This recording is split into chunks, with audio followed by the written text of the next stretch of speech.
post on Twitter, and then post on my server, and then... Hello, everyone! Welcome to today's stream! I'm Uni Clover, the Wandering Scholar with an affinity for Clovers VTuber, and we're here with Daito today to do a dating sim visual novel. It's been a hot second. Yaha! Hello, Daito. How are you feeling today? You know, the other day I was bullied by a little three-leaf, but today I'm feeling really good. Who is that? How are you? I can't What? imagine who that could have been. You should bully them back. Bully them back? Yeah. Nah, I'm just gonna end their career. Oh, I see. Also, good job on the first. You made everyone distraught. Hansen is distraught and Neptune is distraught. And also, hello, Zealot! I'm glad that you can make it. And Haunted and Neptune. And Blocky! Hi, Blocky. Welcome, everyone. So yes, today we're doing a visual novel. It's been a hot second since we've done one of these, so I'm excited to do some voice acting. And we have Daito, the professional voice actor, here. He's gonna do so well. No, let's not go there, okay? Hype him up, guys. Have the greatest expectations in the world. If you're not blown away, honestly, you should get a refund from Daito. You want refund? Yes. You're charging your viewers? What the hell? Yep. That's not very cash money of you. It is actually only cash money of me, because that's what I'm making. Oh, also, I think you guys were a little late to hear it, but the redeems have new sound alerts and visuals to them. So the first had its own special thing, and so do all the other alerts. So if you want to find out what those are, you can redeem them. How interesting. How I'm baiting you guys is what I'm saying. Also hi Boba. Mercy, please. I like that one. Hello, Boba. Welcome to the stream. Daito smells. He does. He does indeed. Boba smells really Boba good. Also, mercy, please. Oh wait, Daito, can you hear the sound alerts? Probably not, because you don't want to hear me echo. But that one's from your clip. He steals my money, Daito, every month. Such a scammer. Indeed I do, and I'm very thankful for it. That's what I'm here for. Clover the capitalist. Yep, charging for everything. Oh, thank you for the redeem, Boba. Meow. Yeah. Yeah. Meow. Ayo, what? Wait, what happened? Did something happen? I don't know what happened. Anyways, let's start because we'll never start this. Oh. Yeah, that's fine. Yeah, didn't you know, Zealot? Mercy, please. Oh, wait, oh my gosh, wait, I didn't have... Wait, why are things not throwing at me? I feel like things aren't throwing at me. I didn't see. Because I didn't hear anything. Yeah, I didn't hear anything throw at me. Oh, yeah. Wait. Things are getting thrown at you. Mercy, please. Wait, things aren't being thrown at me. Why aren't things being thrown at me? They are. Please. Wait, are they? Yeah, do you not hear the sound? I hear... Mercy. I hear the sound, but I'm like, things aren't being thrown at me. Mercy, please. Right? Things aren't being thrown at me. Okay, I saw it once, and now I don't see it. Okay, give me a second, guys. Sorry. I do like the sound alert. Yeah, we have the new sound effect, the alerts. But yeah, I don't have things being thrown at me. Why am I not getting thrown at? Hi, Ali. Is it because I changed? Well, but that would be stupid. That'd be stupid if they changed... If me just making it have an alert to it would make the redeem different. Listen, if people are paying money to see you, wouldn't the money go towards making a better stream? Yeah, so that's... So what's with these technical issues, huh? Where's the money going? You hear the sound alert? The sound alert is there. The sound alert is there. I feel like that's a lot, actually. I feel like that's... Whoever is scamming you guys. No. This is not a scam. I don't know what you're talking about. He's feeding his gacha addiction with the money you give him. I cannot deny that fact, yeah. Wait, why isn't it, though? The title is throw things at me. That is indeed the redeem. If I go into my channel points... It should be... throw things at me. Uh-huh, uh-huh.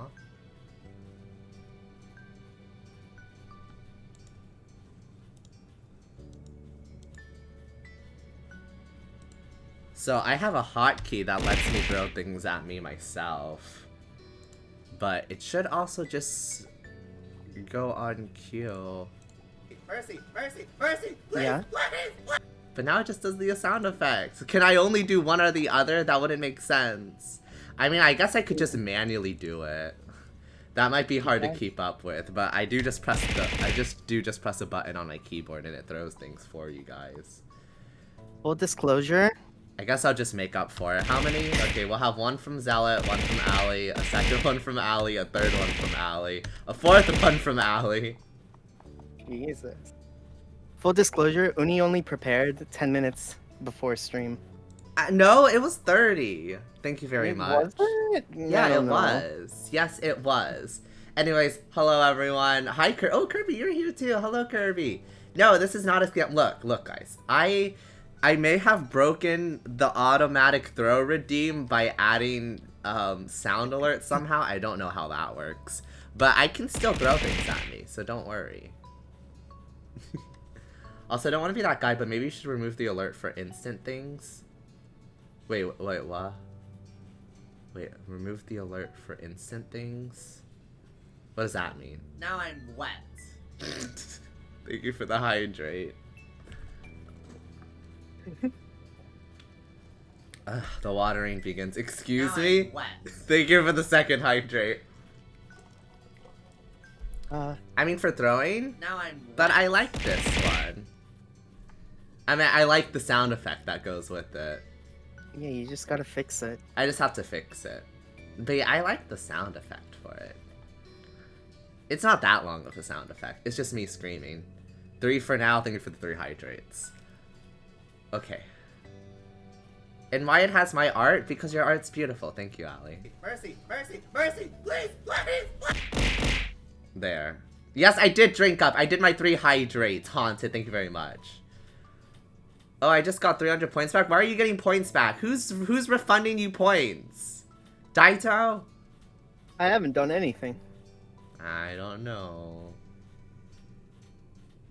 I can draw you normal sketches for those. I mean, I think the ones that I have work. I added ones that I thought went well. The hydrate one, I look a little sad in it, and it's because I'm getting overhydrated. But I'm also blushing because I like being watered. Wait, what? No, not that. Anyways, I want free points. I'm sorry, Blocky. That's not how this government works. Tisk tisk. Okay, let's get into the game though before I talk for 8 years. Welcome to Our Life Beginning and Always. There are various ways you can customize and interact with the game. The tutorial is an overview of how certain features work. You can read the full tutorial from the main menu to learn about everything in detail. So to start off, the game is divided into 4 time periods called steps. Step 1 is childhood, step 2 adolescence, step 3 young adulthood, and step 4 adulthood. I think it's funny that they have 3 steps that are basically within 10 years of each other. Listen, let them do the game how they want to. No, it was a simple comment. A simple comment. More like a critique. Keep going. I will steal from you then? How are you gonna steal from me, Blocky? Yeah, I won't have a choice if you draw. No, you cannot have 76.9k points. You need to... You need an artwork showcase on stream. Ali made so many since the last one. Yeah, that's true. I mean, I've tried to put most of the artwork that I received on, the background. So that's what I did. But no one wants to play Old Age Simulator, man. I guess that's true. I guess that's a fair assumption. Okay, and then our life is divided into sets of vignettes. Vignettes? Daito? Am I saying that right? Yes. You don't know. Useless. What am I not paying you for? Nothing. Okay. Vignettes that take place during specific periods of time. These are called moments. Why didn't you just call them moments? Moments can be played in any order or skipped entirely. You move on to the next step whenever you want by selecting that summer is ending. Okay, thank you for the lurk, Ali. I hope you have fun with your drawing and your artwork. Enjoy. Enjoy. No, don't think Daito. Daito's not giving you those points for free. Yeah, you gotta spend them first before I refund them. So it's not really free then. Because you need to have them first. Yeah. Steps 1 to 3 include 5 moments each, and even more can be unlocked by purchasing DLCs. Some are out now, and other DLCs will release later on. Ah. Step 4 is an epilogue and doesn't include moments. A lot happens over the years that go by, especially in regard to the character you play as. You determine nearly everything about the main character: name, appearance, personality, pronouns, interests, skills, the relationship when they are major characters, and so on. You can decide to change the detail as time goes on, with a few exceptions. Your last name, skin tone, and eye color can't be altered once set. Much of the MC's basic traits are determined on a character creation screen. As the MC grows up, more options become available on the screen. As mentioned, you don't say. Are you learning a lot, even though you've played this game before, Daito? Oh, listen, it's been a long time since I played it. How long? Maybe 2 years, maybe more. Oh my god, okay, that's actually long. Yeah. As mentioned, one of the decisions you'll get to make for your character is selecting a name. You can type in any name you like, or you can pick a preset name. Preset options are called voice names because the name will be voiced aloud by the romantic lead. You'll get to hear him say your name as you play through the story. That is very cool that they did that. I would be flustered, but we're not playing with that. Instead, I have to hear Daito. So, not as flustered. Aww. Not yet. Only the default name Jamie is included in the base game. Hundreds more can be added by getting a free voiced name expansion DLC. The full collection of names is separated out as a DLC because of how large it is. If you're not interested in that feature, you don't need to get it. Each name in the DLC belongs to or was selected by someone who supported this project. On the character creation screen, that's a cute doll you can decorate to get an idea of what your MC looks like with the different traits put together. Not all the things you decide about the MC appear on the doll. The script referencing what you've decided for the MC is the main way those decisions influence the game. Our Life has a first-person perspective, so your character doesn't appear next to other character sprites. You only see the MC as the decorative doll in special cut-in CG images. The cut-in CGs only appear if certain choices are made. It's possible not to see any during a playthrough. Oh, that's sad. Choose wisely. Choose wisely.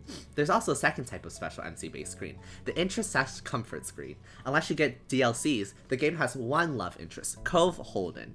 He grows up with the MC, and the interest/comfort scene is crucial for determining how that plays out. Interest level sets how much you like him. There are 4 levels: disinterest, fond, crush, and love. Love is only available starting in step 3, and if you were at fond or crush in step 2.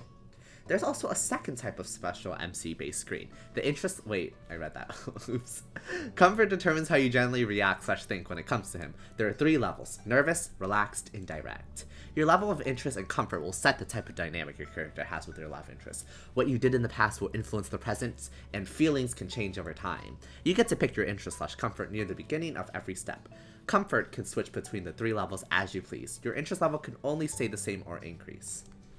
Your current level of interest will become the new lowest option on the screen in the future. For example, if you decide to be fond in step 1, disinterest will not be available on the screen in steps 2 and 3, which will make fond the bottom level option for your relationship. Interest level has an impact when it comes to physically interacting with Cove. While growing up things are rather simple, if you get along with one another and have a close relationship, you can choose to touch him. Wait, what? And Cove will occasionally interact with the MC in lighthearted or comforting ways. I'm normal. But starting in step 3, touching could become more romantic or suggestive if you're at crush or love. To make sure things go nicely with that, there will be an extra choice to determine initiative level, and a bonus mini tutorial that goes along with the choice to explain in the feature in more detail. Touch him? Excuse me? That's what I'm saying, Haunted. Oh, you don't touch your crush? You don't hold hands? No, I do. It's you just, don't hug?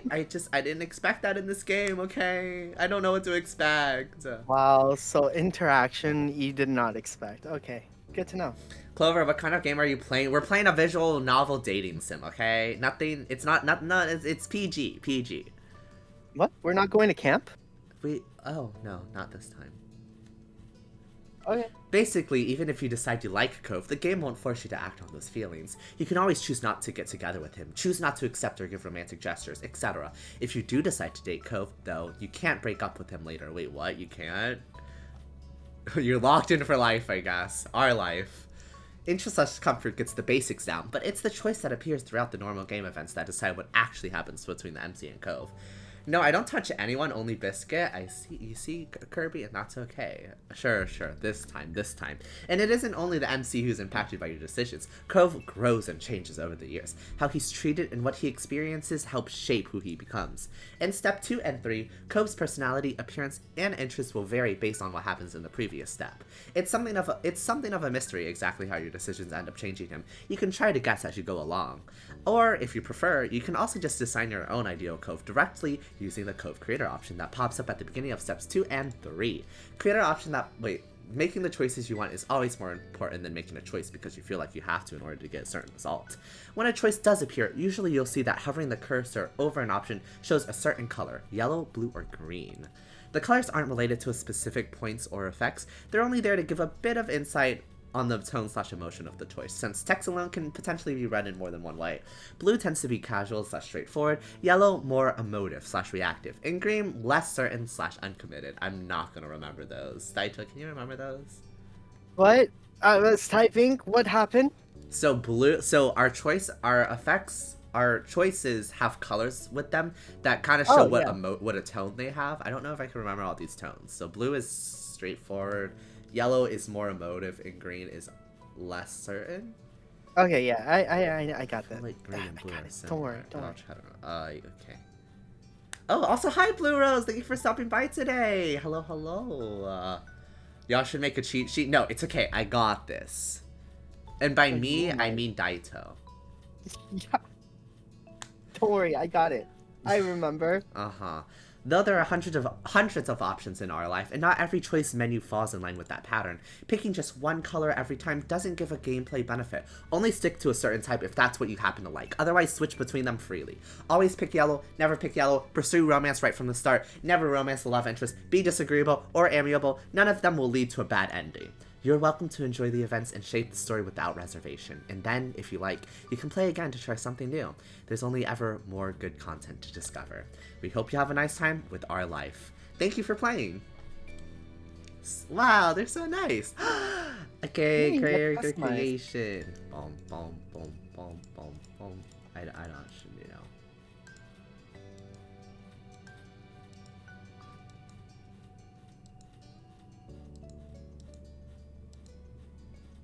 Probably just go round. You're gonna make yourself, right? Yeah, I'm making myself. Okay, I'm tan.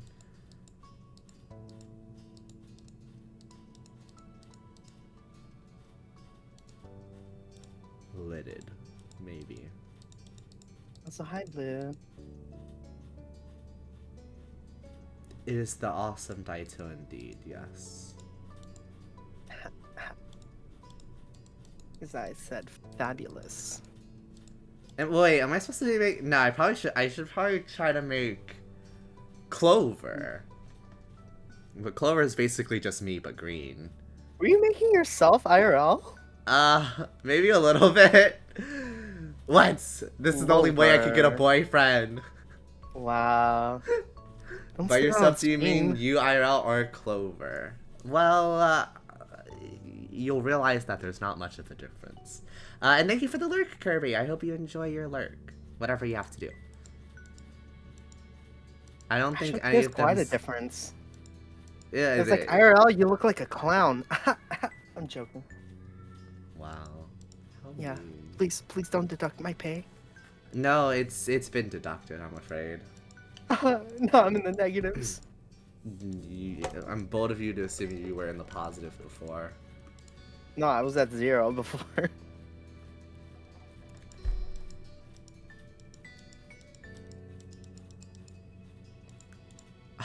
Green.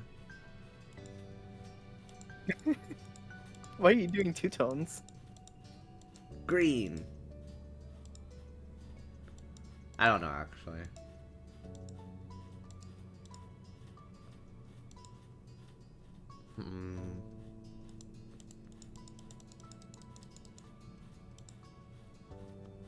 Look, because now it looks a little shaded, right? I guess so, yeah. Nice, good job. Look at you. I know, I'm so smart. Praise me more. You're so Okay, good. you can Look stop. at you. You Wow. can. That's enough. Amazing. That's enough. Hi, Demon. Welcome to the stream. Thank you for stopping by. Honestly, based amazing fashion choices. Wait, you mean the all green? So you wear a green suit on a daily basis? Exactly. Yes. That's exactly what I do. So it's a lot of green. I forgot how green I am. So wait, does that mean you dress up as the Grinch for Christmas or for Halloween? Okay, just because the Grinch happens to wear green doesn't mean I'm dressing He as doesn't him. wear it, he grows it. Green is the best color? It is. It's a very creative color.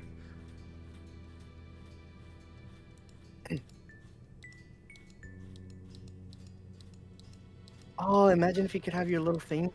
That's what I was thinking, but no. Sag. Green. Oh my gosh, you're the Grinch? No, I am not the Grinch. We are not starting this rumor that I'm the Grinch. We have too much lore about the Clover, okay? I am not adding the Grinch to that lore. I don't know, you grow lemons, you're already sour, and you're kind of a mean one. I'm definitely not. I'm the nicest person you'll ever know. So, oh, okay. Not me just getting some receipts real quick. No, impossible. Okay, this isn't on the model, but I will add glasses. Because I like glasses, and I have glasses.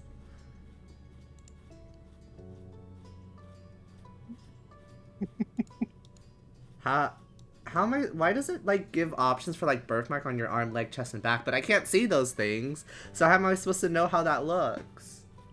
You just gotta know that there's a birthmark there, that's it.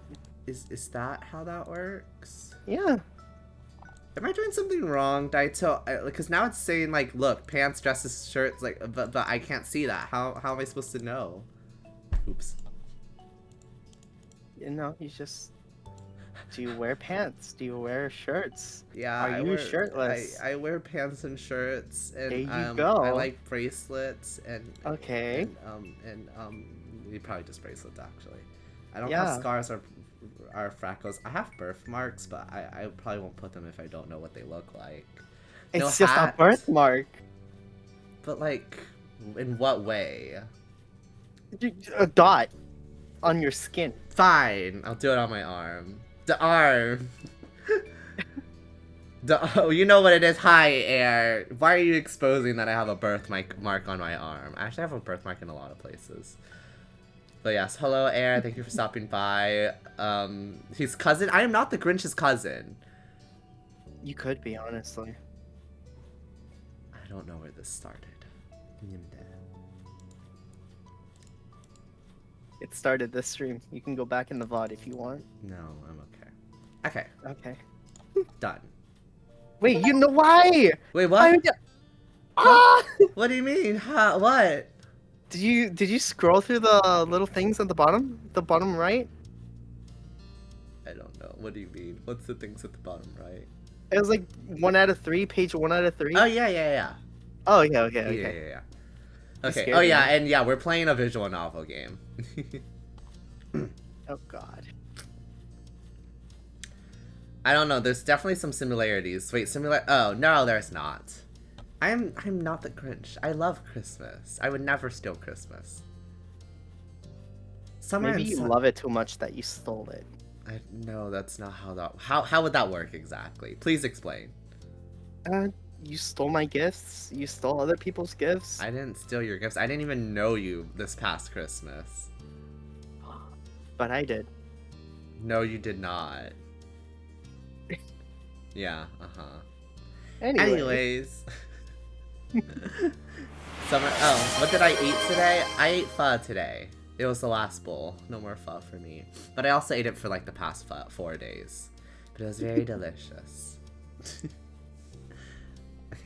I thought you were making a pun. No, it was. I actually ate pho like for lunch and dinner for the past 4 days. No, because like you said, for the past pho. Oh So yeah, you can do no, like it a lot of was a days. pun, but it was You should have committed. I didn't commit to it. Yeah. Well, your birthday is in December, right? No, my birthday isn't in December. It's in January. It's close to December because it's January 8th, so it's 8 days after. But nope, I am a January boyo, a Capricorn, as they say. No, I don't get jealous of the attention I get from the holiday because I'm far enough from Christmas where I still have a distinctive day for my birthday and for Christmas. So I get things for both Christmas and my birthday. It's like a double paycheck. It's very nice. Highly would recommend. Or you could be Mexican and have 2 Christmases like me What are those and two my birthday. Christmases? So we have a thing called Reyes Magos, which is on January 6th. Oh. Mm-hmm. 2 days before my birthday. Base Capricorn zodiac sign, best sign. Exactly. If you get it, you get it. Better than Cancers, that's for sure. Yeah. Screw them. Yeah. I'm saying that because of both Daito and Air. Air is also a Cancer. Oh, you're a Cancer too, Haunted? What? There are so many. Yo, Oh gosh. Oh no. let's go. Oh gosh. There's too many. There's The army more keeps Haunted. growing. Haunted. There's a lot of them. Boba, Amphi, Ali, Kanira, Daz, and Kine. You're all Cancers. Jesus. Feel better, Attack? Thank you, Tay. Hello, welcome in. I am outnumbered. There's like, you guys are multiplying. It's terrifying. Not terrifying. It's Just terrifying. don't be an asshole to us. Blue Rose, you're not a Cancer, right? Please, protect me. I'm a Gemini? Okay, Tay's a Gemini. We're good. That's close. Well, I'm not a Cancer. Okay, Zealot's also not one, and then Blue Rose is a Libra. Okay. We'll slowly rise up against the Cancers, no worries. Alright, whatever. Kiki. Summer and Sunset Bird was a special time of year. Your usually sleepy town began to bustle. It was a popular tourist destination, with people coming from all over to enjoy the beach, the weather, and the relaxation that came with both. The smell of the ocean, crisp and salty, hung in the air, bringing 3 whole months of schoolless vacation with it. Oh, it's summer break! During the summer, your mom didn't like you to wander too far outside your neighborhood, so you knew the area pretty well. That included the people. Families came in winds from Sunset Bird, but they mostly stayed and did what your mom called putting down roots. They built businesses, they got to know each other, and they definitely said hello to the nice young kids who waved when passing their stores. Going for a walk around town mostly meant that the familiar residents waved or asked how your family was, or most often, just said hello. Oh gosh, my first choice. Yeah, remember, the blue one's straightforward, Uh-huh. the yellow one is emotional, and the Uh-huh. green one is uncertain. Okay. You didn't really get why they always had to say hi. They saw you every day, but you're not a back of them anyway. You ended up saying hi to a lot of different people, since most of the tourists that came and went every summer were the same ones. You were too anxious to say hi back to most of the other residents that greeted you, but they all knew you well enough to expect that. I'm trying to think which one's more like me. It's definitely the first or the last one. I mean, I'd I'm go for not. the last one for you. I'm not that okay, no, fine. No, it's You're very shy at the start. I am. Okay, you're fair. Fair and accurate. And then people know me well enough to expect that. That part hits home.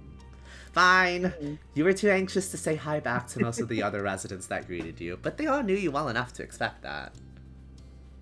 They still smiled at you anyway, and that made you feel a little more comfortable. Why is this game coming after me? But today, there was a man sitting on the curb outside your house. He was sitting with his head in his hands, his whole body slumped over, and you wondered if he was even a real person, or a statue that had magically sprung up from the ground overnight. Whoever, or whatever he was, you had never seen him before. One thing about knowing everyone in Sunset Bird was that the people who you didn't recognize really stood out. It was rare for tourists to venture into the residential district, as your mom calls it. So, for you, not knowing who a total stranger was set off a lot of red flags. Your mom's had a talk with you and your big sister Lizzie about this kind of situation before. Oh gosh, more options. You hadn't exactly been listening at the time. You think it could be okay to talk to new people. They mentioned that some people aren't good to talk to, but other types of people can help you, even if you don't know them. You remember that it's okay to run away if you feel uncomfortable. You don't have to worry about being polite then.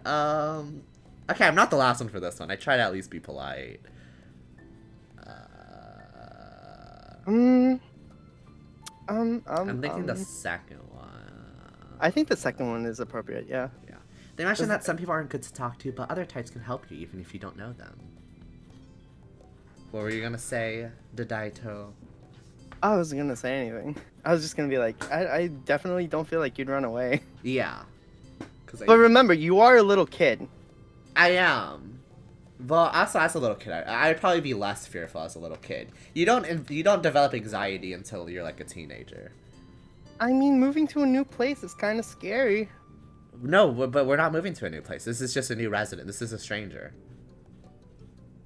Stranger danger. Stranger danger. Yeah, it's fine. Well, that was the middle option. You weren't sure about this man yet. Still, you feel a bit scared knowing that he was blocking the way to your front door, but you're pretty interested. You want to know more about whether he was nice or not. You don't want to be bothered. Definitely the first or last option. Am I scared, or if I do I want to not be bothered? I don't know. Were you more introverted as a kid?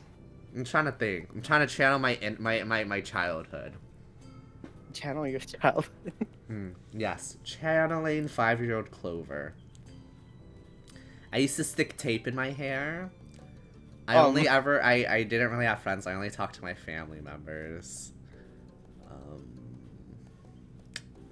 I got pushed out of a chair when I was in preschool. I want a free scooter for being a really good student in elementary school. Okay, those are all the memories I can channel. I feel like you'd be the first one. Maybe the first one. I am a fearful person. I had hella anxiety as a kid, though. Oh, I see. I just think I didn't really think about it. Haunted. I was just vibing. I only stuck to myself. Still, you felt a bit scared knowing that he was blocking the way to your front door. Please, Yeah, there's a new sound alert for it, Tay.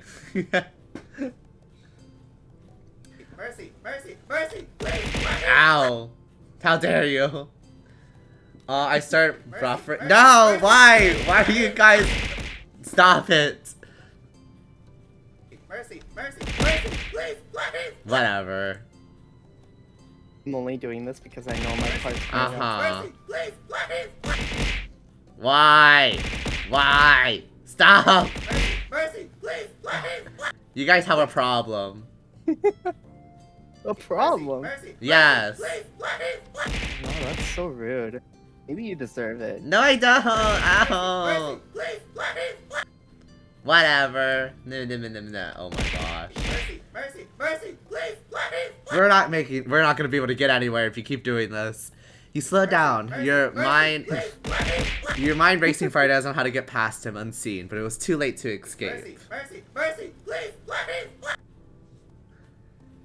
There was a split second where your eyes met and you took in a shaky breath, your eyes darting to the sky, pretending to stare at a bird who was hovering nearby. Hey! His voice startled you and made you jump, but still, you didn't look at him. The bird landed on top of a nearby gate post, and its black feathers ruffled against the gentle breeze. Trying to keep your eyes on it was tough, especially when the man stood up and started to make his way towards you. One more for the road, curse you. Not wanting to seem too approachable, you folded your arms and stared, still unsure about him, but willing to be friendly. You offered the stranger a smile. Your whole body was frozen face as you approach. I actually folded my arms a lot as a kid, and had a problem with staring at people. So. Oh, so you're very judgmental. I am. Okay. Not wanting to seem too unapproachable. Yeah, not wanting to seem too approachable, you folded your arms and stared. So. Oh, hi, sir. Do you live around here? What's your name? You looked the man up and down, taking in his tan skin and relaxed appearance. At least his clothes were relaxed. The way he was acting was not. He had sharks on his shoulders and a stingray tattoo, and you wondered if he was obsessed with the ocean or something. While you made your assessment, he looked at you expectantly, waiting for an answer to his question. I mean, I answer if someone asks me what's my name. I'm not that impolite. Really? I'm just gonna pretend I didn't hear that. Humph. I live right there. My name is Uni. Great! Nice to meet you, Uni. I don't know if that's the voice I want to go for. You can workshop it, workshop it. He gave you a broad smile, relief settling on his face. Money? Give me money. Give me cash. Wow. He reached into his pocket and pulled out a clean $20 bill. It was crinkled in his hand as he held it up to you. Even more confused than before, you looked back at him. Well, whoa, that was so What, the southern. country? I thought he was like a Californian, like surfer type. Listen. I'm rusty, okay? It's okay. You got it. Well, could you do me a favor? Money perhaps for gotcha gambling? Exactly, Haunted. You get it. Nothing bad. Sorry. I should have, let me start over. He cleared his throat and stood up straighter. Oh my gosh, he's getting into position. Oh, wow. From where you Hey, were... hey, yo. Yeah, I'm a child. From where you were standing, it just made him look creepier. I have a son. Oof. It keeps going southern. I have a son. His name is Cove, who's about your age. Oh my gosh, this is Cove's father? I did not expect that. Mm-hmm. Cove? That seems like a strange name for an actual living person to you. You chewed on the inside of your cheek. What? This guy was definitely obsessed with water. Why am I chewing on the inside of my cheek? I've never done that before. You thought that was pretty cool. Now I'm gonna be honest, when I first heard the name Cove from my friend, I thought that was a strange name for an actual living person. Cove? That seems like a strange name for an actual living person to you. Yeah. But definitely the kind of name someone like this guy would give their kid. We moved across the street, see? He gestured towards the house that had been empty for a Points. year, his watch catching the late afternoon sunlight and reflecting off the walls. TikTok. That man looks way too young to be a father, no offense, unless his kid is like 2 or something. I don't know. I think we're like 6, maybe? Yeah, I think you are 6, yeah. Yeah, we're like 6 right now. He had a kid at a young age. It's not too out of the realm of possibility. Honestly, I can see it. The ripe age of 21. No, he could pass for like 28. Yeah, yeah. Yeah. When you get into like the mid-20s, honestly, you can look like anything.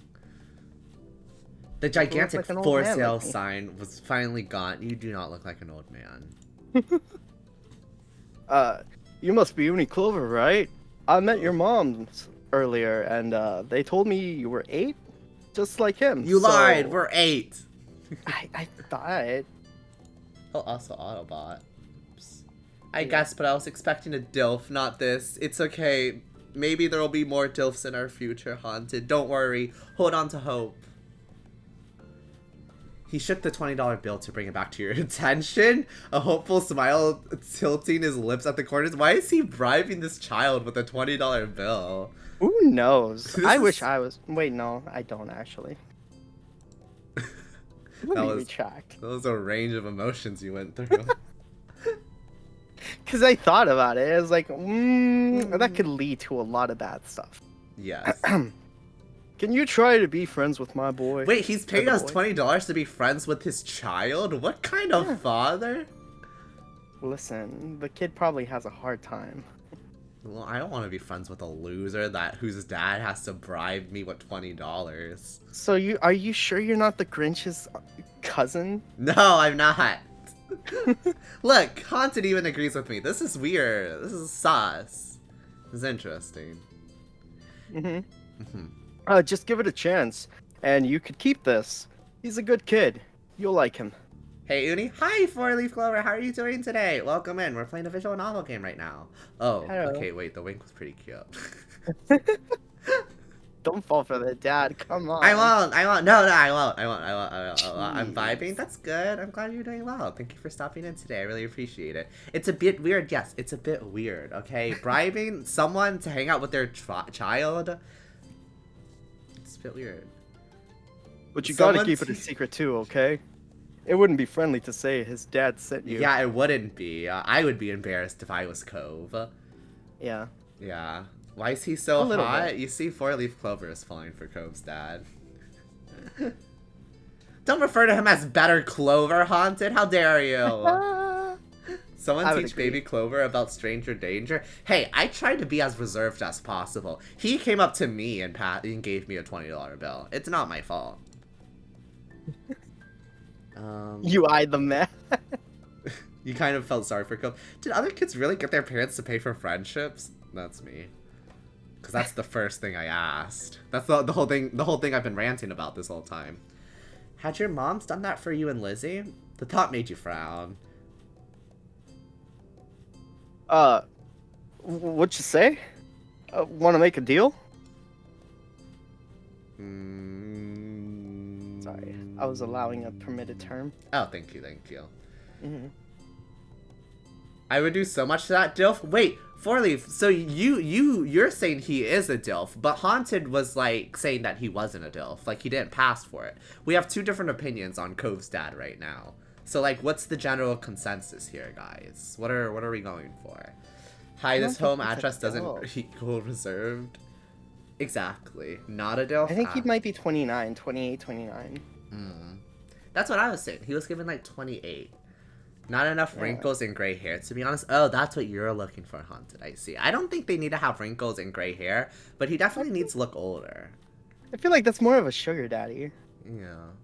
Doesn't have the bod. Also, yeah, he doesn't have the bod. He's giving surfer guy. He's giving surfer guy in his late 20s. I either don't want the money or I run away.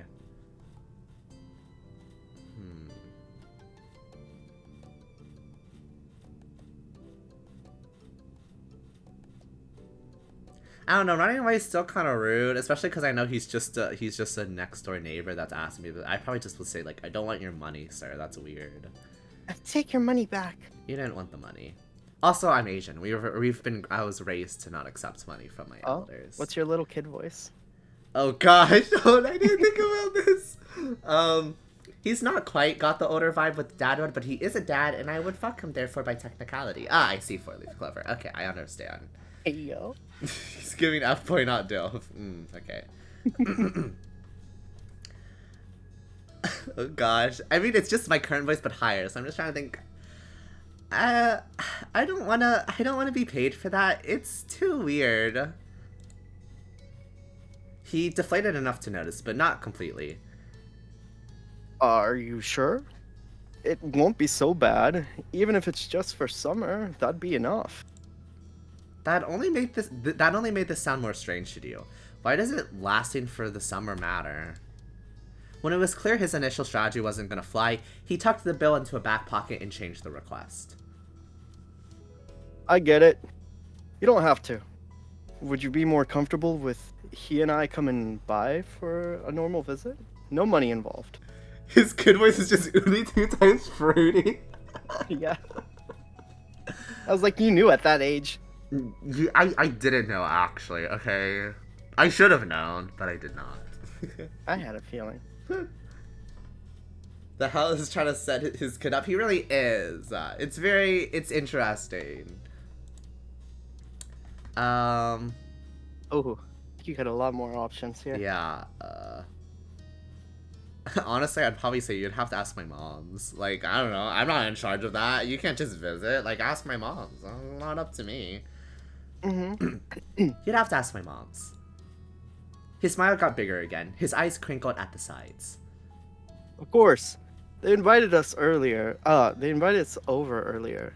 But I'd like to ask you too. So this was a whole setup. He knew the whole time that he was coming over with Cove, and he still tried to bribe me. This is crazy. I guess he just wants to vibe check you. He did want to vibe check me, and you know what? I'm sure I passed.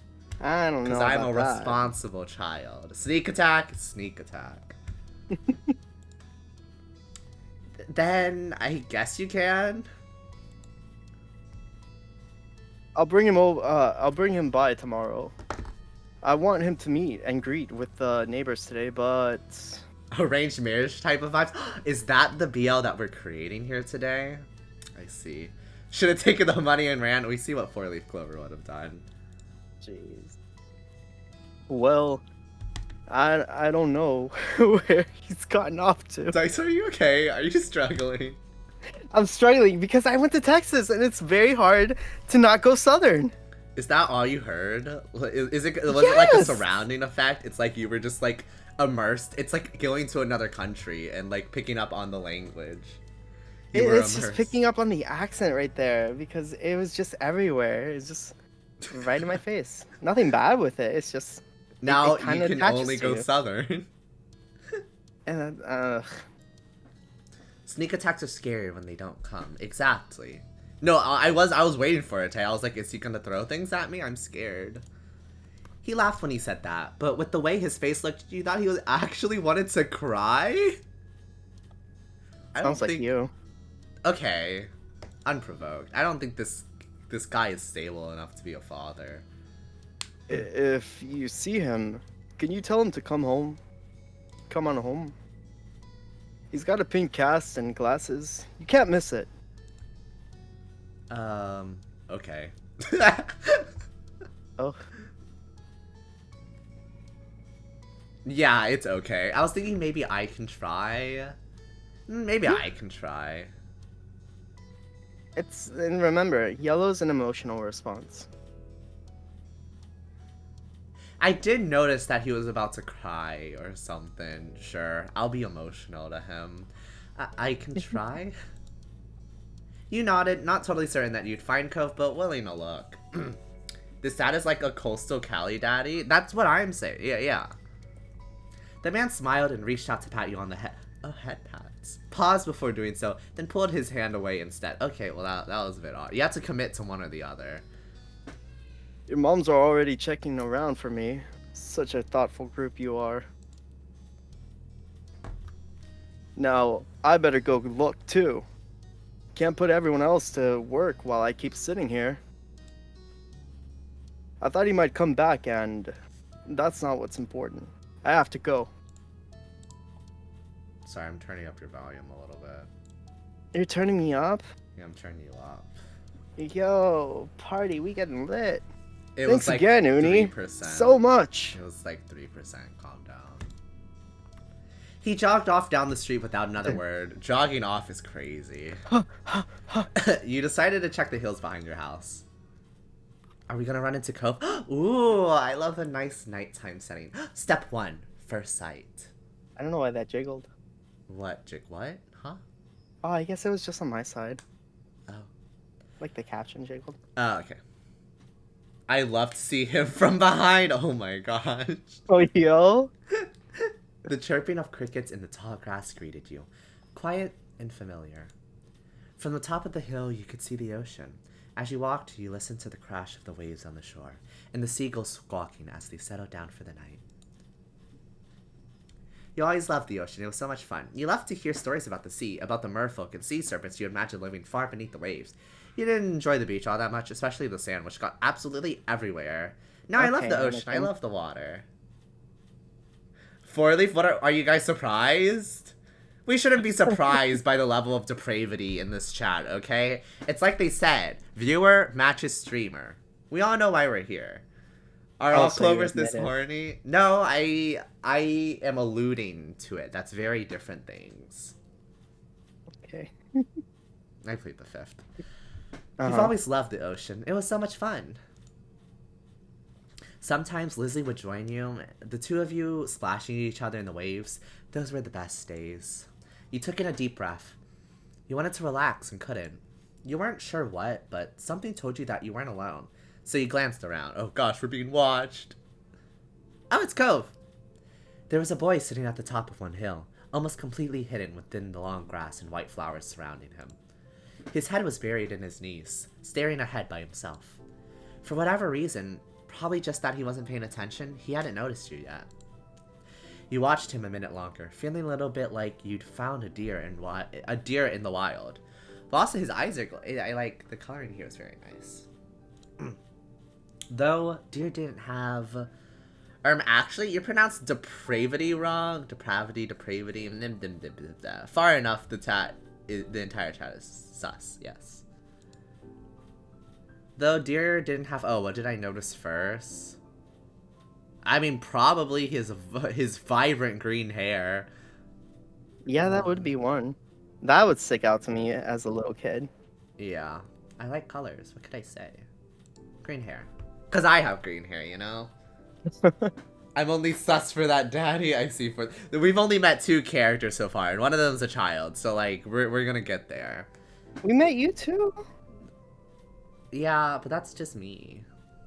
But this new boy did. You watched as it fluttered softly around his face in the breeze. After a few more seconds, you took a step forward, then another. And then he glanced your way. Oh, he side-eyed me. His aquamarine eyes reflected the light of the moon. You stopped, raising a hand to acknowledge him and show you weren't scary. Hi. Who says, hey, Space Cadet? Or are you lost? Like, what kind of questions are these? Like, I mean, maybe are you lost? But, like, I would probably just say hi. I'm not that goofy. I'm not goofy silly. I'm sorry, guys. I'm very, like, when you first meet me, I'm just like, hi. With a start, he jumped to his feet, his hands balling into fists at his sides. Oh my god, he's about to square up. Yeah, he's gonna beat you up. Oh my gosh, no, sir, I'm sorry. Cat too. Oh my gosh. I'm just a clover. Spare me, please. Me, sus, never. Don't look at my chat logs. Please expose the chat logs. Well, I could be sus for the streamer too, so there are options. The kid looks like a sporting cast, honestly. Wait, what do you mean sporting cast? I don't know what that means. Wild but real. Fight the child. We're not fighting the child. The child has a cast, okay? Haunted, would you beat up a child with a cast? I actually don't answer that question. Supporting. Yeah. Oh, like a supporting, like a supporting character? Is that what you're saying? Is it? Looks like a supporting cast, like a supporting character, I'm assuming.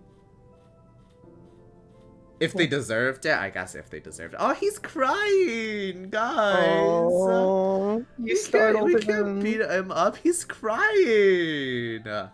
For the bit, yes, but for real, no. Okay, good, Haunted. I'll take it for the bit. He didn't say anything, just stared at you in a strange way. Doesn't give love interest vibes. Okay, yeah. Support, like a supporting character, not main character. Well, we'll see, Zealot. Let's give him a chance to see what his vibes are. I mean, they're kids right now. You're not really supposed to be in a crush right now. Yeah, he's 8. We're above 8. Yeah. Channel your 8-year-old self. I like his hair. That's what 8-year-old me would have said too. He'd been crying. Mercy. I've been sneak attacked. Well, now.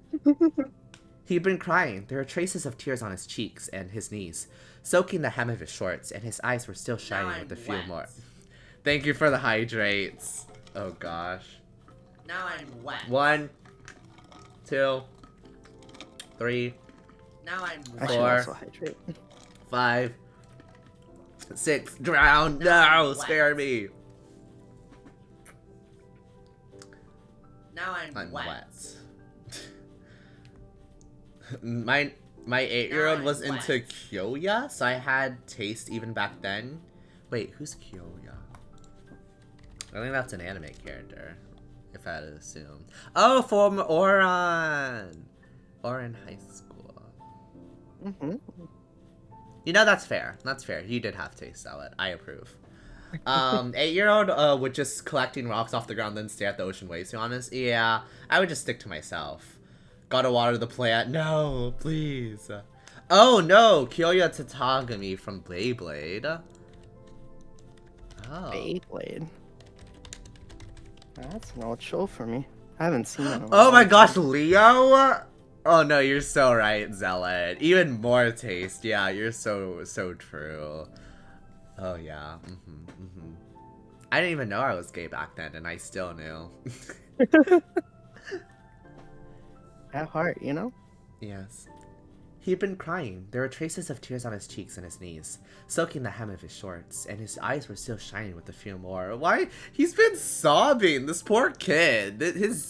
Where is your father?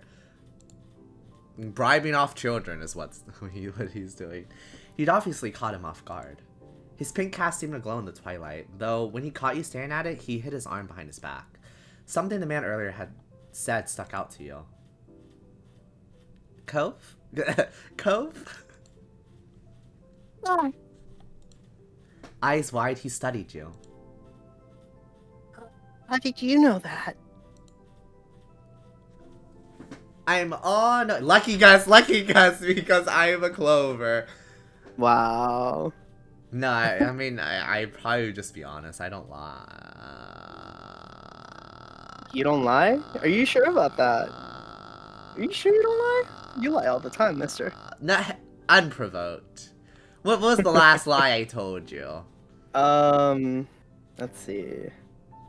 What was the last lie? The funniest thing is I actually have an idea on my head already.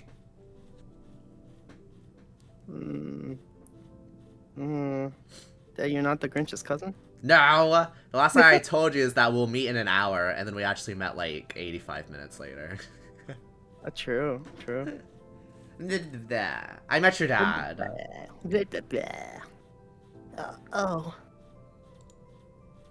So, is this your hill? I don't think we own hills, but sure. He gestured with his uninjured arm to the patch of grass surrounding you, his face falling at the prospect. Oh, I think it's funny that he's a very emotive person, I see. He's trying to gesture with his arm, even though he's injured. I can leave if it is. Yeah, okay, bye. Yep. No, you can't own a hill? You just said that. Yeah, I know. That's exactly why. I was like, you can't own a hill? If I didn't say that, I probably would have said you shook your head. But I guess my initial reaction is just, you can't own a hill? Why not? Because the land isn't something you can own, Cove. Wow, I don't see that. How could you? You just do. I had a hill back home. Well, this still isn't mine. Oh. He sat back down with a thump, resting his chin on his knees again. Okay, I guess that was enough for him. He's like, okay, you don't own it, I'll sit back down. I mean, he just got up because you startled him. Yeah, I guess. He wants a rich man, probably. Oh, well, we'll visit that at a later date. Curious about the strange new boy with the odd dad, you sat on the patch of grass next to him.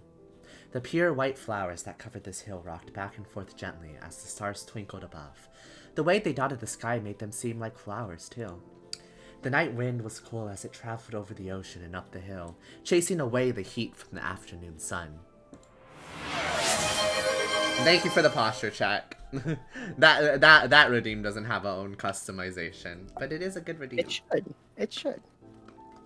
I didn't really have anything for it that I could think of. Kid got priorities? I could tell. Wait, what'd you say? No, I can give you a suggestion for a sound. Oh, okay. For the posture check, yeah. Well, I like to use my own voice, as you can tell, because I'm a narcissist. So you have to find one of my clips. Fine. Yeah. Mm-hmm, Fine.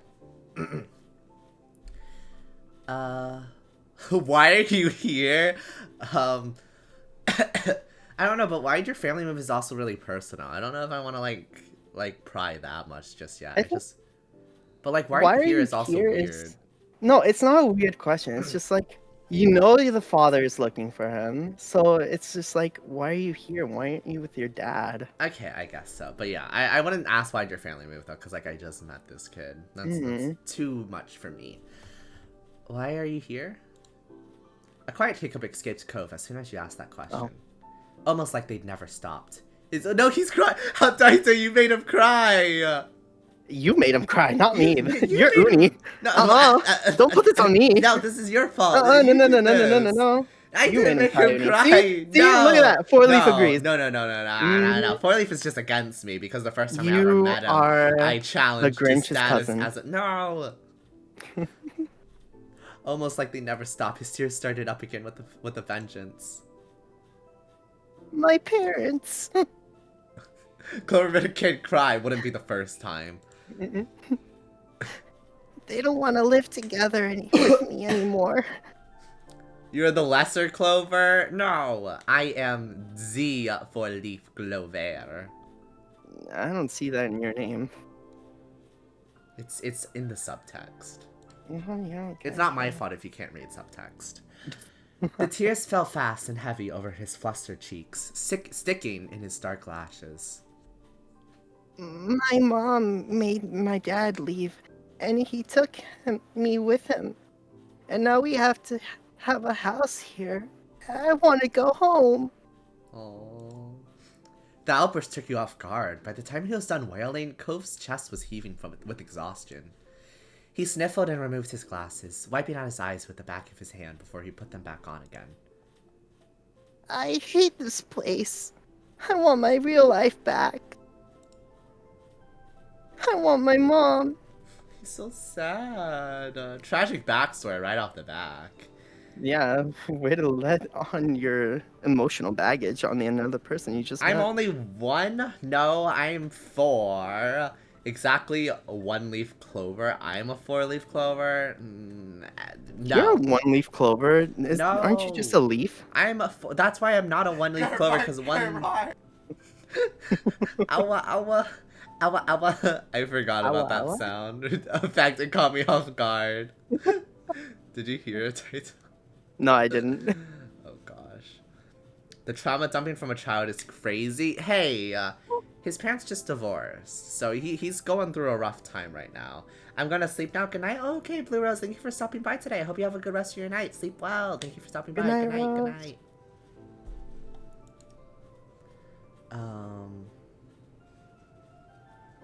Stop crying. No. I'm sorry? I would probably just say I'm sorry. I don't know what else to say. He slipped his hands underneath his glasses and pressed his fingers against his eyelids. Cove wound himself up again for another long crying fit. You felt bad for him, being forced to come here with no choice. You couldn't imagine what it would feel like to live with only one of your moms, but it must be pretty hard. My parents divorced when I was 5 and no one but family knew about it till middle school. Oh, okay. Well, I mean, everyone has their way of reacting, but I'm sorry to hear that, Four-Leaf Clover. Buenas noches. Yes, good nights. Yeah, I mean, everyone has their ways of reacting, so I don't blame this child for trauma dumping to me. Yeah, on a hill that I don't own. Especially not a stranger. That is true, but I guess he's just looking for someone to lean on, is his logic, perhaps? I don't know. I feel like kids are just very honest. I guess, yeah, possibly. I don't know. I was a liar. Oh. Alright. What? What? You have a problem? Are you trying to judge me? No. I'm not trying to judge you. I'm just... Judge me. And it's nice to see that stuff from your childhood really does carry on. Wow. That's all I have to say. But from the way off in the distance, you heard your parents. Uni! That's your mommy voice? No, it's not. I don't know. Cove! Is that your dad voice? Oh, wait. Cove! Cove! Kids, where did you go? I don't know. Don't judge me. Cove looked at you, tears still clinging to his cheeks. I almost said... Wait, no, it is Cove. Yeah. So, don't tell them we're here. I don't want to go back to that house. I want to go home. Cove, you're putting me in a tough spot here. My mom's calling me. I'm gonna lose eating privileges if I don't go back home. You can handle it. You have to go. Don't worry so much. Sorry, I have to. It'll be okay.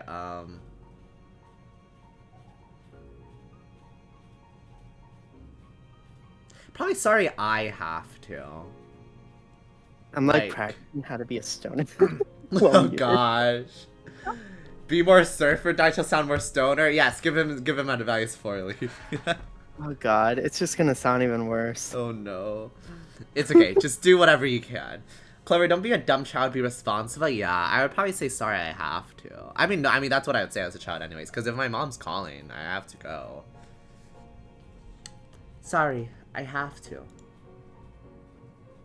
Stretching as you stood, you tilted your head back down to look at Cove.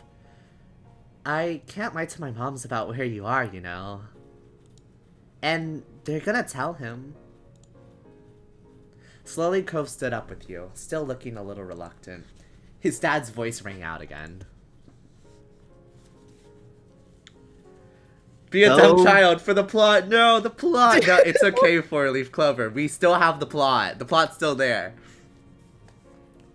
Sometimes you need a little angst, okay? Oh god, it's gonna sound so bad. You got it. It's just like me being most stoner and like surfer sounds more like Cove. Can you hear me? Oh gosh. I think that's a little too stoner. Angst is listening to your parents nowadays. Oh, I just meant like angst for Cove because like we're not going along with him. No, I just listen to my parents. I'm sorry. Out of fear. Are you gonna move on? No, or no, am I no. You gonna- didn't read. You read it I did read that in your stoner voice. in my stoner voice. Fine. He looked toward the sound of his dad's voice, silent, then turned away while rubbing his not bandaged arm. Sorry, I still don't want to go.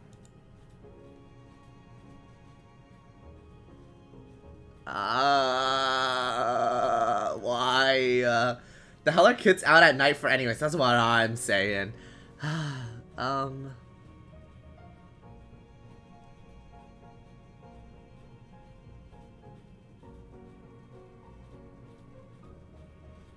He's putting me in a tricky spot here. What would I do? I don't know. What would I do?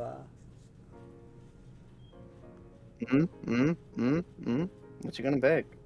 Honestly, I wouldn't be talking to a stranger this long is what I would really be doing. But I mean, you found him on your hill, not the one that you own, but it's your hill. You usually it's go my there. hill. I don't know what I do. What would you do for a What Klondike would bar? the clover do?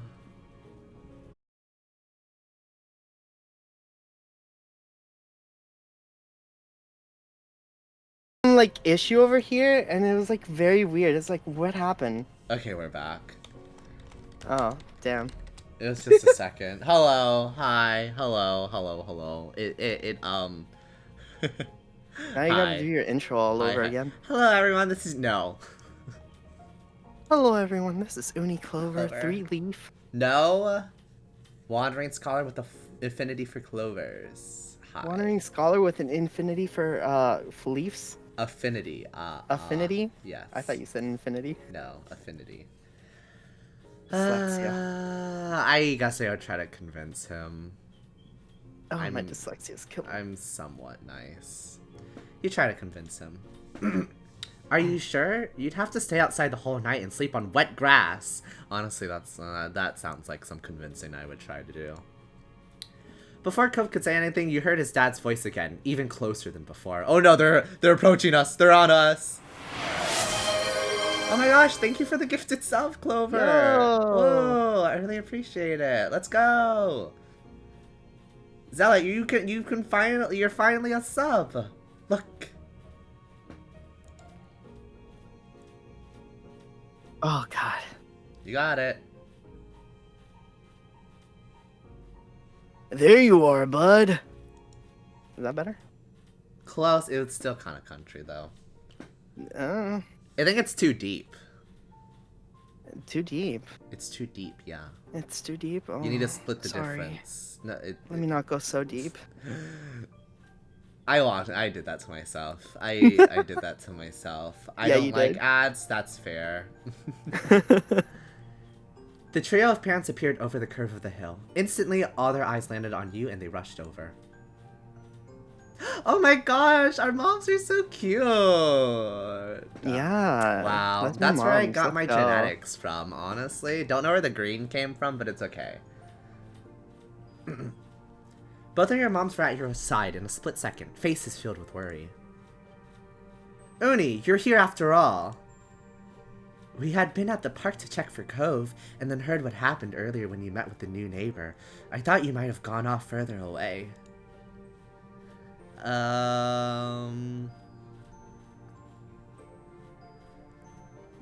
We're okay, don't worry. They are gorgeous. Mommies? What? What do you mean, what? You know what you said. They're gorgeous. Thank Okay, God just- you're both fine. What? Real quick, just so you know, mommy is the purple one and mom is the yellow one. Yeah. I figured. Okay. I made that interpretation on my own. Thank God you're both fine. Were you two having fun out here? You looked over at Cove, who was wiggling against his dad's tight hug and pushing at his arms. I think I'm gonna marry him. What? She is mommy. She is, in fact, mommy.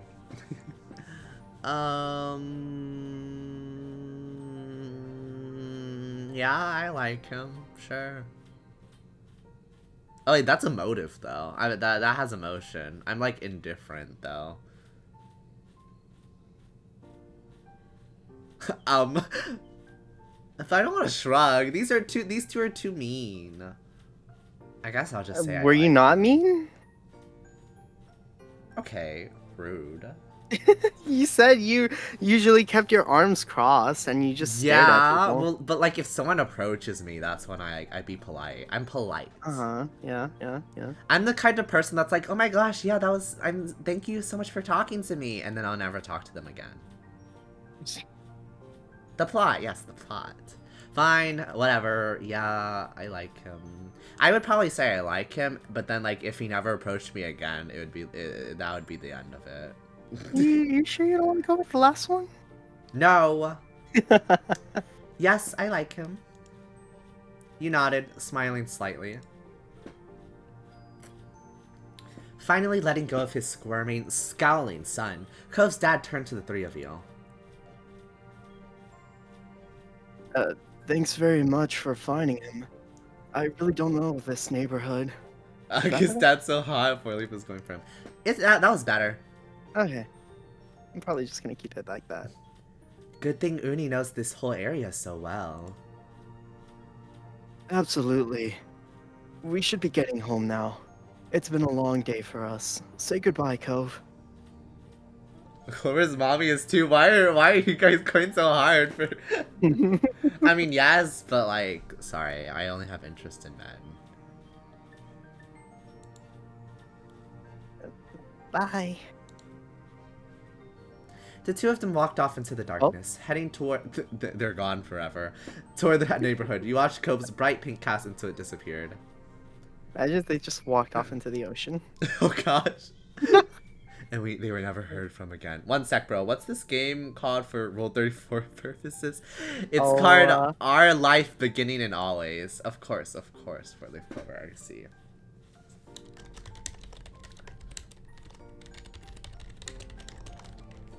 There, I typed it for you. Didn't you practice the mommy voices? Not really. Tell you what, we'll have a proper play date tomorrow, okay? Your new friends. It's okay. It happens to me. Your new friend's dad wanted to bring him by to see you and Lizzie. How does that sound? Sounds like words. You nodded, ducking your head down. I'm tired. It's nighttime. Both of your moms laughed, the sounds overlapping into a warm, familiar chorus. Mommy put her arm around your shoulder and led you towards the path. Satisfied and more than a little ready to go to bed after your long, exciting day, you followed them home. Perfect. Choose your feelings for Cove. Indifferent and direct. Yeah. Look at your face. Yeah, that's me.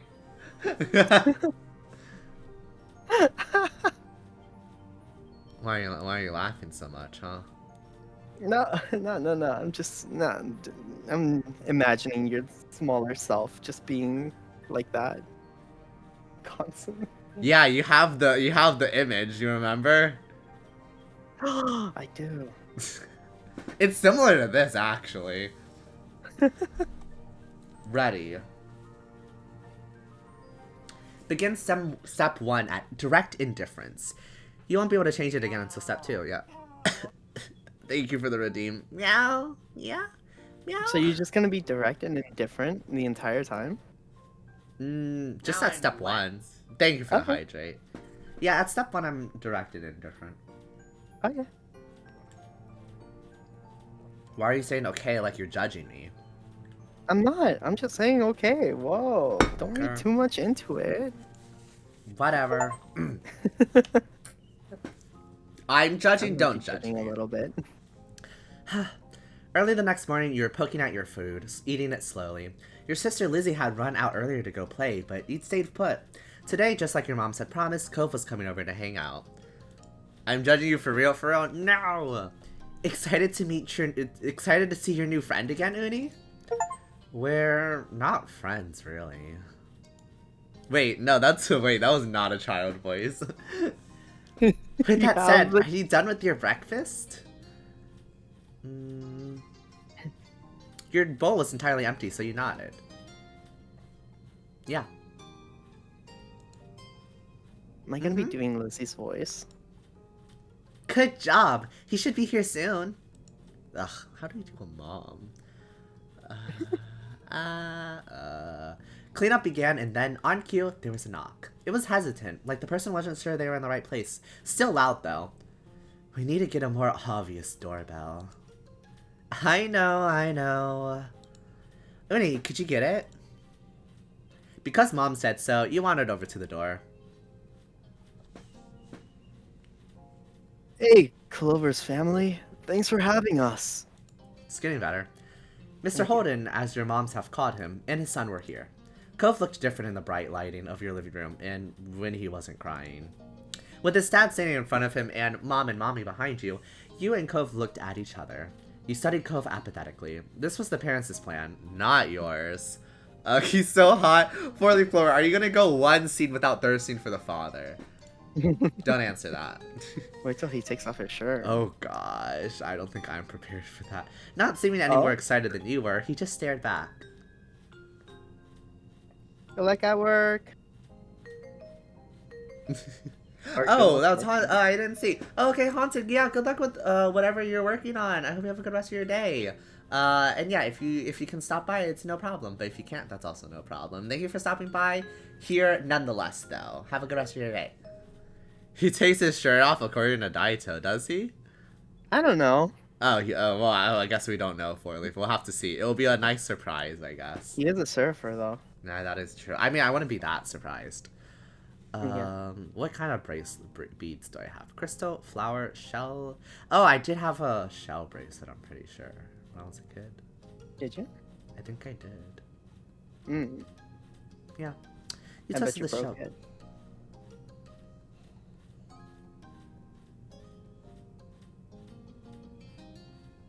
Uni? Yeah, I did. Okay, so what?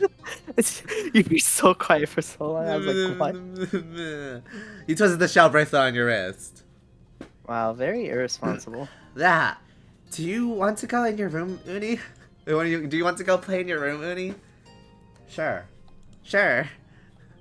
I've got some cool stuff. Come look. Oh, okay. Let us know if you need anything, you two. Have fun, kids. See you later, son. Play nice. You led him to your room, puffing out your chest a little bit at the sight of your treasures. There were lots of stuffed animals, a cool bed, a window to look out. It was a great room. You hadn't had anyone to show it to in a while, but you were really proud of it. He leaned in a little closer to one of your drawings on the walls. I like this. I don't. Thank you. Imagine. I'm not that self-conscious. You're welcome. You smiled at him. You were proud of that particular piece of art, and you were glad he noticed it. He turned to look around the room a little more, studying the books on your desk and the pictures on the walls.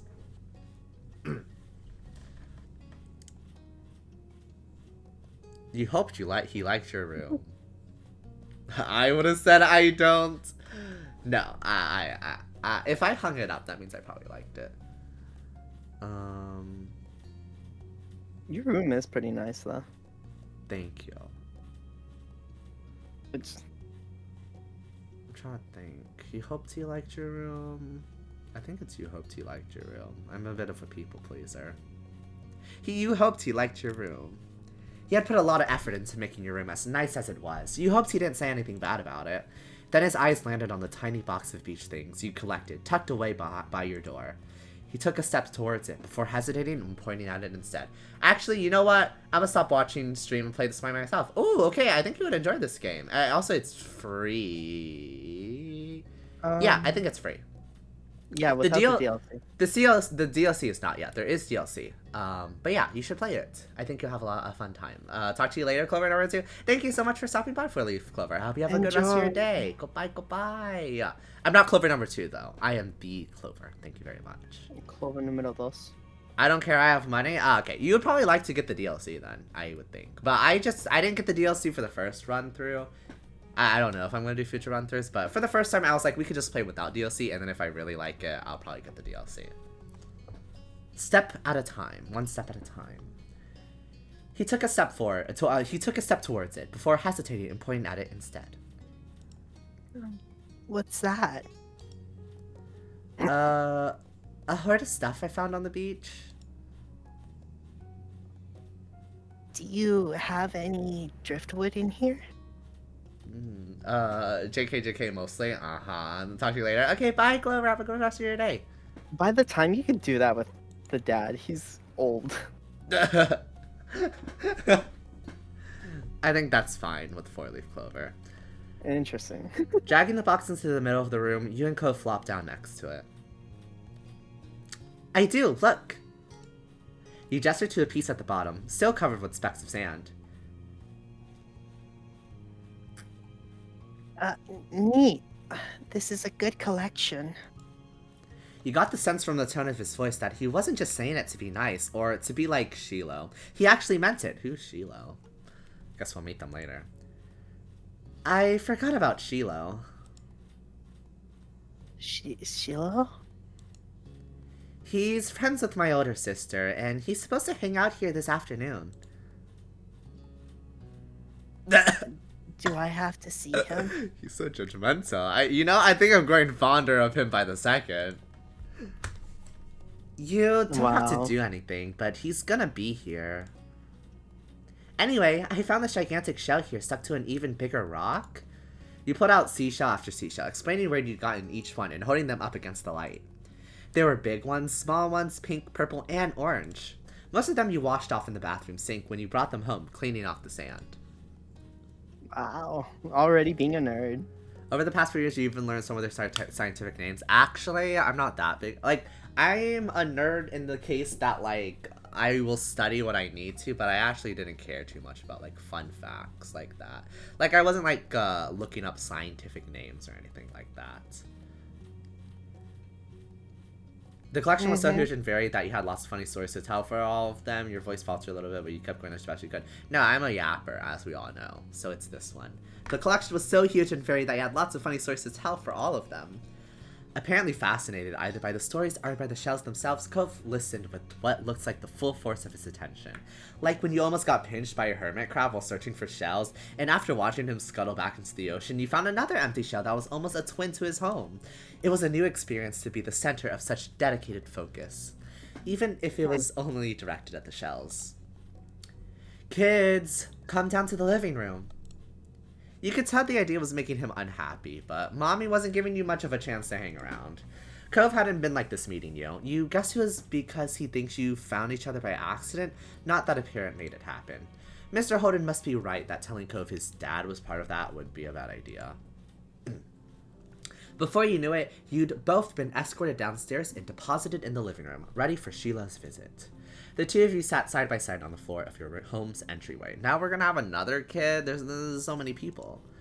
It's just Sheila. 3 is too many. No, just kidding. I brought this box of shells. I want to keep looking at them. Okay, but be careful.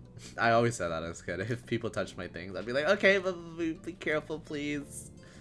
Well, yeah. I will. Well, some people would just say okay. I had to be cautious. I don't play around. I usually hid my good toys away. Oh. Yeah. Wow, so secretive. No, it's because I just want to protect what's mine and what I like to play with the most. Yeah, be protective. Defend what's yours. Oh, I am. Okay. You weren't sure if you could trust someone else with your treasures yet, so you stayed next to him while he opened the lid and peered inside. Cove reached in and pulled out a big orange shell. Oh. Like he hadn't spoken aloud yet, he turned to you and held it up, his eyes shining. I think this one's the best of them. Oh, really? I think that one sucks. You little bitch. You can take it. Oh my gosh.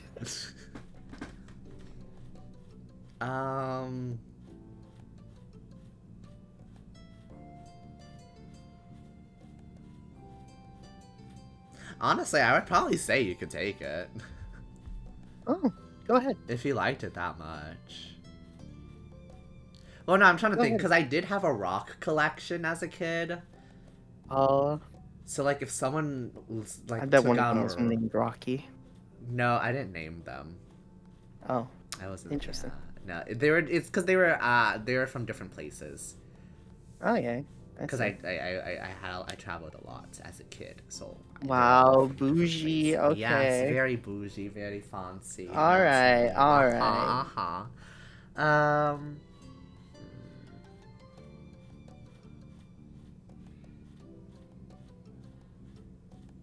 Honestly, I don't know. Yeah, when I say you could take it, I don't know if I would say you It'd could be take nice it. if you just give it to him. It would be nice. Trying to think. Well, these are just seashells that are on the beach near me. It's not like. Yeah, I guess I would probably just say you could take it. He does seem interested in it. You can take it. Gasp. Oh, Cove looked at you in surprise, his eyes going wide. Really? Sure, you like it a lot, right? Uh-huh. But I don't want to take it from you. It's okay. You got the impression he was hesitant to accept something because he didn't know you very well. You insisted. I mean, go. It seems like he wants it. Yeah. No, it's okay for you.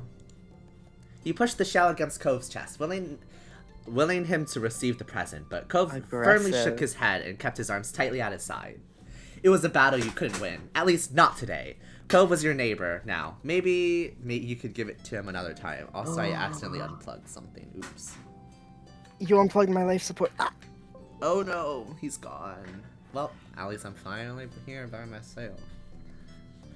The two of you were still sitting on the floor, looking through your collection of beach findings when the doorbell finally rang. Cove jumped, startled by the sound. Oh my gosh, he seems so startled. He's such a startled kid. Since the person hadn't knocked, you figured it was probably Shiloh. He knew where to look for that. So judgmental. Lizzie's friend? You nodded, but that didn't seem to make Cove feel better. It was already obvious that Cove didn't hide his feelings well. You could tell what he was thinking right away. This isn't a good idea. It's just Shiloh, and where would you even go? Wait, it's just Shiloh, and where would you even go? He's at our only door, and if you go upstairs, he'll find you.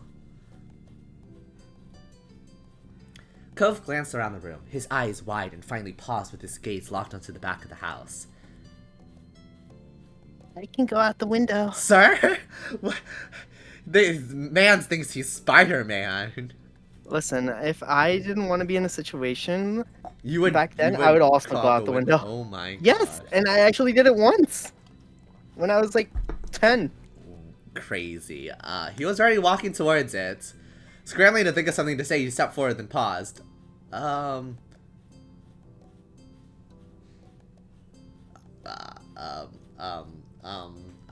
that one, not that one. I don't know, That's a Sheila. lot of options. Do you want to break your other arm? No. I'd probably just say please don't get hurt. So you're gonna let him go? I don't want him to go, but there's no option to just say don't go without mentioning Shiloh, and I don't want to mention Shiloh. I don't know who Shiloh. Well, maybe I should mention Shiloh. He seems very... I mean, as far as you know, it's Lizzie's like good friend, Oh, it's and my Lizzie's your sister's sister. friend. Okay. Yeah. So you pretty much know Shiloh. Okay, fine. Cheer up. Sheila's gonna like you. And this one's uncertain. I am uncertain. Yeah. Cheer up. Sheila's gonna like you. There you go. Look He at you likes using the color. everyone. I mean it. But I don't want to see him. I don't know him. You didn't know me. Well, you kind of just snuck up on him. You sneak attacked him. Perfect. We just need to sneak attack him. You teased him, you comforted him, you encouraged him. Well, I'd probably just keep encouraging him. You encouraged him. He's not bad, really. Sheila's gonna be more scared of you than you are of him. Okay. Sheila poked his head into the living room. It was impossible to know for sure if he'd heard what you'd been saying or not, but you guessed that he had. Am I voicing Sheila? I can voice Shiloh if you voice Lizzie. But maybe you should voice Lizzie because you haven't voiced a female yet. No. Hi, Uni. I'm giving him a lisp. And hi, Cove? Is that the lisp? Yeah, it's not that. Oh. Yeah, it's just a little.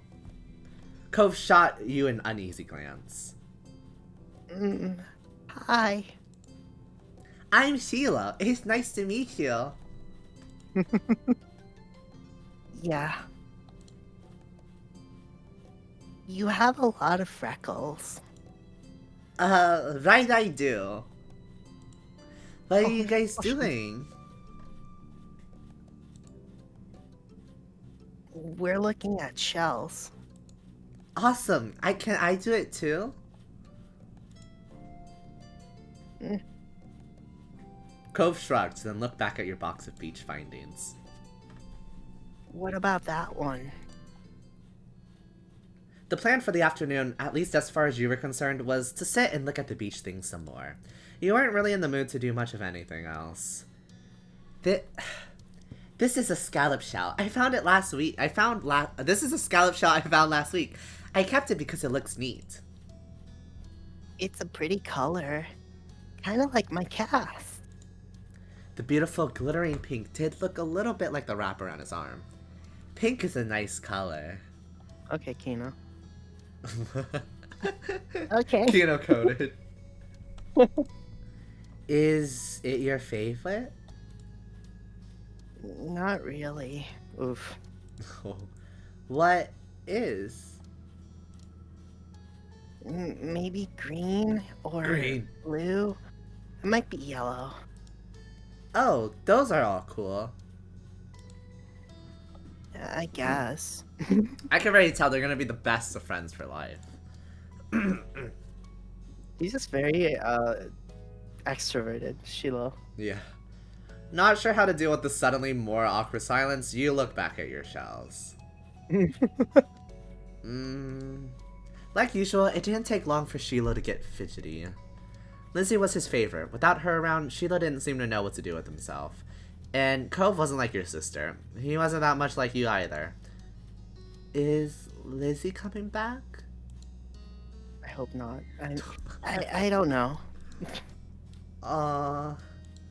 Where'd she go? I think she's at the beach, probably. I think she's at the beach, probably. Is she playing at her park? Cove's eyes lit up at the moment of at the mention of the park, and he looked towards you. There's a park? Okay, he likes parks, I guess. Well, Yep, yeah, what doesn't? But, yeah, but it's old. Can you show me? I want to go. Yeah, but this is like the motion we've seen out of him this whole time. He started getting up before he had even answered, and Sheila jumped up beside him in excitement. Really? You do too? Right, Uni, the park is fun! Ooh. No. Straight up just no. No. No, the park's pretty great. Did you not like the park when you were a kid? Not really. I like the swings. No? Yeah, because I mean, people would yeah, hog I'd the skip the swing. swings. Oh, I'd be that person. The audacity. The park is Gotta be pretty faster. great. Yeah, it's right at the beach, so there's lots of fun stuff to do and lots of sand. It has a jungle gym and a bunch of swings. You read Unis as Chilo. Oh. It's okay. That sounds like it could be cool. So, are we gonna find Lizzie? I don't know. I never really wanted to see her. Me too, buddy. Me too. I don't want to voice her. I don't want to check the park out. Wait, I just want to check the park out. I did not like parks either unless it was private. Yeah. I like my own things. Adrift without any direction, Sheila finally turned to you. Okay. He perked up. Both boys wanted to go. It was only fair. After getting permission from your moms, the three of you were ready to head out. It was a short walk to the park. Lizzie had convinced her moms that it was so short she should always be allowed to walk it by herself. That doesn't seem safe, but okay. When you found her, she was hanging out. She was hanging on the jungle gym, swinging back and forth. Oh god, oh god, oh god. You ready? This is it. Hey, Lizzie. Her face lit up when she saw you, her big brown eyes going wild.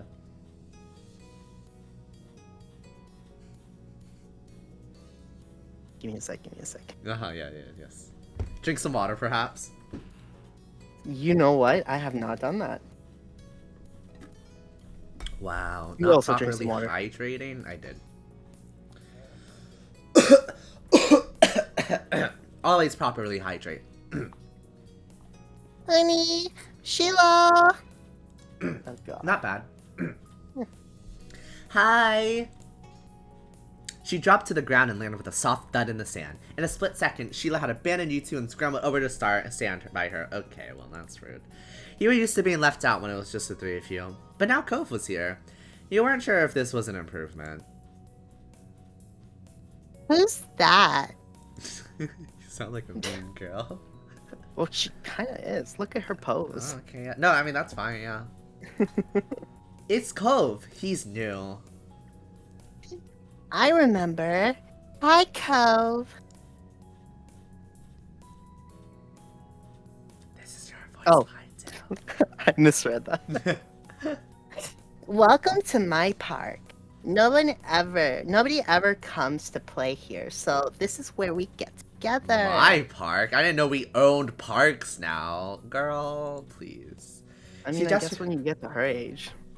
She gestured wildly with her arms, as if to present the area to the newcomer. Without interrupting Lizzie's speech, Cove whispered in your ear, quiet enough that the others wouldn't overhear. I thought kids couldn't own places like parks or hills. That's what I'm saying, Cove. You get it. Oh my gosh. And that's my sister. You couldn't help but laugh a tiny bit. While Lizzie continued talking, you took the chance to kick off your shoes and wriggle your toes through the warm sand. Nice, huh? In this neighborhood, I'm the one who comes up with all the ideas. Okay, never mind. Maybe you were right. I guess she is a mean girl. Yeah. You are? Yeah, I am. Who else could handle the job? Lizzie is the oldest. By a lot. My mom say you're Uni's age. By a lot? Is she like 12? I guess she's giving 12-year-old. Maybe. Maybe. Yeah. Thought so. I'm still the only one in this group with double digits. Okay, so yeah, probably. Yeah. What about other kids? Other kids? It's just the way she said that. Adopted? Other kids? They don't exist? There aren't any.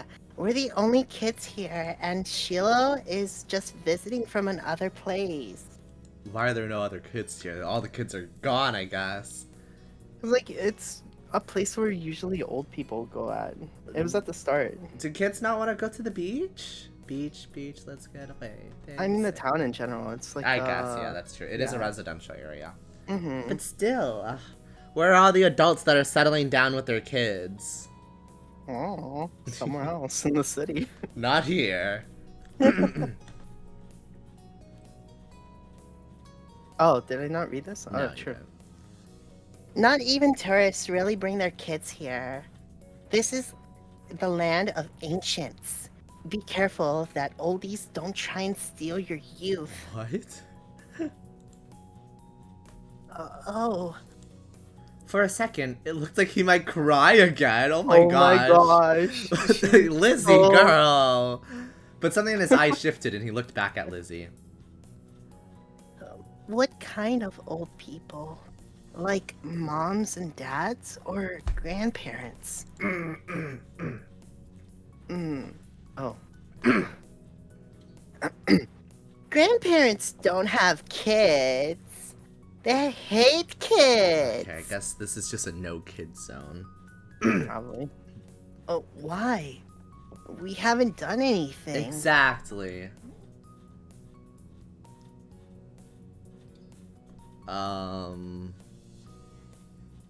Stop saying stuff like that. You're gonna upset him. I would probably be a little bit sassy to my sister.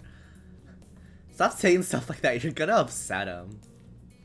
You interjected quickly, hoping Cove wouldn't start crying again. He sniffled, his forehead creasing with worry. Lizzie was staring Cove down, but Cove wasn't even looking at her anymore. He didn't seem to care that she was there. He went into his own head. Sheila was the next one to speak, completely unaware of the situation. I met Lizzie and Uni in school. You'll see tons of kids there once summer is over. I don't want to go to new school. I don't want summer to end. Sheila looked down to the dirt. He hasn't had much luck striking up conversations with Cove. I like summer vacation a lot too. All the building tension in the air suddenly vanished when Lizzie laughed. At Sheila's discomfort, at how weird she thought Cove was. At something else entirely you didn't really know, but she laughed, face scrunching up. Welcome to Sunset Bird Cove. Take a seat, put your feet up, and get used to it. Ooh-ah. Or ooh-ah. Ooh-ah is Ooh-ah right. is right. I didn't know who this was. For the rest of the summer, Cove was Oh my always gosh. there. Wait, what? Are we already... You saw him more often than Shiloh, and on some days, when she was in a bad mood or busy, you even saw him more than Lizzie. He became a staple of your everyday life, the way sun and lunch and the beach were. The first summer, you hadn't really been interested in him one way or another. He was just kind of a fact of life, someone you met with because he was there. Of course, that was only the start of things. Oh, thank goodness. Why are you saying, oh, thank goodness? Oh, because we don't see Lizzie? Yeah. Drink some water. Yeah. Hydration. Hydration. Here, look. I'll even redeem it for you. There you Now go. I'm wet. Thank you. Okay, moment. Yeah. Select a moment.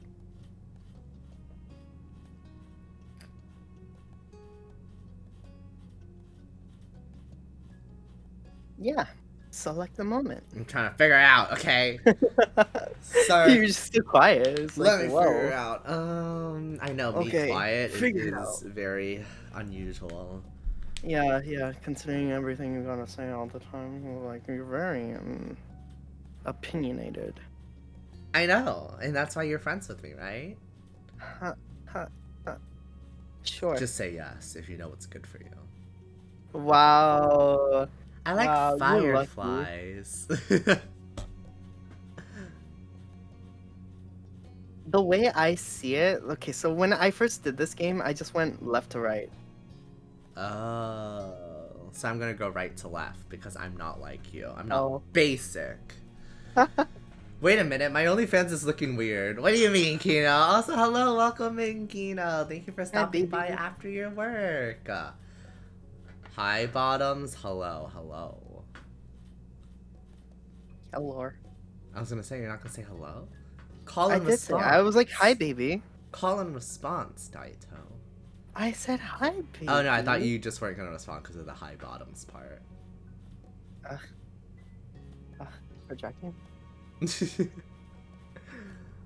What do I want to pick? Wait, do we get to pick multiple or is it just one at a time for the whole playthrough? It's not one at a time. You just do one and then it crosses off and then you do the next one. And Oh, so really? on Oh, and so so on. I'll do all 5 eventually. Yeah. In this one, You just get to playthrough, pick right? the order. Oh, okay. Oh, if I pick the order, then Fireflies is definitely last. Yeah. Hello. I'll start with Grown Up because I don't know what that is. I don't know. Oh gosh. One sweltering summer day, you were in your living room with Cove, listening to the sounds of the birds chattering outside the window while you lay across the rug on the floor. Cove's dad had dropped him off earlier, and your moms had left the two of you alone with Lizzie to play amongst yourselves. It hadn't been too hot to go outside in the afternoon, at least according to Mommy, so your sister was starting to get impatient waiting for her golf class that evening. Oh, I think Lizzie is here. Oh no. The three of you had trouble finding something fun to do. The beach and the playground were off limits, and you felt that it was too warm for anything like playing with your fuzzy toy animals. Then suddenly, a light came to Lizzie's big brown eyes, and her smile spread wide across her face. Having an idea gave her a new wave of energy. Since we're stuck inside, we should be adults. They don't play outdoors anyways. They're always inside, telling everybody they're too busy to play. Oh, we're basically playing house. Okay, House. interesting. Yeah. Why? Thank you for the redeem, Kino. Meow. Meow. Meow. Don't you usually give like 2 more? Meow. Yeah. Meow. Meow. Yeah. Meow. Yeah, I have the new sound alerts and custom images now, Kino, if you see.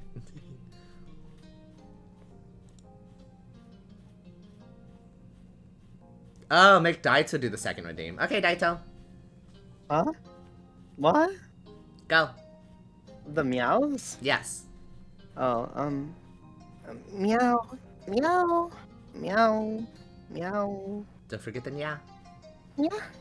There you go. Jesus. I do. Your hard work didn't go unnoticed. Thank you, Kino. As I said, I said why. And it'll be fun, duh. Dyslexia. Cuties know you. Also, yes. It's okay. You did it. You read the line. Thank you. What do they do inside that we don't? Besides use the phone a lot. Looking good. Wink, wink. Aw. Aww. Excluding a small huff, Lizzie decides to ignore Cove. How dare you ignore him? Uni, what do you think? Do you want to? Cove said it. That doesn't sound fun. I bet we could come up with something else. I don't know. I want to. I actually did like to play house and things like that. Of course. I want You'd to. be the maid. That no. Uh-huh. You do? I was actually the child. Oh. Seriously? Even though I was one of the older ones. Oh, wow. You just like to be Yeah. I just like to be Babu, yes. Hooray! Okay, let me think. What do I want to be? Satisfied that neither of you are about to bail on her, Lizzie thought over her options while you watched. After a few seconds, she clapped her hands together and beamed, apparently having settled on something without asking either of you. Okay, I'm gonna be the professional golfer. Uni, you and Cove can be She's gonna make us married. oh, Oh. a What? beach volleyball player and a gymnastic or a tennis player. That's 3 options, Lizzie. There's 2 of us. I know, right? She can't even count. Just. Why can't we pick anything we want? Because I have a Oh. fun idea. She furrowed her That's why. eyebrow. That's not good. Oh no. Yeah. That's scary.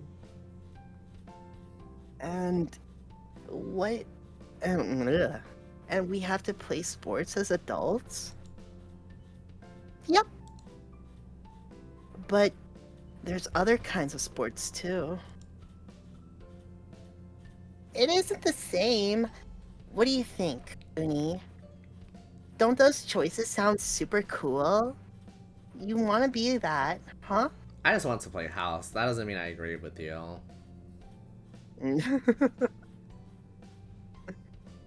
It's like maybe Isn't- not. Isn't there anything else we can be? Yeah, that's direct.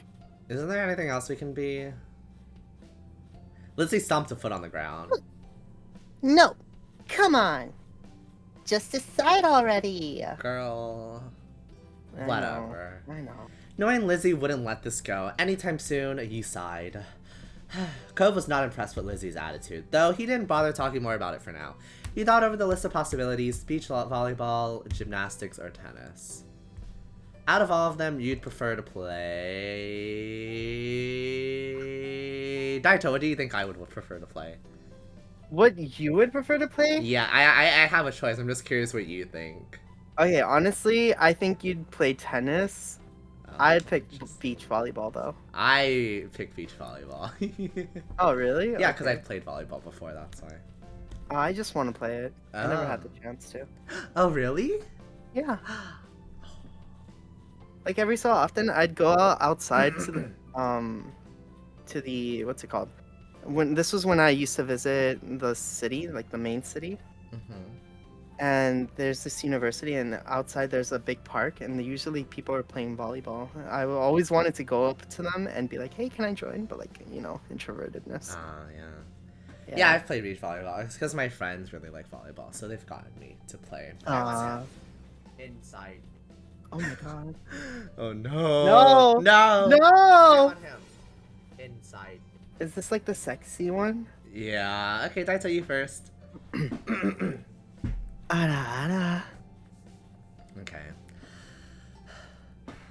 Ara. There Oh, you go. got closer to the mic. Hold up.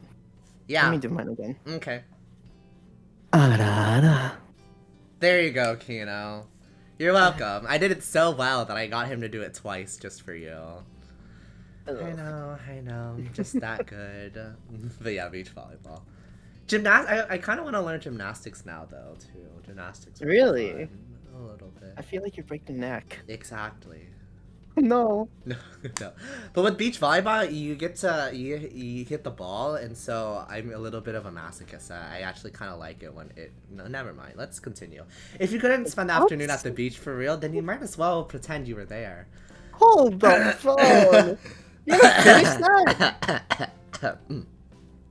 You can even wear your swimsuit to make it seem more realistic. Although Lizzie probably wouldn't let you run off and do that now that she had you here.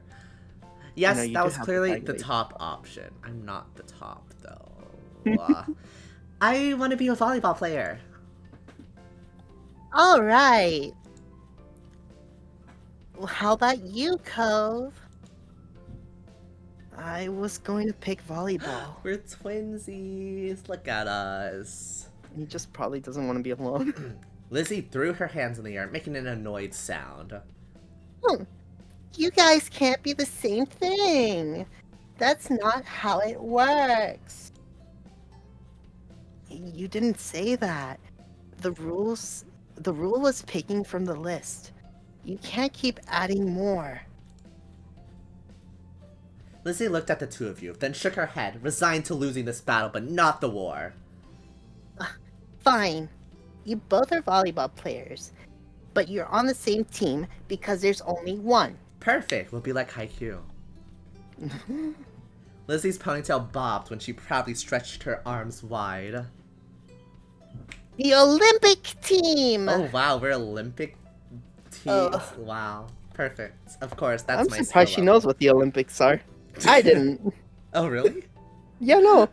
At her age, I was just like, Star Wars, Naruto. Oh gosh, he was a Star Wars nerd from birth. Wow, you punk. Whatever. It, No, there's a not you very- too, Kino. It's a very. Wait, you- Get him, Kino. Read him. What? We're the Olympic team. Oh, we're the Olympic athletes who just completed in the Olympics or competed. I was Jesus. Olympic obsessed since I was 7. Oh, I see. Well, Really? you just weren't on the hype train, Daito. Where were you? Trying to learn English. No, like, fair. Cove didn't seem all that impressed with the announcement. He made a face and adjusted the glasses on his nose. That's really specific. That's why it makes it fun. Anyway, Lizzie marched back and forth in front of the both of you, getting lost in her own imagination. I won all the gold medals, and people are calling me next Mickey Wright. I don't know who that is. I'm assuming that they're a professional golfer. At least Anakin could build a hovercraft at their age. That feels like you're getting roasted, Daito. Okay, first of all, that is a fictional time in the future. And second of all, I'm so proud of you. That he made a Star Wars reference? Yeah. Beautiful. Amazing. 10 out of 10. Who's that? Lizzie stopped on the spot and turned on. Oh no! Cove, Oh, you're no. gonna die! Her brown eyes shining with impatience. It doesn't matter if you know who she is. It's a golf thing. Oh, I hit my mic on that one. It was for the effect. It was just to show the anger. Oh my god. I'm like moving my arms so much. You guys won medals too. Praised Uwu. I guess that's all it takes for Kino. Yeah. Your team placed silver. That's more real if we don't if we're not all first place. I'm assuming that means she got first place, but we. Yeah, she got the gold second, medals. yeah. Yeah.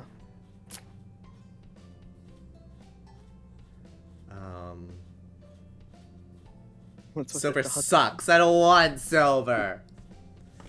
I'm trying to think. Is it... Which option is it? I actually had this whole thing where I realized that in life I got second place a lot. So I'm trying to think. Aw.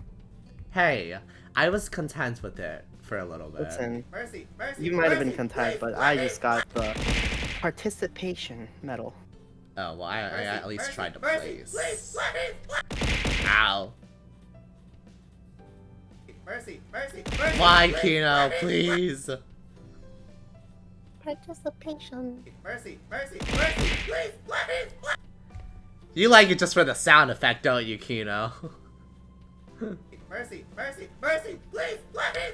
Oh my gosh. The alerts, I joked. I'm glad you liked it. On my fries? Oh, I thought you choked on something else. No, I'm not there right now. Oh, yeah. My bad. My mistake. Yeah, yeah. If it was something else, I'd be kind of concerned, not gonna lie. Could I'd be really concerned. have choked on water. Dai isn't here. He can't even spell correctly. He's really flustered right now, I see.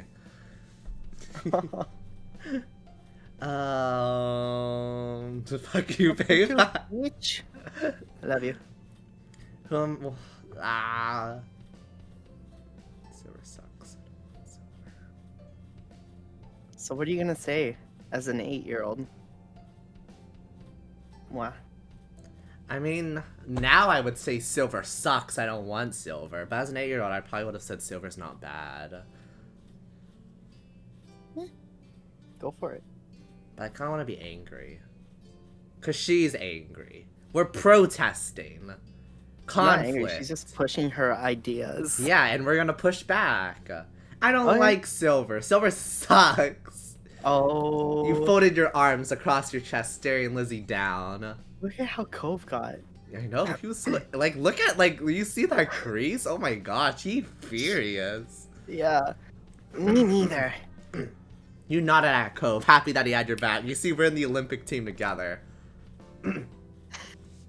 Lots of people lose at the Olympics. Them's the breaks. Wow. That's a saying. Have you ever heard of that saying? Them's the breaks? No, I never heard of it. It's just like, it's basically saying sucks to suck. Too bad. And that's what happens. Them's the breaks, kid. Then you're the one who did, not me. Ooh. Lizzie looked taken aback by Cove's declaration, as though the thought of her losing was completely absurd. No way. This wouldn't make sense. I'm already practicing my golf game. Lizzie, some people get second place, don't you know? Them's the breaks. Snap. She took a golfing stance to make her point, pretending to swing her club and hit an invisible ball. Please let me respond back to her. Oh, she won't. She doesn't. Oh. Yeah, no. I was gonna be so sarcastic. That was yeah. my moment. Uh-huh. So, what kind of house do you want to live in? Cove hadn't changed his mind about winning, but thinking about where he'd live as an adult appealed to him, apparently, because he looked back at Lizzie with some of the anger fading. I'm going to live on the beach. OMG, guess who I just pulled finally? Did you get Encore, Kino? Oh, That's my nice. guess. Did you get Encore? My guess. Encore. Encore's my Encore, guess. Encore, I Encore. told you first. No, I said it first, actually. No, I said it first. Like, I literally said Encore, and you're like, No, I oh, literally said it Encore, first. Encore. That's what I was gonna say. So you No, just no, copied off no, of me. no, You copied no, my no, homework. I no, can't wait for us no. to both be wrong. Your homework. Oh, no, yeah, we were both wrong. My last 4-star I've been missing since 1.0 in HSR. Oh, Oh. it's from HSR. Luca? No, but Luca didn't come out on 1.0. Is it? Who else? Hook. Wait, you never had Hook? That's crazy. I had like 4 Hook copies on release. You and your honkais. So sad. It's okay, Kino. Congratulations on your Hook, even though I wouldn't personally. Well, she was my first main, but it's a little outdated now. Ooh, outdated. Whoa. Lizzie made a face at him, poking out her tongue. That's kind of boring. We already have that. I've coincidentally never gone her in any banner. That's crazy. My Oh, wow. condolences, Kino. No. Not like the normal houses here with a street. On it, like right on the sand by the water. Just like that, all the tension was back. Girl, why are you so upset he wants to live on the beach? We're beach Oh. volleyball players. You hadn't even had a chance to choose where you would want to live. That's not very fun or smart, Cove. You can't live on a bunch of sand and shells. But I want to, and I will. Cove narrowed his eyes at Lizzie, even though she stood half a head taller than him. Yo, Oh my gosh. Why You wanna we're end? so fiery. What? Oh, do Oh. these kids want a date or are they siblings? Oh, no. So this is our sister, Kino, and then this is the main love interest, Cove. But we're kids right now. We're both 8. yeah. No, they hate each So- other. I mean, he is our love interest, though. Yeah. Pope just doesn't like being bossed around by Yeah. Liz. I also just think he never liked Lizzie. Well, not since this moment. Not since ever. You didn't give out a list of things to pick from this time. So I'm picking that. Why are we even playing pretend if we can't imagine anything? Jeez. Well, I'm gonna live on a mansion far away from here and far away from you. One with an indoor pool and a place to practice my award-winning golfing. She doesn't have any awards right now. So mean. Bully the children. How come you were yelling about mine when your idea is even more impossible? Oh my gosh, they're going for each other's throat. Read her! Lizzie's face flushed red, her hands balling to fist. I was like, guys, the girls are fighting, oh no. It's not impossible, and it's better than yours. Get her, Jade. Not Jade. Disagreements always seemed to crop up when the two of them were together, and you always felt like you were stuck in the middle. But when it came to the topic at hand this time, you thought... Oh, whose side are you picking? I mean, being on the beach is cooler than a mansion. That's an emotional response. Why? Where's my direct response? Oh, Cove was right? Yeah. Yeah, okay. Yeah, I would probably just say Cove was right then. I'm not that emotionally attached. Cove was right. Cove's idea is good. You shouldn't say yours is the only right one. No one asked for your opinion. Wait, Uni. what did she just say to me? Let me at her. Cove Fight, granted fight. you a small nod. Fight. Cove granted you a small nod, which was a rare amount of acknowledgement from him. You didn't think it was that big of a deal. You can swim wherever you want. You can swim wherever you want if you live on the beach. I don't think that's true, Cove. I don't think you can go that far unless you want to, like, drown. And also, you can't swim on the sand, so... Or get eaten by shark. Yeah, I feel like that's just wrong, but, like, I like the spirit, Cove. Mm-hmm. We can still swim at any time we want from where I live now. Being a little closer doesn't mean anything. Says you. Oh, the two of them scowled at each other. Oh my gosh, I can't do Ooh, anything. The music. Oh, You're being so unreasonable. You... don't say a slur. Look at her. I don't get what you want. This game doesn't make sense. Oh my gosh, he got meta. He's talking about the game we're currently playing, actually. Did you know that? Yeah, it's breaking the fourth wall. It does. You don't have to be realistic. You have to. I said that. Oh, you have to be realistic. I said that. But you're not. You had no idea what to do to make them stop at this point. It seemed like the two of them would just keep working each other up as long as they could. Nothing you said so far had kept them from being mad. Thankfully, like a greeting card angel, Mom walked into the room. Oh. Lizzie rushed to her, hanging onto the hem of her shirt and poking out her tongue at Cove. Lizzie, Uni, it's time to get ready to go. Sorry, you have to leave already, Cove. Their mommy said she'll walk you home so you won't be left in the cold. Cove was still glaring at Lizzie, his face flushed red with anger. I can go by myself. But... Without giving Mom a chance to stop him, Cove stood up and stalked out of the room, shoulders drawn tight. Okay. Worried, Mom turned to look down at you and Lizzie. You two were playing nice with our new friend, weren't you? Would you tell the truth or would you lie back then? You told me you were a liar. I would lie. Yeah, you told me. I don't, like, Mom doesn't have to know. What's she gonna do? Is she gonna yell at my sister? My sister can figure that out on her own. You told us. You lied. Yep, we had fun. Uh, Reassured that you didn't rat her out, Lizzie flashed you a smile. I would have ratted her out. No, I lie. Ah, Keep That's the peace. right. We're good hosts in this house. That's what I like to hear. We'll have to make sure he comes over again. Lizzie's smile immediately faded. Ah, right, we better get a move on. Let's go, kids. Nolani, where did you leave the car keys?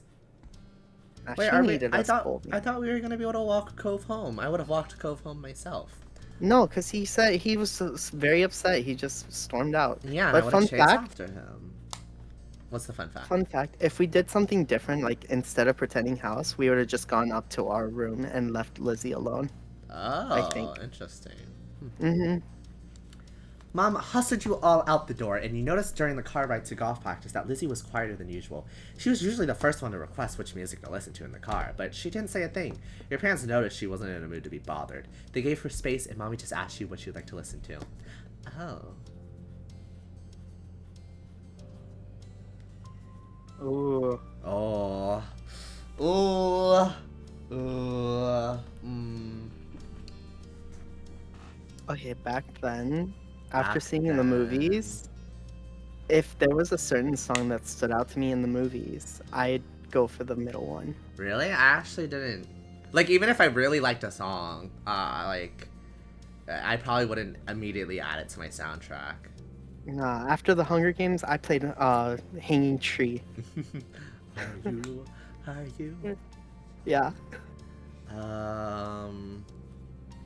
I'm tempted to almost pick the last one just to be a people pleaser, because I did say I'm a big people pleaser.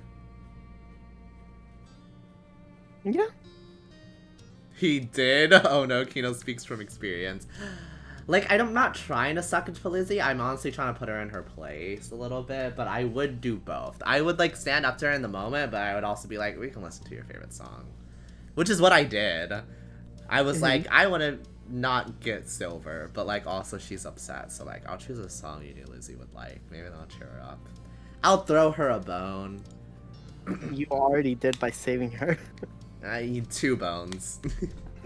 You were happy to see it brighten her up right away, and she started singing along with you. Soon enough, her bad mood was a thing of the past. When the card ride was over, you spent the twilight hour watching Lizzie hit things with other girls her age. Okay. You didn't know much about golf, but you could tell that she really liked it, so you sat with your moms and tried to puzzle it out.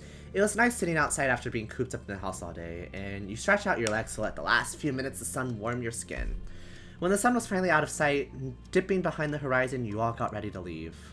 Instead of going straight home, your moms took the family out to dinner. You went to a restaurant you had all been going to ever since you could remember. Oh, I love family restaurants that you go to with your family all the time. The whole afternoon had been a bunch of shouting you hadn't been able to stop, but you could kind of tell that all of this helped Lizzie be less angry. With Lizzie in a better mood, the car ride home was much more pleasant. The two of you took turns picking the radio stations while your moms spoke quietly to one another about stuff. Soon enough, Mom was turning onto your street, then reversing into the driveway. Once she cut the ignition, the 4 of you got out of the car and went into the house. Mommy went to the washroom while Mom left to go change. You and Lizzie stayed downstairs in the living room. You were about to head to your room when she stopped you, motioning you closer instead. Puzzled, you listened to her. She craned her neck around as if expecting someone to pop out of nowhere and scare her, then turned back to you. Lizzie crossed her arms, peering intently at you. Thanks, Uni. I couldn't say it before. I know, I'm such a good brother. Thanks for lying and being a horrible No! son. Say the line, sir. Okay. If you said Cove got all mad, Mom would have gotten mad at me too. Okay, this isn't the character development I was hoping for, but sure. Ugh. You thought back It to just- earlier that what? It's making your relationship better with her. I guess Your that's sister. somewhat positive. You thought back to earlier that day, the argument Lizzie and Cove had and how Mom never found out about it. Oh? Oh, that's nice. Probably this one. I would.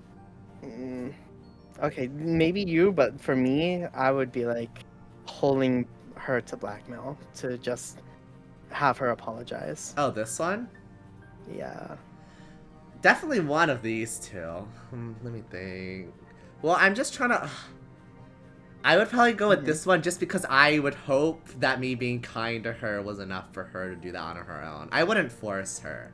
But I would want it to be known that I want you to make up with Cove.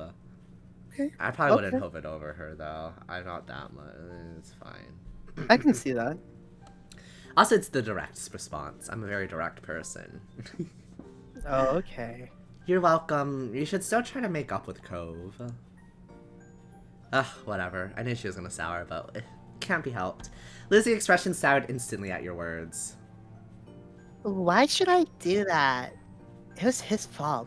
And it doesn't matter anyway. After I try to be nice to her, too.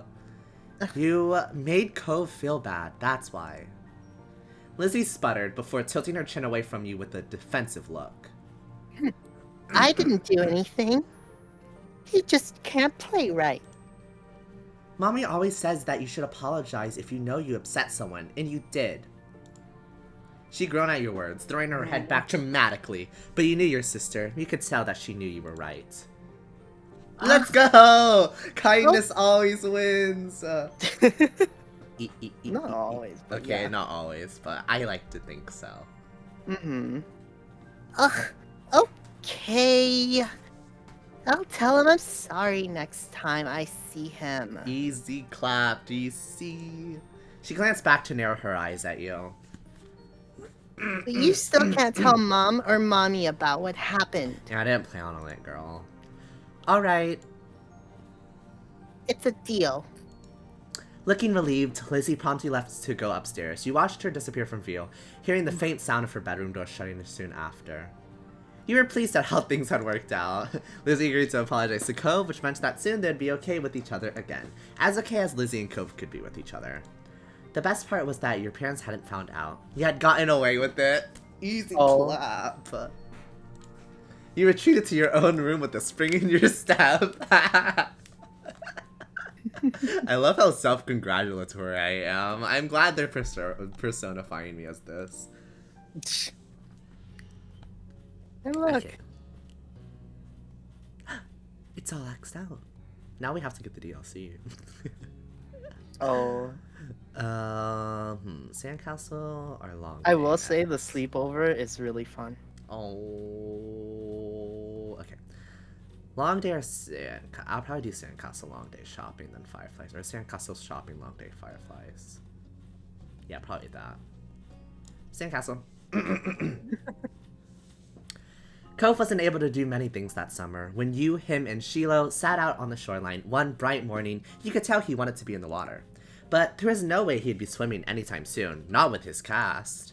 The waves washed a single shell to shore, glittering and blue, another reminder of the places he couldn't go. From what you'd heard about Cove's old life so far, in tiny pieces and fragments, you could tell that he'd do anything to be able to get the cast off. I mean, I didn't technically know that, but I guess I technically knew that. Gotta go, bye-bye. Okay, Zella, thank you so much for stopping by today, though. I hope you have a good night. Goodbye, goodbye. Take care, Zealot. Take care. Even cut it off himself, if he could. Oh gosh, I don't think that's safe, Cove. You thought about how his summer last year must have been totally different from this, with his old home and his mom and dad. But now he was here, with you and Shiloh and Lizzie and everyone else, and he couldn't even go in the sea. This town wasn't bad, it had all your favorite things in it, but sitting there on the same beach you'd grown up on, you could understand that not everybody else felt the same way about Sunset Bird as you did. You watched him from the corner of your eye, quietly, and he finally said aloud what he had been pondering. I wish I could go in. Finally, you get to do 2 characters. The water? Yeah. The sun is almost out, but good night. Oh gosh, yes, okay, good night, Oh. Zealot. Sleep well. Oh my gosh. He stayed up so long. Oh, I'm sorry. You're gonna be able to do it soon. Cove only sighed in response. Apparently soon wasn't enough.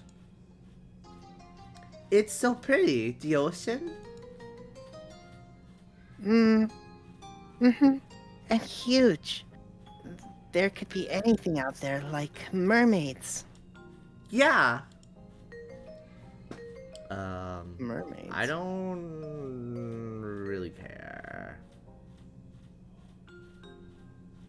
I'm fine here on land. We have to make the land sound like the best place possible. Yeah, honestly, I would not go in. I'm fine here on land. Alright. Mermaids. Mermaids. Obviously not interested in hearing much more of your input on the situation. Okay, my bad, Cove. I was just trying to make this a fun, silly time, but sure, fine, my bad. Cove turned back to the water. But as he looked away, something about Shiloh's slow, careful movements caught his eye. Hey, are you building a sandcastle?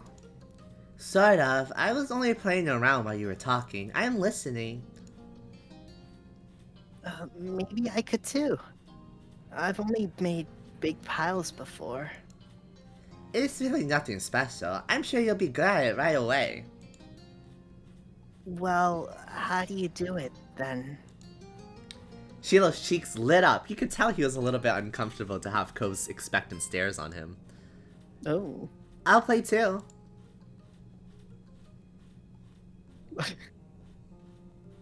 I don't know why I read the first one as like Patrick. I love making sand stuff. Yeah, I like making sand stuff. I love making sand stuff. Okay. He put his hands back to his seashells in sand and nodded. I don't do a lot. Here's how I like to get a house started. Sheila, focusing more intently than you'd ever seen him, guided Cove through his process. You happily used your own method. It didn't take long for the three of you to each have humble structures prepared. That's all, kind of. You can do anything now, like make it bigger, add some seashells, carve a pretty pattern. I bet you'll have great ideas. I'm gonna make it bigger. Mine's gonna be a real castle. Cool, this is gonna be a house. Look at the base of your sandcastle. You decided to make... Oh? Okay, come on. Who goes to the beach and doesn't just make a castle? A house. You're gonna make a house? A house. Wow. A house. So boring. A house. No, it's So probably boring. a castle. I was about to say. How do you even make a house? Use all brick. You make a brick and then you make the sides. You know, the roof. I guess. Mm-hmm. Looking at the base of your sandcastle, you decided to build a fancy castle. The better part of the next hour was spent focusing on your own work. The boys were the same. Even Shiloh didn't sneak as many peeks at everyone else as he usually does. You finished shaping before either of them did, glancing up from what you'd built. It seemed you got done so fast because they already searched around for extra decorations. Sheila had grabbed most of the really interesting stuff, and Code had a lot of the shells, but there were still options. The first thing you reached for was a... green! Green! Green! Piece of sea glass. Green! It was the best fit for your castle, you decided. It was see-through and sparkly. Ooh. See, I chose the best one. So you displayed it front and center, making it a headlining feature of your whole thing. Pleased with the result, you finally took a proper look around that wasn't focused on the sand itself. Both Cove and Sheila seemed super immersed still. You knew you could probably sneak a peek at either one's works. Check out Cove's sandcastle. Yo. Hey, let me look at your sandcastle. The castle Cove had built looked surprisingly tidy, especially for someone in a cast. He must have worked really hard. He wasn't even finished digging the huge, gaping moat in front, but it was already enormous. You got the sense from the enthusiasm he was digging with that. The doctor was probably going to find a bunch of sand when he finally removed the pink plaster. The silence was then broken. What's on top of yours, Shiloh? He peeked closer and discovered something shiny sticking out of Shiloh's sand chimney. Oh, it's just a gum wrapper. It looks like smoke. It's good. That's smart. He's paying more attention to Shiloh than me. I'm kind of getting jealous. Oh,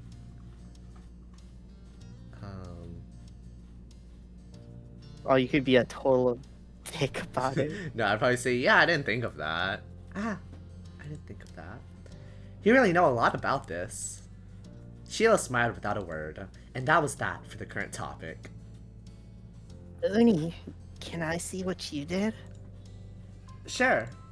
He began surveying your work. The castle you built was pretty impressive, all things considered. It had archways, tall walls, and even a little moat circling it. You would probably feel safe living there. Maybe your moms were the queens. Of course.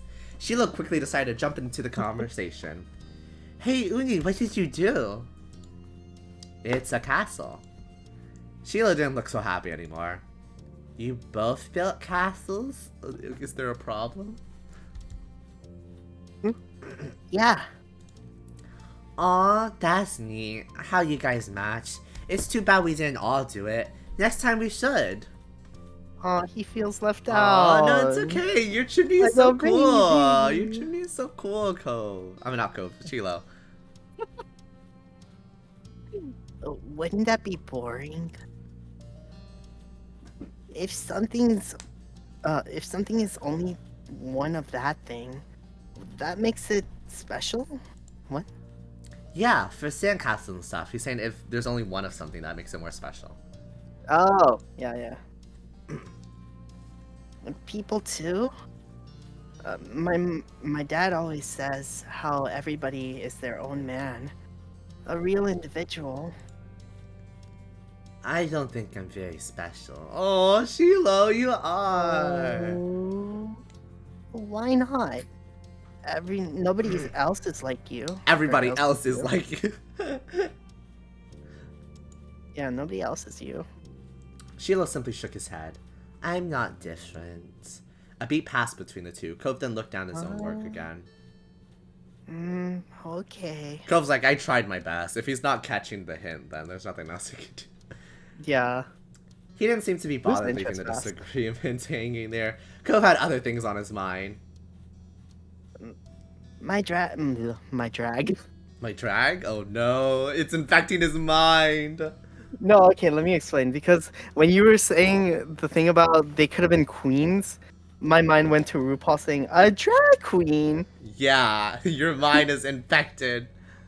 I told you, I know, Kino. It's getting scary. I hate It's it. getting concerning. I hate it. Can we get the Star Anyway. Wars Daito back again? I miss him. Wow, okay, anyway. My dad tried to get me to make sandcastles the first time we came to this beach. I didn't want to. Cove trailed off. Again, there was another moment of silence. Shiloh shifted and opened his mouth to say something, but Cove spoke up before he could. You didn't think he knows that Shiloh was going to talk. Hey, do you know what happened to your mom's?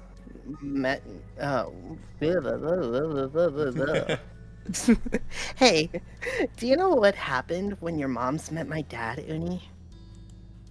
You cocked your head thinking about it briefly. I wasn't there. They didn't tell me. I just remember what happened when I met your dad. Mr. Holden had been a weird stranger then. Well, he was still kind of strange. No other parent acted like him, but you knew him better at this point. Now that you thought about it, it made a lot of sense that Cove's dad talked to him about people being unique. You were pulled from your thoughts when Cove continued. Oh, well, I was there. Why'd you gasp? Gasp. Me? Oh, Yeah. because I remembered something. I won't say it though. Oh, okay. Yeah. I don't think my mom has met your dad. Yeah, I'm pretty sure she hasn't. Uni's parents and my dad met at the same day I met him. I'm gonna say what happened. Oh? Shiloh frowned to himself, ducking his head. His hat cast a shadow over his face. You could tell he was upset at not being included in Cove's choice of topic. Oh my gosh, Shiloh! It's Oh, the okay. poor The poor guy. baby. That was kind of The boring for poor him, guy. though. Giving people their own turn to say the things they want is important too. I mean, I'm not gonna interrupt Cove's story. Cove's talking. Oof. Poor Sheila. I mean, yeah, but like if someone's talking, you can't just be like, let's take turns here. Like Sheila was talking before. You stayed silent and let Cove finish his story. Sheila could talk about stuff after Cove had a chance to share what he planned on. When we moved here, we didn't bring a lot of things with us. Only some stuff that would fit in Dad's car. We didn't even get a moving truck. I sat there while Dad brought it all inside. I didn't want to get out because I knew Dad would make me look around the new house. I really didn't want to do that. I mean, he is kind of just like trauma dumping on us, but like he's a kid. Yeah. His lips twisted into a frown as he recalled that. I thought he was telling us this story to like make a point. He does not seem to be making a point here. We're waiting for it. He's gonna make a point. He's gonna tie it all together. Eventually. Eventually. Then I saw your moms. They were in the car too, and I stopped at your house. I guess they were coming back from somewhere or something. My dad noticed. He waved his hand, and then we went over to the front of your house, where he started talking to them. I don't know what they said. I couldn't hear it. But he couldn't see me anymore, and since but he couldn't see me anymore since he was looking out the other way. Listen. So I opened the car door and left. I wanted to get away and went behind the houses. I found those hills there. The ones where we met for the first time. Ah, the ones that I don't own, yes. Yeah. Cove nodded, then stared at you. He stared back. He didn't go on to say anything more. What? That's all you wanted to say? Oh, jeez. Cove's brow wrinkled like he didn't understand why you were surprised. That's all that happened. Uh-huh. Why did you want to tell the story if nothing happened? So true. So true. Yeah! Like, none of these are really better other than this one, but like... Is it okay? You know, kids sometimes tell you stories without any purpose. Is it okay if I yell at him, basically? Listen, it's your playthrough. I'll be You're fine, You're right? responding as Uni. Yeah. 8-year-old I Uni. wouldn't say thanks for telling me. Like, there was no point to that story. Why did you want to tell the story if nothing happened? Sir, there was no point. Oh, Sorry, not to yell at you, Cove, but like, sir... But that's how our parents met. I didn't make up the story. Yeah, but like, what was the Oh. greater... That's not really my point. Cove was just was not understanding the issue here. Sheila's mouth twisted into a scowl of disbelief, but he said nothing. Why'd she bring that up anyway? There was a slight shrug of Cove's shoulder. I was thinking about it because of the sandcastles. It made me remember when I moved to here. Dad showed me the beach first, before we went to the back to the car. Went back to the car to unpack. Jeez. He was really excited about it for some reason. Cove's brows furrowed a little more as he quietly raked his hands through the sand. I get it. You thought maybe Mr. Holden wasn't that excited about the beach and was instead hoping Cove might be. But the line of conversation had come to its end. Even Cove was done with it. Some other topic had popped into his head. Shiloh fidgeting uncomfortably in the sand had made Cove unaware of his presence again. They looked at each other, and you could only wonder what this might be about. Hey, Sheila. Yeah? Why are you always turning so red? Even when nothing's happening? Why is he... Well, clearly startled, he jerked back. Neither you or Sheila had Very expected good. that to be how he got included in the conversation again. I don't know. I guess. Cove, Jesus Christ. Okay. It's kind of weird. Why is your face like that? It's kind of weird. Yeah, Uni, why do you have that one strand of hair in your head? Because it's kinda cool. Sheila's eyes were wide with embarrassment and his lips twitched and he was blushing even harder than before. Maybe it wasn't Aw. only this, perhaps it was simply the last straw, but it was almost a big deal to Sheila. A huge deal. He didn't just look sad, he seemed almost panicked. You weren't sure if he was about to cry or run away or what, but you soon got an answer.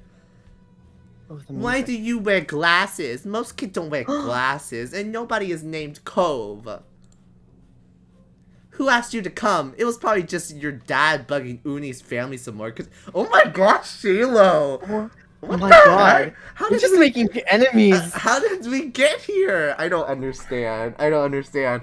First we were just Lizzie, playing now Shiloh? sandcastles. We were just playing sandcastles, and he was insecure about not building the same castle. So I thought the story was gonna be like, oh, when I first came to the beach, I didn't really do anything, and I was disinterested. But Shiloh, you were the first person to make me want to do something on the beach. So I thought that's like, you know, they have that. That's what makes you special. But like somehow now we're yelling at each other.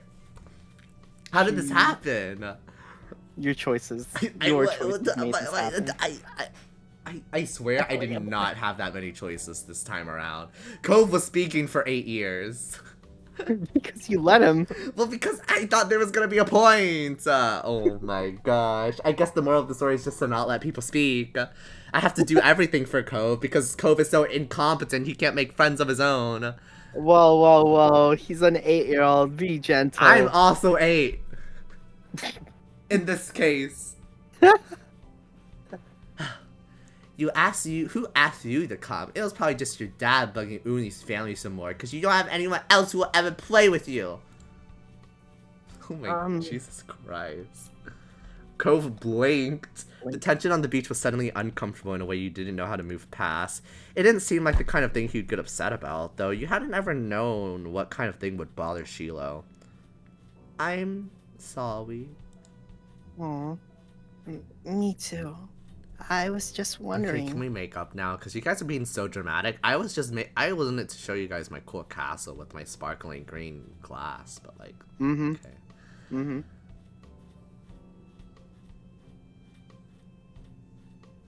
Imagine if you just remove yourself from the situation. You're trying to play on your own. Play on your own. It's like, screw you two. I'm just gonna have fun. Hey, let's build another sandcastle. I think I need to take control because these two are incompetent. Would 8-year-old you do that? Yeah, because I want to do Okay. stuff. This is boring. Why are we all crying? I came here to build sandcastles. Hey, let's build another sandcastle. The day's gonna be over soon.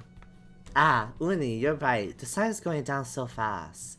You all went back to making more sand buildings, but the whole mood had changed. Sheila's cheeriness was clearly gone, and Clove looked as confused as ever about why the other boy had blown up. The air stayed uncomfortable the rest of the afternoon. We're just not having fun. What the heck? The No, whole we're rest not. of the afternoon, right up to the moment that Sheila's mom appeared at the beach to take him home. At least you tried to do something to resolve it, though, and it seemed like it helped. Even though Sheila's smile when he said goodbye to Cove wavered, it stayed as bright as ever for you. Oh, okay. I was not. Okay. Okay. That account for something. I think I'm only making friends with Sheila and Lizzie, and not with Cove. Yeah, But no. when Sheila gone and the sun going down, you knew it was time for you and Cove to head to your own houses. So you led the way on the path back home.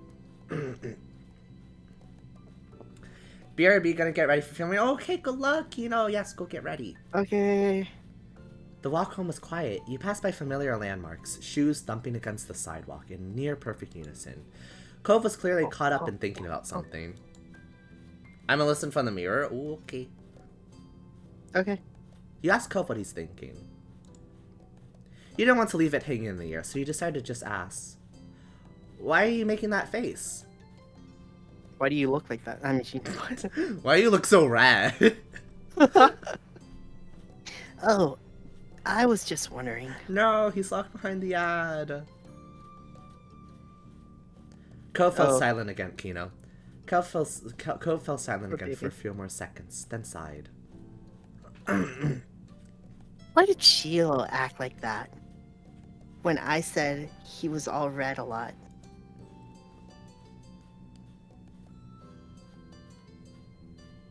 Now I'm wet. Thank you for the hydrate. Thank you for the hydrate. Now I'm wet. Thank you for the hydrate. Drinkies? I did. Thank you.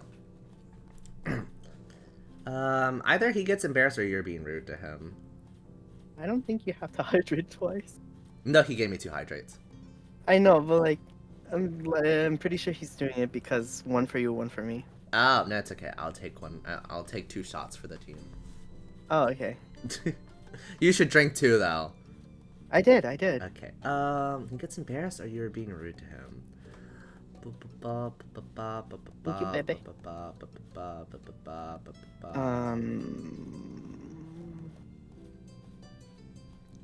Maybe if I say you're being rude to him, he'll change? I think it was just, I think it was a misunderstanding. yeah, it I was don't think he definitely a being misunderstanding. rude. Yeah, no. But there's no just choice to say it was curious. a misunderstanding.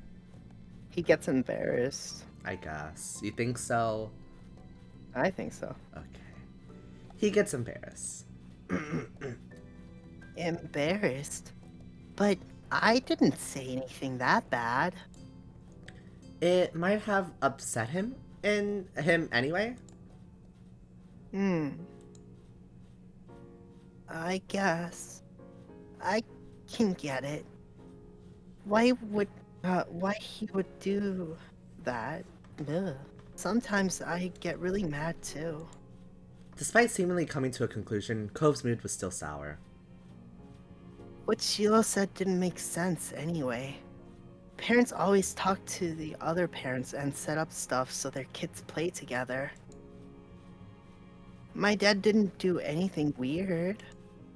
You struggle not to make a face at that. His dad definitely did something weird to try and get you to spend time with Cove. But Cove didn't know that. Oh, Nobody's making me spend time with you. I mean, that's true. yeah. This is the part where I was like, gasp. I remember now. You could be honest about the money thing or not. Oh. He doesn't need to know that. He's had a tough day. Also, why would I say that? Nobody's making me True. spend time with you. Cove's shoulders relax. You hadn't even noticed that he had tensed up. Yeah, that's what I thought too. Anyway, I knew the whole time Sheila shouldn't have been saying like that. You nodded, but you didn't speak. You kept your eyes firmly on the ground. But now, the two of you were on the sidewalk near your houses. It was time to part ways. Bye, Cove. Your parents hadn't planned anything else for you, though you knew that you'd see him eventually. Cove nodded, already turning away. Bye, Annie. You made your way to your house at a leisurely pace, going up the driveway to get to the front door. Before you went inside, you looked back. Cove was halfway to his house, his hands shoved into his pockets. You still felt a little unsure with what you were supposed to do about the deal Cove's dad had offered. You didn't want to say something bad, or something you shouldn't. You might change your mind sometime. There was always tomorrow after all, but for now, it was definitely something that you'd keep to yourself. With the final look, you went inside your house. Wow. Wow. That was a train wreck The too. drama! Time to go shopping. Okay. Oh God, no! You got it, sport. Oh yeah, sport. God. God. Come back before it gets dark. All right, sport. The familiar voice drifted across the street and drew your attention away from the snail you'd been watching inch slowly towards across the pavement. Why am I just outside watching snails move? Oh, I'm a weird child. Listen, you collected rocks. Cove waited in front of his dad, pushing his green hair back off his face from where the breeze was blowing over his glasses. He looked to be paying only a mild amount of attention as he was being handed a few slips of green paper. It reminded you of when you'd first met Mr. Holden, although he's probably not paying Cove to be friends with himself. Jesus Christ. Cove's dad seemed to feel your gaze somehow, or maybe he made a noise because a second later his eyes were on you. He waved you over with a smile. He looked happy to see you, but you still felt a little weird for getting caught. You've got to learn how to be more sneaky. You brushed your hands together to free them of sand, then jogged over to join the two. Good to see you again. What excitement are you up to today, Uni? You need to go a little bit higher again. A little bit higher? Okay. Yes. Stuff. I found a really cool snail across the road. He was slimy with funny eyes and a nice shell. Mr. Holden grinned at your enthusiasm. After you finished answering the question, Mr. Holden's attention returned to Cove, who was preoccupied with folding the bills he had into tiny rectangles. Sounds fun. You know, Cove was about to hit the store set by the beach. Why don't you go with him? It's good. You shrugged. Cove was in the process of making a similar motion. You didn't have anything else to do, and you hadn't been to the stores in a few days. Maybe there was something new to look at. Maybe. Is that okay? I was going to by myself, but I guess it is. You don't have to. Great. I'm sure you guys will have loads of fun. Mr. Holden reached into his pocket and pulled out a leather wallet filled with money. You found it odd, since your moms only ever seemed to have cards in theirs. No one has Here. cash nowadays. Yeah, true. He leaned in to pass a crisp 10 to Cove, giving him a wink and a whisper. Get something for your friend too. Sure. That's my boy. No, my boy. Cove's dad ruffled his son's hair as he was straightening back up the bill in his hand, still held out towards the green-haired boy. Take care. Cove accepted the bill after a second and slipped it into his pocket. Then, with one last nod to his dad, he turned and started walking. You followed after him, intrigued at the possibilities this outing might bring. Cove strayed towards the gentle tide. Creeping up the sand, you fell into place beside him. It was a nice day. The sun was shining, and there weren't many clouds in the sky, though the wind coming off the ocean kept it from being too hot. You took in a deep breath, enjoying the scent of salt and ocean air. When you looked at Cove, he was dragging his feet through the sand a little, and you slowed down to wait for him. His eyes searched the ground intently.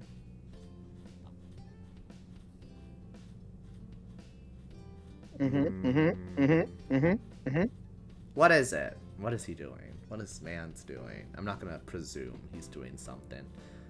What is it? Nothing. He kept staring down at the ground, though. You bit down on your lip a little, wanting to say something else, but not knowing what. The comforting sound of the waves filled the silence with pleasant white noise, and you played a little game with yourself as you walked along, getting as close to the water as possible without getting wet. It resulted in you having to run up the sand quickly when a wave rushed in more than a few times, and although Cove threw a few glances your way, he didn't say a word.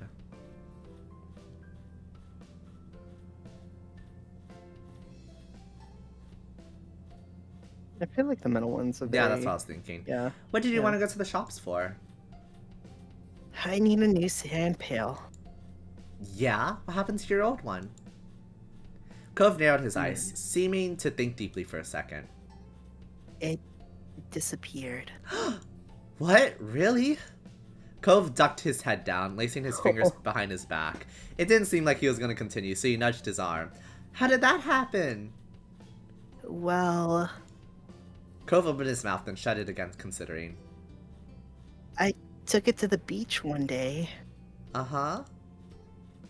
When I got home, it wasn't anywhere. You left it there? Nope. It wasn't at the beach when I went back. Then you lost it. It disappeared. What about you? What do you do out here?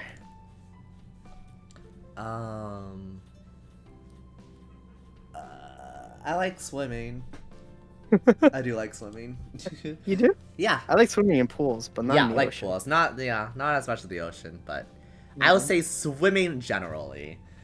Uh, Cove's lips curled up in a small smile. Me too. Not with that cast. Oh. Wow. It occurred to you that you hadn't been swimming in a while. There was just so much to do before school started up again, and so little time. Once you reached the Rip. shopping area, the nose level grew exponentially. Oh, look, it's Rip. Hi, Rip. Welcome in. Man, I'm out of it Hi, this Rip. week. How are you doing, Rip? How are you out of it? Have you been sleeping in? Napping? Hello, hello. We are visual noveling today. No longer just Visual waves. Oh, Rip, if you do a few redeems, I added sound alerts and custom images now, so they're all different. Well, most of them, not all of them, actually. Mm-hmm. But most of them. Yeah, there's a warning button now. There's a warning button? Yeah, I just realized it. It's like usually you just have three Oh, options, yeah. ban, timeout, and then delete, and now there's a warn. Yeah, they just added that, which is I want nice. him inside. Interesante. Thank you, Rip. Ada. There you go. Wow. Amazing. I creamed. No, you didn't. Calm down. No, Yeah. no, I didn't. Uh-huh. Here, let me redeem one that I think you would like. I'm not actually gonna do it, but I want to. So am I gonna do it? No, no one's gonna do it. Took it away? Bitch, go make Sigma Daddy a steak sandwich. Stay hard! I know you'd like that one, Rip. Jeez. That's that Okay. sound alert. Wait, what? Why you said jeez? No, the sound. Oh, wait, did you hear it? Yeah, I turned up the volume. Oh, Just just for to that. hear that, okay. Yeah. No longer just waves and footsteps, but the chatter of people enjoying the lovely summer day. The call of birds trying to find bits of food left behind, and lots of salespeople trying to get attention. Oh, you could do hydrate, Rip, if you want to see hydrate.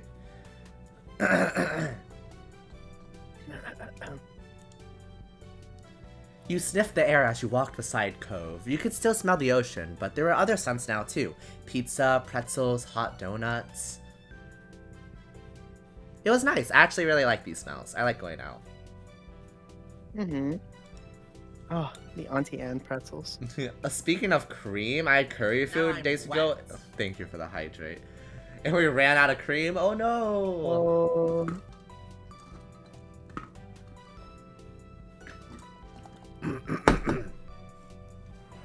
Thank you for posture. Posture check doesn't have one. Oh, the throw has one.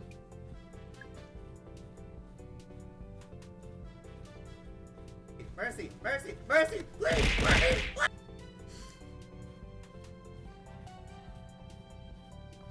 Oh my god. The energy surrounding the area seemed to fill you, and there was a bounce in your step as you began looking at all the familiar sights. There were so many things to do, you didn't know where to begin. You looked at Cove, hoping he was just as excited as you were. Cove was glancing from one side of the street to the other with a look in his aquamarine eyes that you couldn't quite work out. What's that? Cove pointed to a large crowd of people gathered near a few tables with large colorful umbrellas blooming from their middles. I forgot that was the clip, yeah. The yelling clip. You couldn't see past the adults who were blocking the way, but you knew there must be something worth seeing. Without another word, the two of you hurried over to see what all the commotion was about. Feast your eyes on the amazing Alexander! That one doesn't have one either. Chukbang namoy! I didn't know what to do for the Vietnamese one. Like, I guess I could've... That one doesn't have one either. What did I do today? Wait, what did I do today? I woke up, I had some work, then I ate lunch, which was pho, and then You played Fortnite? Yeah, then I played Fortnite with Boba, and then I got into a call with this loser. I'm the loser. Gerbar, Gerbar. Awa awa, awa awa, awa awa. Gerbar gerar.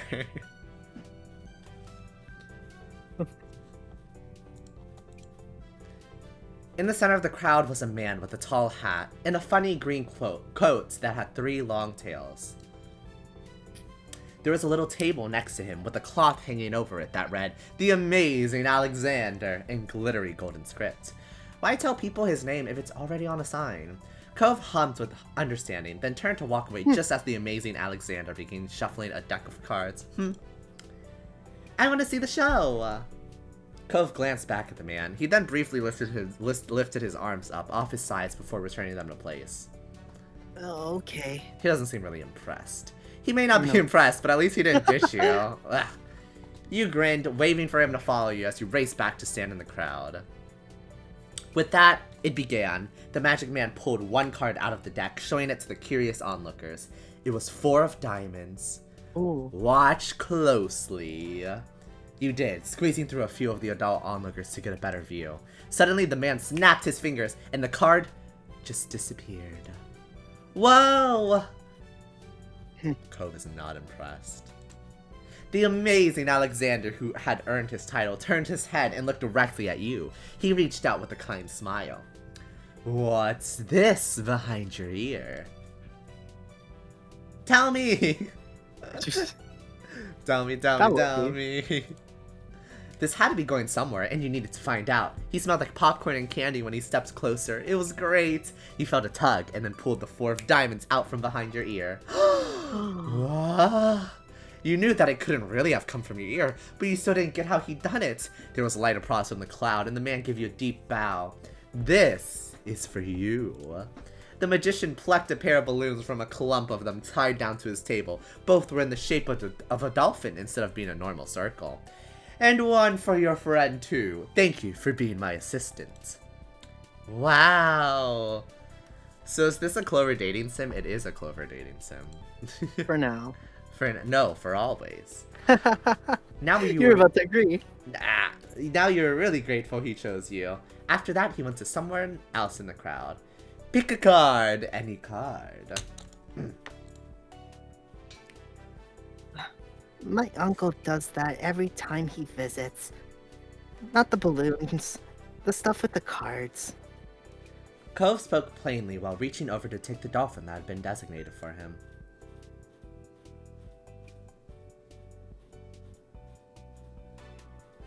At least you had a fun time. I'm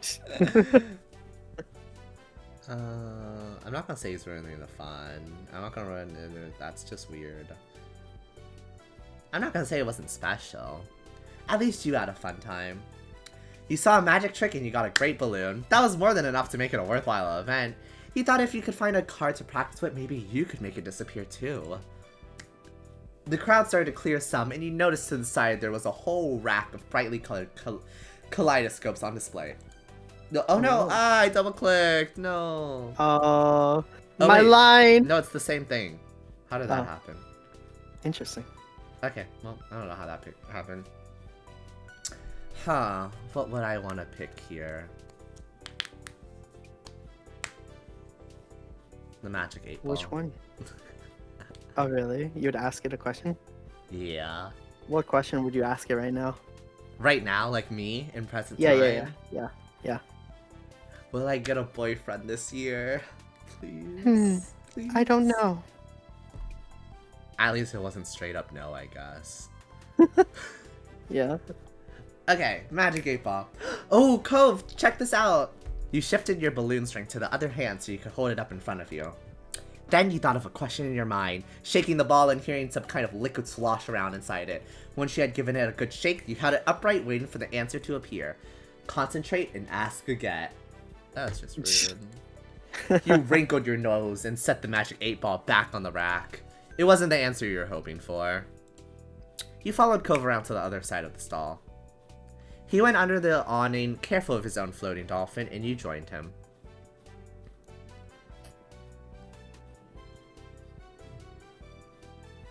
Are you having fun? Nothing. Are you? No, I hate it here. It's probably what he's gonna say, because he's a jerk! Oh, wow. Cove didn't answer straight away, and after a few more moments, you thought he wasn't gonna say anything at all.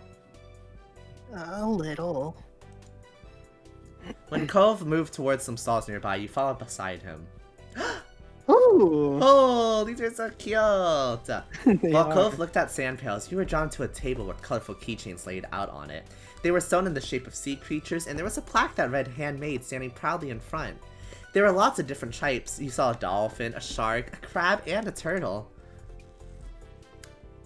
I really liked dolphins. Yeah. I'm a dolphin person. Your hand stopped on the dolphin, so similar to your balloon animal. It was made of a bright material that caught the sunlight when you picked it up. You remembered once seeing a pod of dolphins swimming out in the distance at the beach, jumping out of the water and splashing after these dived back in again. That was a great day. You were instantly enamored. Checking the price though, your heart fell. $6? You didn't know much about money, but you thought that was a lot to spend on one thing.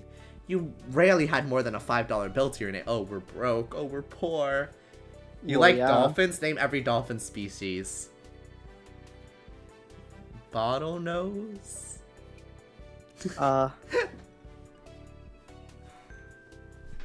That's not a I nice know sentence. one, but I just. Name one? What is it? It's the one, a beluga. Oh. Okay, I didn't like dolphins that much, Rip. Okay, they were just my favorite when I was like 8. Okay, and I wasn't the kind of child to do a lot of research into topics they liked. I just liked things. I wasn't a nerd like you. Wow, so mean. I You am. sure? You're not the Grinch's cousin? Yes, I'm sure. I'm the nice one. Yeah, okay. The pink dolphin. What about the pink dolphin? Oh, is beluga a whale? Oops. Beluga's a whale pill. Thought it wasn't. I thought there was a beluga dolphin. Or like something like that. It sounds oddly familiar. Yeah. Yeah. Did you read this line? Oh wait, no, I haven't. But like, I was looking real quick. Did you find it? No, but there is a humpback dolphin, which is interesting. Australian. Nope, I don't see it, and I don't want to keep looking because years. Oh. Anyway, Is that what you want? Huh? Oh. It's $6. I didn't bring any money. It's fine. It's okay. Flip, I was right. Wow. Okay, whatever. Now I'm trying to think. If I say hooray, will he be happy? I want him to be happy. I think so. Hooray! Cove took the keychain from your hands, and that was that. He was holding a small yellow bucket for himself, too. Okay, you see, nothing with this kid. Nothing with this kid makes him happy. He's just... I think it's because you messed up everything else so far till now. I don't know how. I was being as impartial as possible. Maybe that's why he's supposed to be your like love crush, so you have to Okay. be partial sometimes. No. Impossible. I'm not gonna Okay. play favorites. I'm gonna respond how I would actually respond. Maybe this is why I don't have a Maybe boyfriend. this is why you don't have a boyfriend. Yeah, I beat you to it. I beat you to it. Loser. Oh, Loser. really? Ow. You Right said here. that? Yeah, I did. Wait, did you not hear that? No, I didn't. I guess I muttered it to I said yeah. I said yeah. Maybe this is why I don't have a boyfriend yet. Oh, so then I said it first. Okay, great. No. My dad told me. You beamed, excited at the idea of displaying the keychain somewhere in your room. It was nice of Cove's dad to let Cove buy something for you too. He had to remember to thank him next time you saw him. Oh, after Cove paid, the two of you stepped out of the store, side by side, your balloon dolphins knocking together and spiraling around in the air. You watched Cove hold his new pail to his face, examining it thoroughly. Hey, Cove! Yeah? Oh, thanks This for is the keychain. weird. Yeah. Thanks for the keychain! I know he's gonna say his dad, but I'll still say thanks to him. Thank my dad. Don't thank me. Cove looked further down the street where different food carts were lined up. He rested his non-cast arm over his stomach just as he did yours. Just as he did yours, let out a light growl. You hadn't eaten anything since breakfast, and after all of this wandering around, you were definitely ready for some lunch. Let's get some food. Yeah. You two wandered a short while, looking at all the delicacies that were available. Everything looked delicious, and as the different smells, both sweet and salty, wafted over to you, your stomach growled even louder. After passing up hot dogs, snow cones, ice cream, and pizza, you both agreed on pretzels. Cove got something sweet and cinnamony, and you got one with chocolate. Wow. I'm basic, sorry. You licked your lips hungrily as the vendor handed your pretzel over, ready to take a big bite. It had tiny marshmallows on it and was dripping with chocolate, just how you liked it. Your moms didn't like you to eat too much sugar, but this was a special occasion. You found an empty table close enough to the beach that the grit of the sand made terrible noises when you dragged the chairs out to sit down. These balloons are gonna make it hard to eat. Cove placed his bucket on the table as he stared at his still balled up hand that was wrapped around the string. You opened your mouth to agree, but before an idea hit you.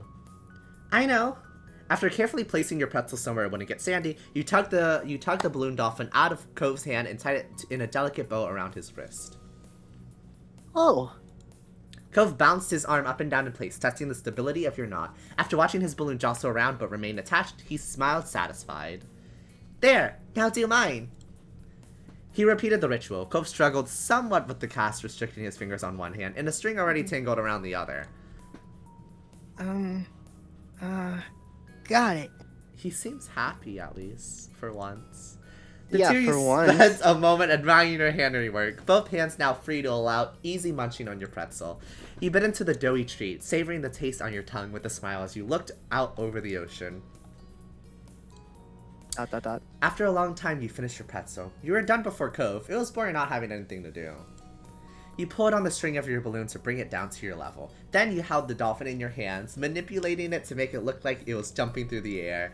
If you turned to face towards the beach, it almost looks like it was swimming in the waves like a real dolphin. A laugh came from your side. He's smiling! We're making progress! After 2 days. Oh god. 3 days, actually. When you glance back at Cove, he had left the remaining part of his pretzel on the wrapper and was gripping his dolphin too. Oh, you get to name it. Merryweather! Mine's name is Merryweather. He's the prince of the dolphins. Why am I not surprised? He wears a crown made of seaweed and all of his friends are merfolk. Every now and then he'll make friends with a kid and let them ride on his back. You sighed, wishing you could meet a real dolphin like Merryweather. Oh, my prince. What's yours? Cove considered this question, placing the balloon against the table and resting his free arm across it in contemplation. It's... No! Oh, just when you thought... This game sucks. I hate this game. Life sucks. Why are we here? Just to suffer? There is no happiness. Happiness is false. No one can ever be happy. Oof. With a loud pop, the dolphin exploded into ribbons. Oh no. For a second, That was very deep, all oh no. Cove did was gape in shock like you. Then his cheeks puffed up, squinting his eyes, and you saw tears start to glisten.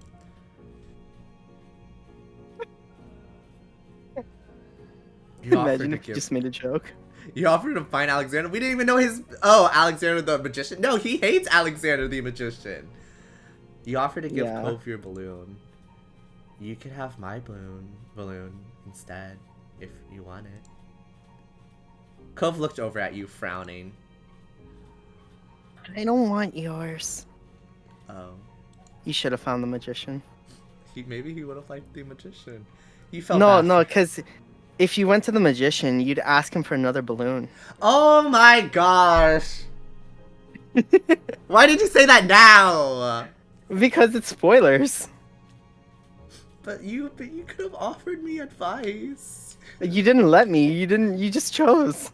Can we go back? Give me no time. I want to go back. I want to go back. You I want want to go to? back. I don't. I feel like you should only have like a set limited amount of times you can go back. Because I didn't save though, so there's no way to go back. I haven't saved this whole time. You can't go back? There's not a back button? I thought there was. Is there? There doesn't appear to be. Rest in peace. Oh wait, have you tried clicking on there? No. Yeah. The log? Yeah, I tried. Oof. I didn't know. I thought he just like. I thought the magician was like. I knew he wouldn't want my own balloon, but I thought that was the only like positive choice I could have made. I knew he wouldn't like my balloon because he didn't like it when I gave him things in the past. Yeah, so why would you expect him to take it this time? Well, no, that was the only, like, slightly positive choice. I wasn't gonna get a magician that I didn't think he liked, and I wasn't gonna say nothing. And I wasn't gonna tell a joke. Where did you get the balloons from? I didn't think like that, okay? I'm stupid. No, can I go back? I wanna go back, Daito. But you didn't save at all. We'd have to restart the whole thing. Daito. The child is upset now. Here, I'll for save, the third time. I'll save here though. Fourth time. So that I know that I should save. But no, he's upset, Daito. What am I gonna do? This is horrible. I'm pretty sure the skip button, if you just press it, it'll skip to the last option that you did. You could try it if you really want to. Oh wait, is that quitting the game? Oop. Oh, Uni. It's okay. It doesn't take that long to load. Why? Why was my happy day?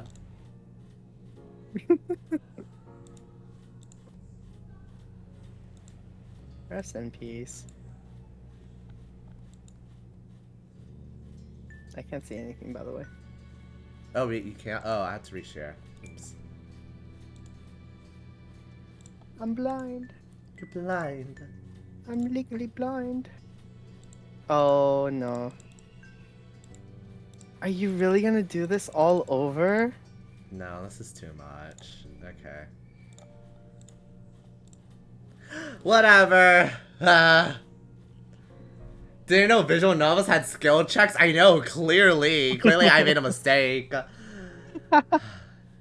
You felt bad for Cope, but we're secretly glad. You really liked the little dolphin. We're too eager to give it up. Not really. I don't care that much. I wasn't really a materialistic kid.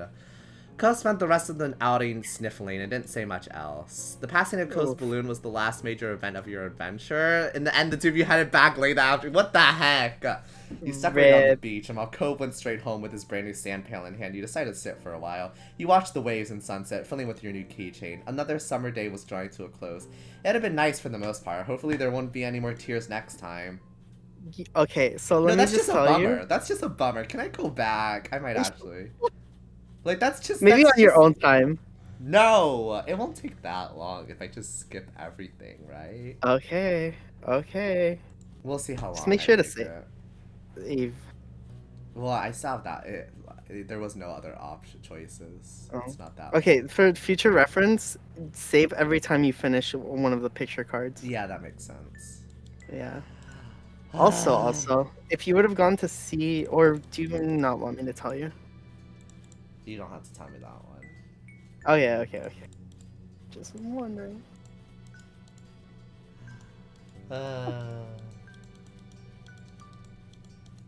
Life is cruel.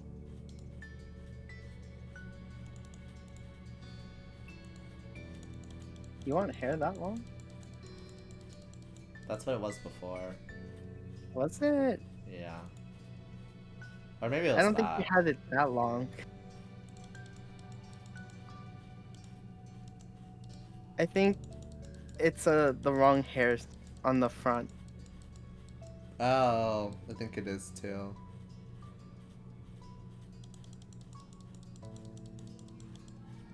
Yeah, there you go. There we go.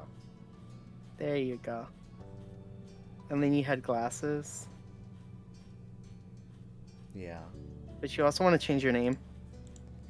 Do a ponytail? I don't have a ponytail. Why does everyone want me to do a ponytail? I don't have a ponytail.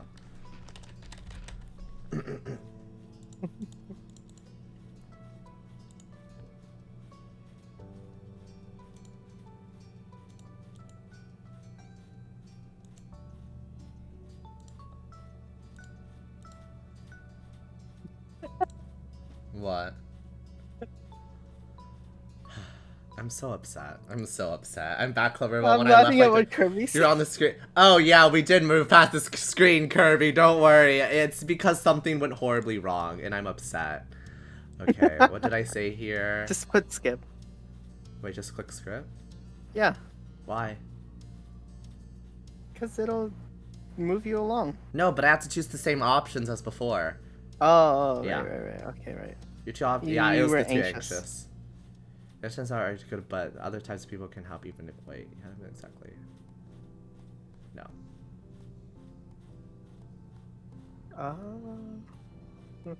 I think it was yellow. That one. That one. That one. That one.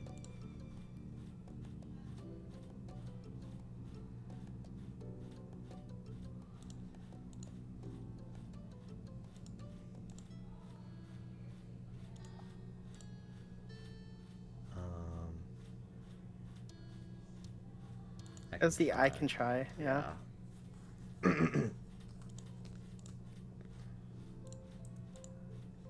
Hi. I met your dad. This is so sad. I really gotta go through all of these because you Why- didn't say. Yes! Why'd your family, why are you here? You like it here? I'm sorry. Blah! Sorry, I have to. You try to convince him. Blah.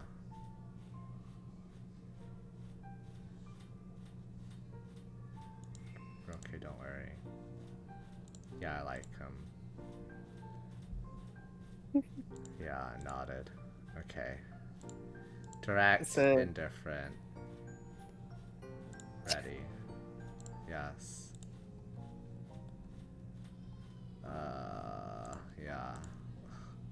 Yeah. Shell bracelet. 2 hours later. Thank you. We hoped he liked your room. Tell him the stories. Okay, but be careful. You can take it. You insisted. Trip, Sheila's gonna like you. Encouraged him. The park's pretty great. You know, props to you for doing Nice. all this because I wouldn't have. Only some of them don't like stuff that you're gonna upset him. Blah. Okay. Okay, make sure to save. Okay, the first thing we did was grown up. Yes. Skip. I want to. Is there anything else we can be? Beach volleyball. Silver sucks. Yeah, Cove was right. that was right. You lied. Cause I'm a liar. Chose Lizzie's song so she's happy. You should still make up with Cove. Okay, save. Yeah, Them sandcastles. Okay. almost there. Well, actually, you made it pretty fast. Yeah, the I'm skip fine one here is on amazing. land. I love making sand stuff. A castle. The green, because green's amazing. Check out Cove sand castle. I don't know if amazing is the word I'd give it. Okay. Yeah, I didn't think of that. Yeah, exactly. Stay silent. Mm-hmm. Why did you, You want to should. tell that story? Hey, let's build another sandcastle. Ask him what he's thinking. He gets embarrassed. Nobody's making me spend time with you. Save. Okay, save. We made it back! And then you just gotta skip to the part. Yeah. What is it? What do you want to go to the shops for? Or I like swimming. You like swimming, yeah. It was nice? Yeah.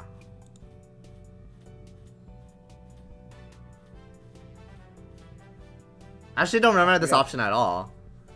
Check the log. Yeah, I was gonna say, what did she say up to this? Oh, what's behind your ear? Tell me! Yeah. At least you had a fun time. Magic 8 ball? Are you having fun? Dolphin, because I love dolphins. Oh gosh. Hooray. Thanks for the keychain. Chocolate. Merryweather. Okay, you wanna Okay, you offered to find Alexander. Okay, what's happening? Save, Fine. save. Oh, okay, save right here? Save. Might as well, I guess. Okay. Clover, this is why you save before each choice, my man. I know, Kirby. I'm sorry, I made a mistake. Yeah, this wasn't a Sims situation where I'm always in character creation. I just had to go back. We're back, boys. Okay. Jeez. You offered to find Alexander. We could go find the amazing Alexander. He could give you another one. You don't want to see Cove cry, and that's really all you can think to do about it. He still says no! No. No? Cove stared sadly at what was left of his dolphin, tears rolling down his cheeks. He wasn't moving an inch from that spot. He thought that was too bad, not even trying to get another one, but if that's what he wanted to do, you couldn't stop him. It was the same! This stupid child. I'm gonna punch him in the face. Whatever. I mean, I guess it still feels a little more positive than the last one. But whatever. Yeah. The passing of Coast Balloon was the last major event of your adventure. So you lied to me. No, I didn't. I'm assuming Mm, I have to have a better rapport with Cove. Maybe. I think so because in mine, we went to race. Like, he started to cry, and my character immediately went to find him. But when we got to the table, it was already empty. He was gone. But later on, Cove remembers it, that it was such a nice gesture that you did. Oh, okay, well, Yeah. whatever. Yeah, that's your fault for being direct and. I'm trying my best. In the end, the two of you had it back that late that afternoon. You swam around the beach, and Malcolm went straight home with his brand new sand pail in hand. You decided to sit for a while. You watched the waves and sunlight when you came to the damn movie. It'd have been nice for the most part. Hopefully, there won't be any tears next time. Okay, long day. Yeah. It was another scorching summer day, the kind where no sooner had you finished one cup of water, you were already filling it up again. Everyone else had You didn't something say it, by the on, way. so that afternoon it was just you and Sheila. This didn't happen much, especially since Cove had arrived. Without Lizzie around, Sheila looked to you for all the answers. It made you feel... nothing, really. I mean, it's true. I mean, like, what am I supposed to be feeling? I don't care for Sheila that much either. He's a crybaby. I hate everyone here, except myself. Wow. Sheila went along with whatever you wanted, so he wasn't a bother, but he also wasn't that much fun. He drained yet another drink and frowned at the empty vessel. Oh, hi, Haunted! I'm back, but I'm gonna be lurking unless something juicy happens. Wow, how self-centered. Oh, you come back just for that, Haunted. Hello. But, like, also, you know, what's new? Your thirst was gone, but you still crave something... Something icy cold and refreshing. Something sweet. Something like... Ooh, I love ice cream sandwiches. Okay. What's your go-to? I usually go for the popsicle. Oh. Okay, I go to filming. Poof. Okay, Kino, good luck at filming. Thank you for Drive stopping safe. by. Yes, be safe. Goodbye, goodbye. Good luck on the rest of the stream. Thank you. Ice cream sandwich. You craved soft ice cream sandwich between two cookies. There was nothing like that to be found at home. You knew that without needing to look. Your mom didn't keep sweets in the house. Outside, there were plenty of places where such goodies could be obtained, but there were shops that demanded pay in exchange for their products. You sighed. As much as you really wanted that treat, it wasn't gonna happen. What's wrong? I want an ice cream sandwich. Sheila, who had been draped over the sofa, perked up. That sounds good. We don't have any here, and I don't have any money. Oh, let me check if I have any. Sheila rummaged in his backpack and proudly produced an assortment of coins, plus one stray button. You set the button aside and counted the coins in neat piles. Just over $1. You announced this to Sheila. He had almost certainly come to the same conclusion, but he'd been watching you expectantly. It's not enough. Oof. We're poor. I'm sorry. We are. We'll need to find some more. Okay. The two of you lifted couch cushions, stuck tiny hands down between deep crevices in the sofa and under furniture, and scoured the back drawers. Most of what you found was useless or gross. Bent paper clips, fluffy wisps, or of dust or sandy crumbs. But every so often, one of you would strike silver or bronze and add it to the growing pile of coins. Dusty and disheveled from checking every room and squinting into every tiny nook, the two of you finished pooling your finds. Sheila held his breath as she counted the coins once again. $2.53 and 2 buttons. You didn't know when the... Cove's not here. Where is Ko? Why is he not here? What the heck? You didn't know when the second... Like, this just isn't a dating sim anymore. It's just me living my life, I guess. With Sheila. It's not our life, it's just my life. Self-centered. Yeah, I guess so. You didn't know when the second button had decided to join the party, but you were too pleased with your successful haul to throw it out. Is that enough? You figured he knew the answer without looking to you for confirmation, but the thrill of your success and the reward that would follow canceled out any other feeling you might have had about that. Yeah, you could now afford something at the shops, just one thing, but that was infinitely better than none. Sheila clapped his hands. Yay! The two of you dashed outside. The promise of sugar buoyed Buoyed you on to your destination where, breathless but happy, you stared at the overwhelming number of options. You knew what you wanted, but it wasn't just what you had. But it wasn't just you who had contributed the funds to get the treats. He seemed to notice your pause. Aren't you getting an ice cream sandwich? Shiloh asked as though he was entirely separated from the decision, rather than someone with a stake in the outcome. Yo, who the heck is this kid? What did I miss? Oh, this kid is Lizzie's friend. He's just like another neighborhood kid. Yeah. He's a bit of a crybaby, though. Do you mind? Shiloh cocked his head to the side. It was your idea. You should choose. He is kind. He's just interesting. He's a child, as everyone else is. Minus the parents. I should probably just try to get something we both wanted. Are you sure? Yeah. Why would I not be sure? Are you sure? Okay. Yep. Yeah. Sure. It wasn't fair for you to be the only one to decide when he'd been a main factor in making this happen. So then the money came directly from his backpack. Yeah, that's true. I'm not gonna rob this poor kid, even if I don't like him. What do you like? All of them. They're so good.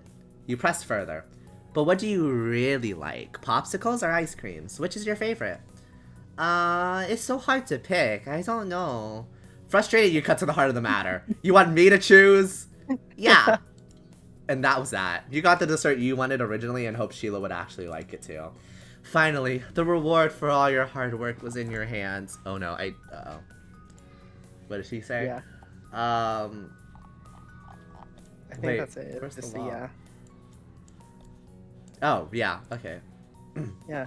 Also, it's interesting that you've made this kid much more happier than Cole. I don't know how. I literally don't know how. Finally, the reward for all your hard work was in your hands. You bit the ice cream sandwich. The chewy chocolate biscuit complemented the creamy vanilla ice cream inside. You held it out to Shiloh so he could take a turn. He shook his head. You can finish it. He didn't want any? After everything he did to help get it? That was weird.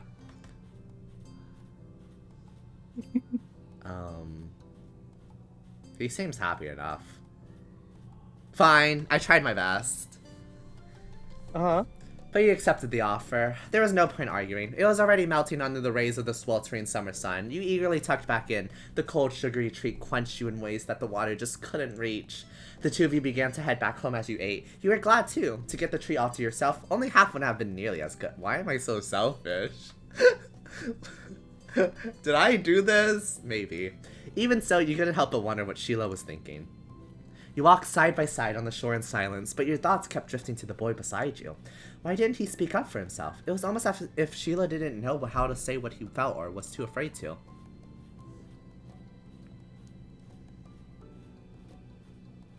Are we friends? We're going into a speech about friends. Also, this is the direct option. Sheila opened his eyes wide, seemingly caught off guard by the blunt question. Yeah, I think so. He says that, but friends should be able to talk to each other without being scared. If Sheila wouldn't do that, were you even really friends at all? That's what we should express. He rubbed his hands together nervously over your non-reaction. I'm sorry. What? No, use your words, Clover. Say that. You weren't sure how sorry he could be without knowing what he's even apologizing for, but you shook your head. You didn't do anything. It was true. Sheila hadn't done something mean. He'd gone out of his way to make you happy. That didn't seem like it should be a bad thing, yet it bothered you. I just don't know if you like me. It's like, it doesn't matter what I do. You're gonna act the same. I could be anybody, and you wouldn't care. No, I like you. I really, really like you, Uni. I want to be friends. Okay. Clover, why am I so selfish? Also, Clover, everybody sucks except me. Yeah? And what about it? Both can be true. Everyone sucks except for me, so they need to stop sucking so that I can stop being selfish. This is very true. Also, now this is Shiloh's dating some. Wait, what? Yeah, because you'd spent 3 days with Cove, and all 3 days he got either upset or cried, so now it's Shiloh. Wait, I thought I could only date Cove since I don't have the DLC. No, Shiloh's a free one. What? I'm kidding. Okay. I was I'm about messing to... with you. I'm Why? pulling your leg. Why would you do that, Daito? Oh, because you're so selfish I'm and you not. think I everyone just... sucks That, except for you. that was just part of my persona. I thought you knew I am stuck with that. a crybaby, Haunted. Why? He's right here Why? crying right Why now. are you doing this to me? I didn't do anything to you. Are we even friends? Like, I could just do anything and you wouldn't even care. Why are you doing this to me? Suffer.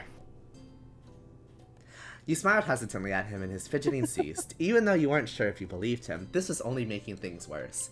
You decided that maybe there were all types of friends. If Sheila wasn't able to do things differently, this would have to be alright. Sheila made you unsure about setting a label on the experience of spending the afternoon with just him. There had been good times, and there had been confusing ones. You were positive of one thing at least. The treat was delicious, and that was nice. The sun was low on the horizon as you returned to your neighborhood. Then you spotted two very familiar figures up ahead. Lizzie and Cope. Why are they together? That does not sound good. You opened your mouth to make your presence known to them, just as you saw the tears on Cope's face. Oh, why is Cope crying? Oh, I'm like, God, please. it's really because you're indifferent and direct to him. I'm literally trying my best. No, it's those options you set yourself in the beginning. Oh, that's fine then. If I can't control it, then whatever. You can. You just... No, I'm not gonna start off as fond as him. I don't know the kid. We're doing an evolution, okay? There's a storyline here.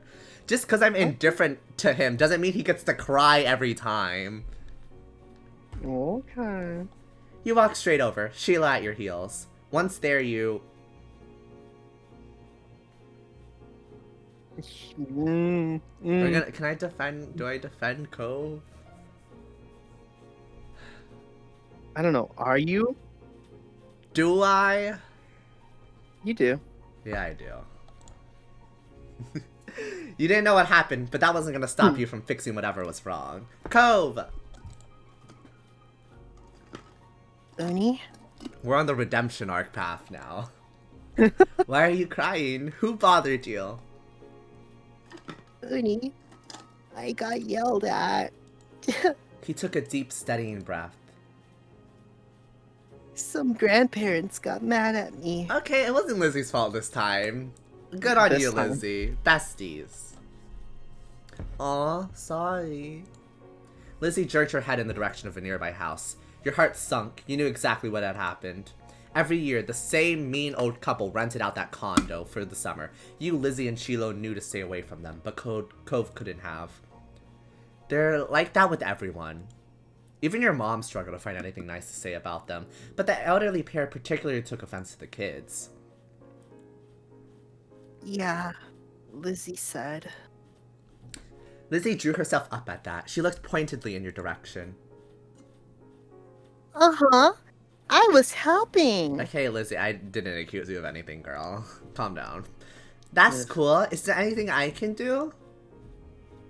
No. I'm just gonna stay away. Or you could teach them a Oh lesson. my gosh, she's evil. There was a devilish glint in her eyes. What? You should ding-dong ditch them. Go ring the doorbell and run. It'll be great, cause they know cause they're so slow. They'll never catch you. That's dumb. I don't want to go near them ever again. Okay, now she's You're being a brat. Yeah. You're saying that cause you're a cluck cluck chicken. Cove glared, but didn't take the bait. Lizzie turned to you. You're not a chicken, are you? I actually am. I really enjoy eating chicken. That doesn't mean you are a chicken. The expression "you are what you eat" doesn't really hold up there. Yes, it does. Yeah. Cluck cluck. Oh my gosh. What? So, are you gonna say that? Yeah, that is something I would say. Oh, you would make him cry. Wait, really? No, that's just what I feel.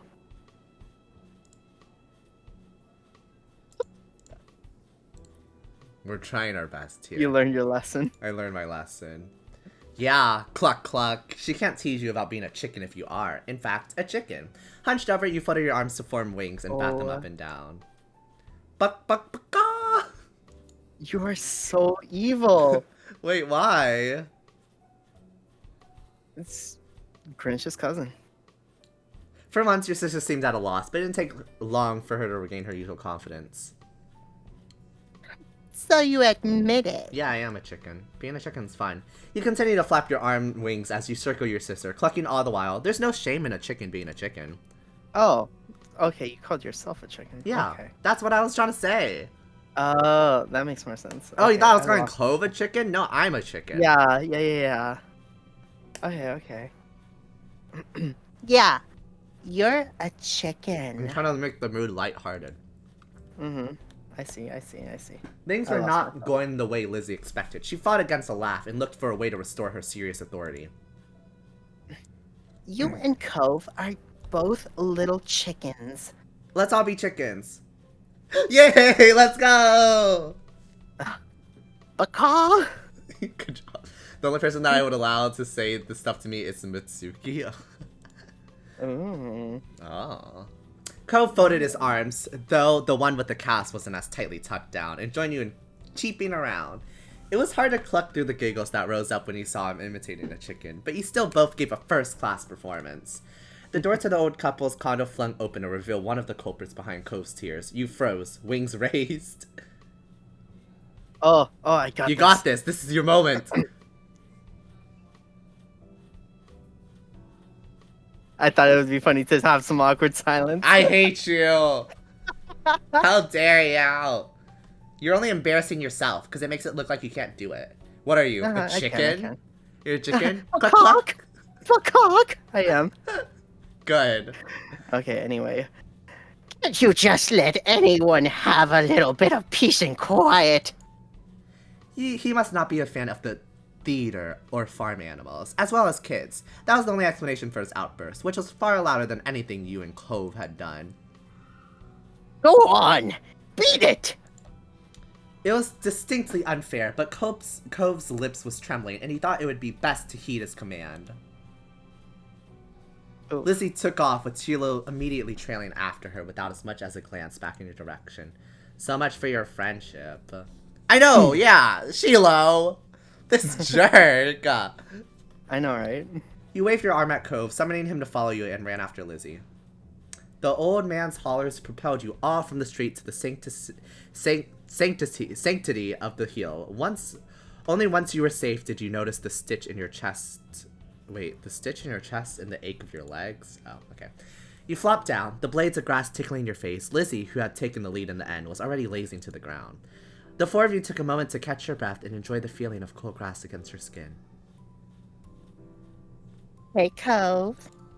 Cove lifted his head. I told you there were mean grandparents around here. Cove rolled his eyes, then decided this wasn't dismissive enough, and rolled his whole body away from your sister. Oh! Oh. Lizzie chose to ignore his response and started chatting to Shiloh, who eagerly joined in the conversation. In the back of your mind, you knew you'd be second fiddle again to Shiloh once Lizzie came around. It always went like that. Mm-hmm. And it was fine, you thought. That's his own choice. Yeah. Shiloh could prefer Lizzie as much as he wanted to. You closed your eyes, laid on your side, and relaxed. Some time passed with you like that. It felt good to take a real break. Look at him! You moved onto your back with a small smile and looked at the darkening sky. The blanket of clouds reminded you of a thick throw you curled under on cold, rainy days. You wondered if the clouds would be so soft. They lazily floated on by, splitting from each other, merging and morphing into new shapes. You saw a dolphin! Yeah. Dolphin. You saw a dolphin leaping through the sky. You nudged Cove and pointed to it. Look, a dolphin! Cove joined you in gazing skywards.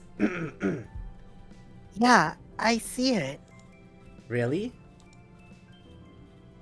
No. Why? I Okay. like dolphins. Okay, Cove. Whatever. He's trying to make you feel nice. I know. Whatever. At least he's finally not crying. Yeah, for once. Hey! He chuckled at your reaction.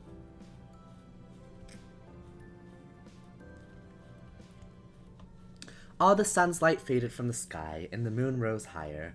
Lizzie got to her feet, dusting strands of grass from her bare legs, and surveyed her surroundings. The ocean, visible from the crest of the hill, beckoned with every sweep of the tide. Let's go to the beach. Girl, it is, like, past our bedtime. There was no argument from the other two. Shiloh was still Shiloh, and Cove would never say no to going to the shore. He was a child of the sea. You...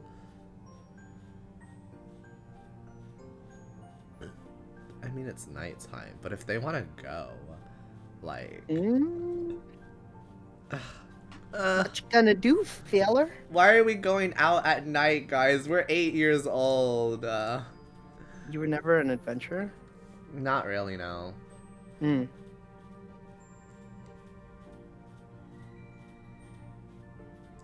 So I won't say I wanted to go there too, but I would say we're happy to do what the others wanted, because I am I'm not above peer pressure.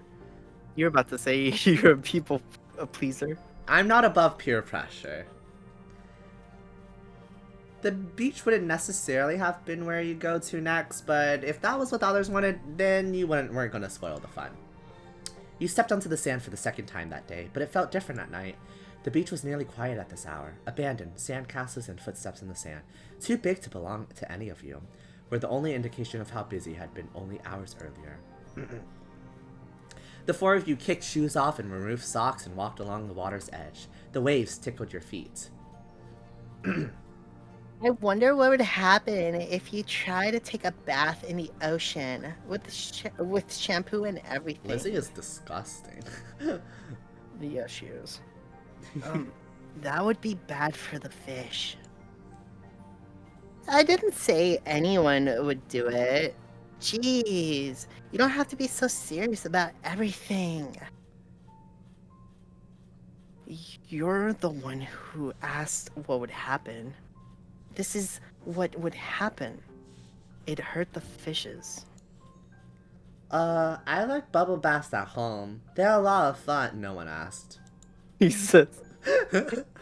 Me too. Bubble baths are luxurious. He's just very much a side character. He is. I need to see what he's like when he grows up. You never heard Lizzie use that word before. Mommy loves to have bubble baths, or bubbles in her bath. She'll turn the lights off and have candles. I'm gonna do that next time. You saw your mom in the bubble bath? Yeah. I guess. Hey. I don't really bother my parents when they're in the bathroom. Because I'm polite. Sometimes you have. But what if you have like a very important question? Then I'll take it to my grave. Oh. Okay. Well then, okay. Anyway. Hey. When's your mom coming to pick you up anyway? Not for a while. She's busy. Oh, what about your dad? How come you never talk about him? Nobody does. No, you know, it is weird that he asked that, considering I doubt he would want anyone asking about his mom. Like, So Cove, true. Cove, read the room, sir. Oh my gosh. Kids are true. so silly. They're so goofy. Even though he talked about his mom too. He did. A little bit, but I doubt anyone, I doubt he would like it if someone was like, where's your mom? No one ever talks about your mom. Where's she at? Yeah. It's yeah. It's a tone issue. He has a tone issue. Don't you know you're not supposed to ask something like that? Why would somebody want to talk about something they never talk about? You kept your eyes on the ground, watching your toes get swallowed. We just don't care. Swallowed by waves. Even if Shiloh never seemed upset when this topic came up, it made you feel awkward just for having both of your moms.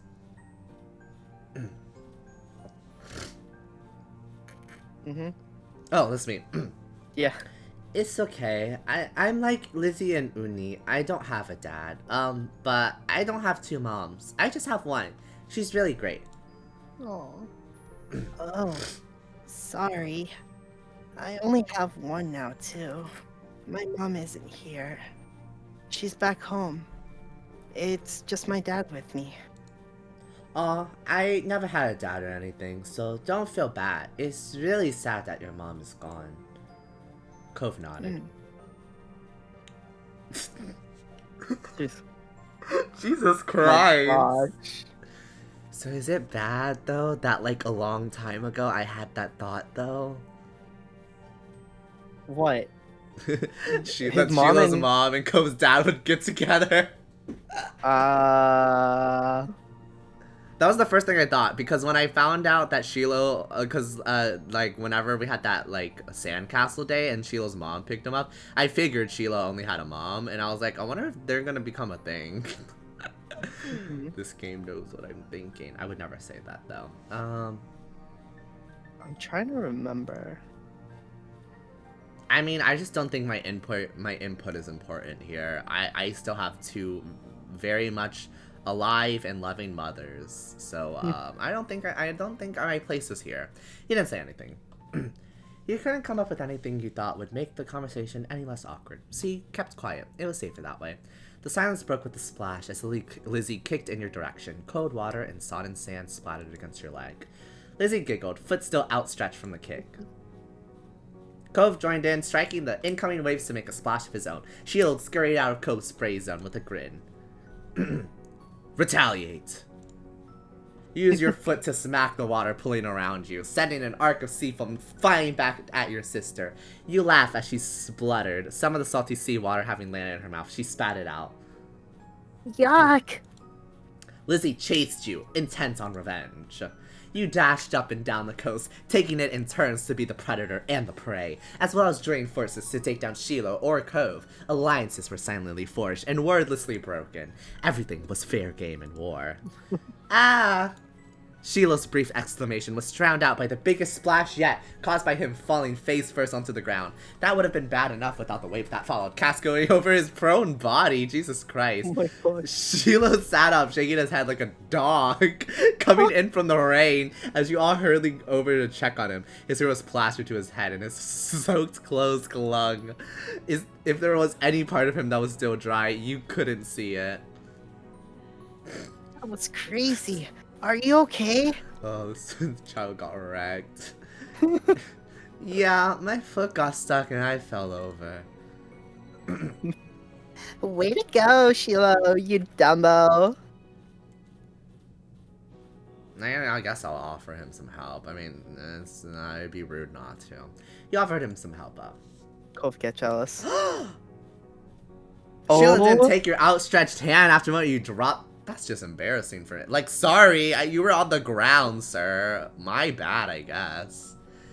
Lizzie was too busy snickering to notice and held her hand out to Sheila, too. Oh, okay. He's just a simp. Whatever. Yeah, he is. He reached over and took it. Slowly, he started to pull himself from the ground. During Pride Month, too. That's crazy. Then he slipped on the slick sand, dragging him and Lizzie down just in time for another wave to hit. The water rolled over them. Sorry. What were the odds of that happening twice in a row? You thought they must be low, but there's no way Sheila would do something like that on purpose, then pretend it was an accident, especially not to Lizzie. Even if your relationship with Sheila felt unclear, he did at least like her a lot. Lizzie was his favorite, right? Smiling boldly, Lizzie extracted herself from the ground and wiped a streak of sand from her cheek. She didn't intend to let this embarrass her. Sheila got up again as well, this time without incident. He still looks like a drowned puppy, but that didn't stop Cove laughing at the two of them. With that, it was time to call it a day. The four of you made the journey back home, leaving a trail of wet footsteps and sand in your wake. Damp clothes may have weighed down some of the group, but your spirits were high. Your arms swung side to side as a cool breeze flowed past. Your moms were outside, chatting to Cove's dad. Oh god. We're back!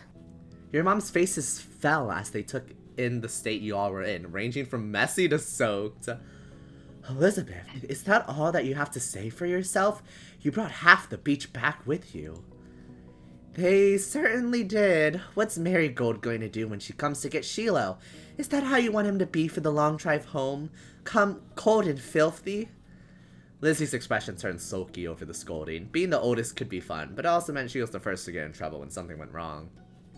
Mr. Holden, on the other hand, chuckled as he ruffled Cove's matted hair. You've been out making memories, bucko. I'm glad you had a good time with your friends. Cove used his slightly moist cast arm to push his dad off. Mr. Holden's eyes widened when he noticed even that had gotten wet. Now he was worried too. I think they could have found a less risky way to spend time and had just as much fun. That might be right, kids. What can you do? Come on, Cove, let's go get you cleaned up and dried off. We wouldn't want that cast to have to be reset? To be reset, yeah. Oh, okay. Yeah. Your Cove's dad voice is getting better though. Yeah. Oh yeah. Thank you. Cove winced at the thought. Okay. Not a boy. Mr. Holden casually bent down and plucked Cove up off the ground, ultimately holding Cove against his chest. Oh, Sand was already transferring from Cove onto him, but that didn't seem to bother Mr. Holden. Cove protested being carried, but only got a reassuring pat on the back for his trouble. I'm not going to comment on the whole holding thing. Okay, good night, Cove. Thank you for the talk, Cliff. His name's Cliff? That's so funny. Cliff Holden.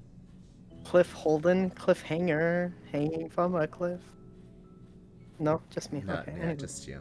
Just Wow, you never watched TV? Okay. No, I didn't. Okay. Anyway.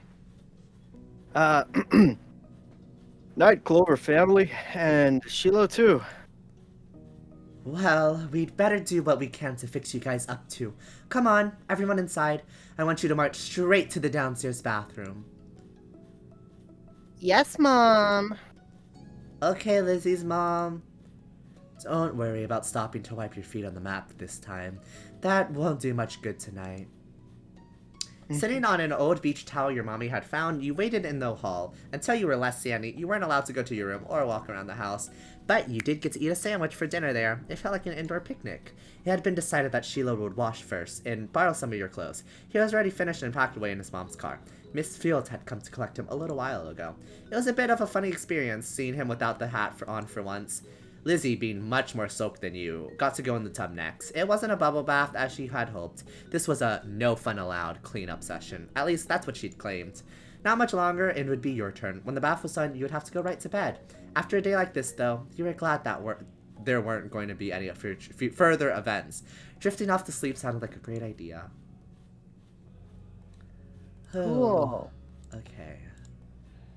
You got into to do this last one so that we can finish up step 1? If you want. I just need a quick moment. I need to give Kyo his food real quick. Okay. And his medicine. No problems. Oh, we're almost there. We almost finished step 1. I think I'm slowly getting there, guys. We're getting there. I had some worries. Okay, I had a lot of worries. I still have a lot of worries. But it'll be fine, I guess. How many steps are there? There are 4 steps. So we're not finishing today. But the 4th step is just an epilogue, I think. So we're not, so we're not gonna, sorry, I'm trying to think of the words. Yeah, so there's not gonna be there's not gonna be moments like this where like we get to choose between different moments. It's just gonna be like one like scene to play out. So there's really not a 4th step. There's 3 steps like this. So we'll be about a third of the way done after this one. Then we'll have 2 more steps of like I'm assuming 5 memories as well. And I'll look forward to it intensely. Especially since they'll be young adults, so like maybe, you know, there'll be a little more maturity. And it won't just be kids, because kids are annoying. I'm on my last nerve with these children acting like children.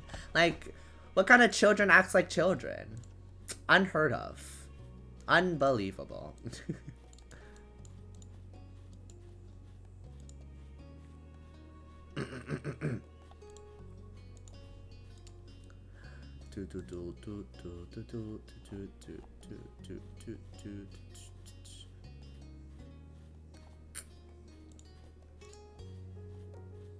I don't know what to talk about now. I'm kind of chilling. My throat's a little bit tired from all of the talking. Especially because my throat is still... I don't think I'm sick anymore. I wouldn't say I'm sick anymore, but it's still a little mucusy. But I've been doing fine. Oh, hello, Daito. Are you back? Hey, hello. Yes, I am back. You're good? You fed Kyo already that fast? Yeah, I fed him and gave him the medicine, which thankfully he did not fight with me at all. Oh. He knew. He knew you had better things to do. Just kidding. No, I'm guessing he just wanted to get some food. Oh, you know, that's fair too. Yeah. Sorry, only I matter. I'm the only one here. All right, sure. If you think you're the only one, sure. Yep. Anyway, all right. Tonight we're gonna catch fireflies. At this blunt declaration from your sister, you looked up from your macaroni and cheese dinner. Do you have a cat or a dog or another type of pet, Daito? Oh, it's a cat. It's a brown, not brown, orange and white cat. Yes. Ooh. I know my colors. I'm an artist. Yeah, And I believe you. Yes, and he's 4 years old. Ooh. Did you get him like 4 years ago? Or, well... No, I got him when he was 2 years. Fireflies were a familiar sight over summer, coming out on warm nights to dance through the sky. Tonight was particularly balmy. You knew there were bound to be a ton of them around. Oh, you are you? Oh? I'm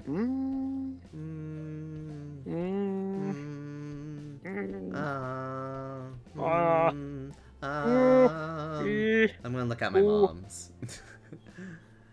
You looked over at your mom's. They hadn't answered for sure yet, but it's what Lizzie said you'd do. That's probably why you'd end up doing what you'd end up doing. Lizzie was an expert at getting her way, having mastered the art of it by the time she could talk. That's a good idea, Lizzie. Can we, Mrs. Clover? Oh, they have the last name Clover. I mean, that makes sense, but I didn't expect it. Yeah. Shiloh tapped his fork against the table excitedly, his face lighting up as he looked at Lizzie. It was unusual for... Clover. Yeah. It was unusual for Shiloh to still be here. Like always, his mom had to bring him over really early in the morning before her job started. But normally, she would have picked him up by now. She called before dinner to let your moms know she'd be late. You didn't hear why. Probably more work things. You thought maybe getting to hang out with Shiloh for longer is what made Lizzie want to keep running around outside. Staying at home and watching TV was never an option for her with guests over. That's why you were pretty sure she'd get your moms to agree. Well, it's already so dark out there. Lizzie gave mom... Wait, yeah? Sorry, I was just like, Okay. did you even catch my joke? No, mister? wait, what was your joke? I was like, too bad there's no Mr. Clover Yeah.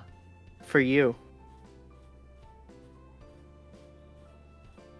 You get it? Yeah, I get it. The audacity. I am gonna bring a Mr. Clover into this family. Just you wait. Wow, okay. What do you mean, wow? You don't On believe Pride, in me? you're gonna rip apart this lovely pair? That not for my mom. For me, I'm Clover. Okay. Because he'll obviously Sure. take my last name. We're not gonna get his last name. Oh, Yeah. selfish. Centered. Self-centered. Are you just figuring that out? No. I'm just going back to what Haunted said. Lizzie gave Mom the best puppy dog eyes she could, slowly spooning mac and cheese into her mouth while you waited for the response. Let them go. Nights like this don't happen every day. Your parents exchanged a look, then Mom eventually sighed and nodded back. Yes. Fine, No, fine. Just make sure you stay on the hill behind our house with all the poppies, okay? Puppy. I was about to say puppies. Poppies. It reminds me of Kind's Daito. Daito. Poppies. Duh, Mom. That's where most of them are. I don't think we're gonna stay there. The idea No. had only just been planted in your head, but already you could just picture all the glowing lights spread out in front of you, like the fairies from the bedtime stories Mommy read sometimes. Lizzie and Shiloh started digging into their food, and it soon became a race to see who could finish their dinner first. Aren't you excited to go outside and play, Uni? You gave a non-committal shrug. And he's just mad because I always catch the most. Well, you're also, like, older than me, so... Lizzie boasted Well, yeah. proudly, her mouth full of food. Don't talk with your mouth full, girl. Oh my gosh. And Mom gave her a Says stern you? look. What do you mean? You talk with your mouth full? No, I don't. Yeah, you do. When? That time you did a mukbang stream? When did I do a mukbang stream? You know. That time. Not convincing. Elizabeth. A knock on the door interrupted Mom before she could no doubt scold your sister. I'll get it. Your big sister jumped out of her seat and ran over to the door, pulling it open without even looking out the window to see who it was. I mean, it could only be one other person. I don't know why she's so happy. Actually. Like, who did she think it was gonna be to be so happy? The mailman? At this time? Yeah, exactly. Huh? You shifted in your seat to try and get a glimpse of the unexpected guests. Good evening, Cove. Your mommy had already walked to the door by the time you managed to see past Sheila's flappy hat. Cove! Why is he here? Had your parents invited him over? You certainly hadn't heard anything about it. You tried to catch Cove's eyes, but he was too busy staring at the ground in front of him. Going back to shovel a fork full of macaroni into her mouth, you kept one ear on the conversation. Then, for a few seconds, Cove said nothing. He only stood there and looked at your mommy with a face almost like he was considering turning around and leaving. My dad told me to drop this off. 'Cause I guess he borrowed it from you.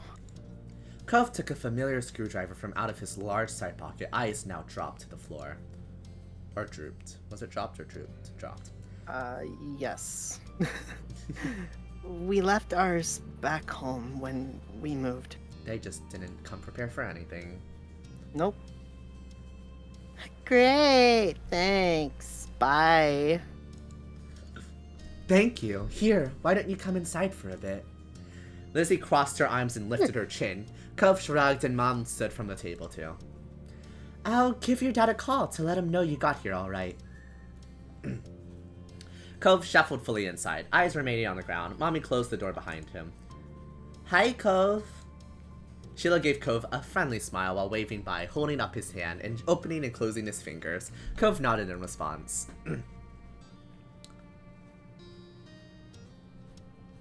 Cove, are you gonna catch fireflies with us? You could see Lizzie eyeing you for mentioning the excursion to an outsider, but she'd get over it. If Cove said no, you'd understand though. Catching fireflies wasn't something that everyone liked to do. I want to see them. I've never caught one before. Perfect. It's too bad he didn't have a chance before now. The fireflies weren't out when he first moved in, and there must not have been any where he used to live. We can't go until after dinner. After she pointed this out, Lizzie walked back to the table and took her seat. There wasn't much left on her plate. Since this was very true, you decided to finish up your own stuff as well. Cove stepped closer and eyeball was on the menu for your family's meal. Have you eaten yet? Okay. Someone scream. Yeah, don't worry about it. Okay. Interesting. Nothing's You have a happening. dungeon? I wish. What? Not no. Oh. Okay. Read your And- line. Yeah. Yeah. My dad and I ate earlier. What did you have? Eggs. I love eggs. Not in that way though. The clipped one. Oh? The clipped one-word answer seemed to discourage Sheila from asking any more questions. His eyes slowly wandered back to the last scraps of food on his plate. Her phone call with Cove's dad must have ended, because your mom came back into the room. Cove, your dad said you could stay for a little while if you'd like, but he's gonna come get you before it gets too much later. Sure. Oh, fun. This will be so nice. As you polished off the meal, you hoped it would be too. The three of you all finished eating shortly after, and Lizzie led the way outside. Remember, don't stray too far. Wait. No, please go on. No, this is you. Okay. You can't shirk your responsibilities onto me. It's fine, Mom. Sheila trailed so closely after Lizzie, he was nearly stepping on her heels. Cove hesitated at the door. Plus, no one can play a naggy young little girl better than you. Oh, I feel like that is a complete lie. You would do so much better. No. You're just so good at it. It's like... No, listen. It's like the part first of line I you. gave you to try and practice was from her. Yeah, but it wasn't a sassy line. It was like, welcome to this... Sunset this Grove. Sunset Cove. Grove. Mm-hmm. Yeah. Come on, let's go. Oh my gosh. Oh, Oh, It's fine, God. Mom. wait, how'd you go back? Wait, did I go back? Yeah, you did. Oh, I did. Did Huh. you use the arrow keys? No, I don't know what I did. Did you? Or did you press back? Oh, it's the middle mouse, but it's the scroll. Oh, so you mean to tell me all that Wait, time could I go we back? Didn't have, I wonder. we didn't have to Well, I don't know. go if- back and do all I don't that. know. Will they let us like remake choices though? I guess we'll see. I'll try the next choice we get. After a moment, he did. Bye, children. The two of you were a good 10 or 15 feet behind Lizzie and Sheila by the time you walked outside. You pushed the door shut behind you, watching their figures get farther and farther away. You're so slow, Uni. We don't have all night. You started to run when you heard Lizzie's voice calling you, but paused when you saw Cove was still walking at a relaxed pace. Hmm? You walked with him. Yeah. You knew there wasn't any real hurry, but you couldn't help staring longingly at Sheila and Lizzie getting farther and farther away. Oh, the two of you followed after the footsteps Lizzie and Sheila left behind until you reached the hill behind your house. Lizzie had already climbed to the top. Sheila was spinning in circles somewhere around the middle. Upon seeing the gently glowing, winking lights, you moved a bit faster, eyes widening in delight. Wow. Sheila took a moment to come over and welcome the both of you to the hill. Hi guys, it's really great out, huh? See how many there are? Yeah. A firefly danced through the air, landing on Cove's sea green head.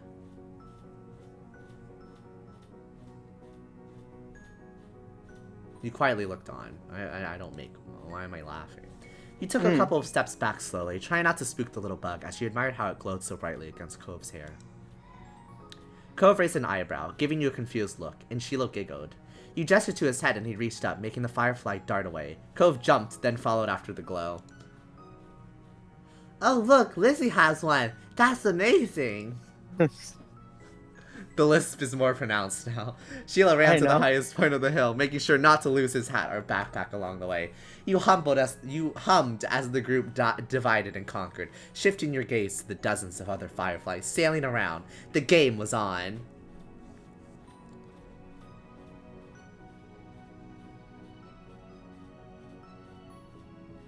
Oh.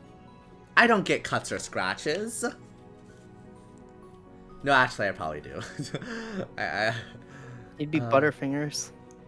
Yeah, but where would I? Probably not on my thumb. Probably on my palm. How did you even cut your palm? Oh, well, I guess there's a way. Yeah. Yeah, there is a way. Yeah, maybe my palm, actually.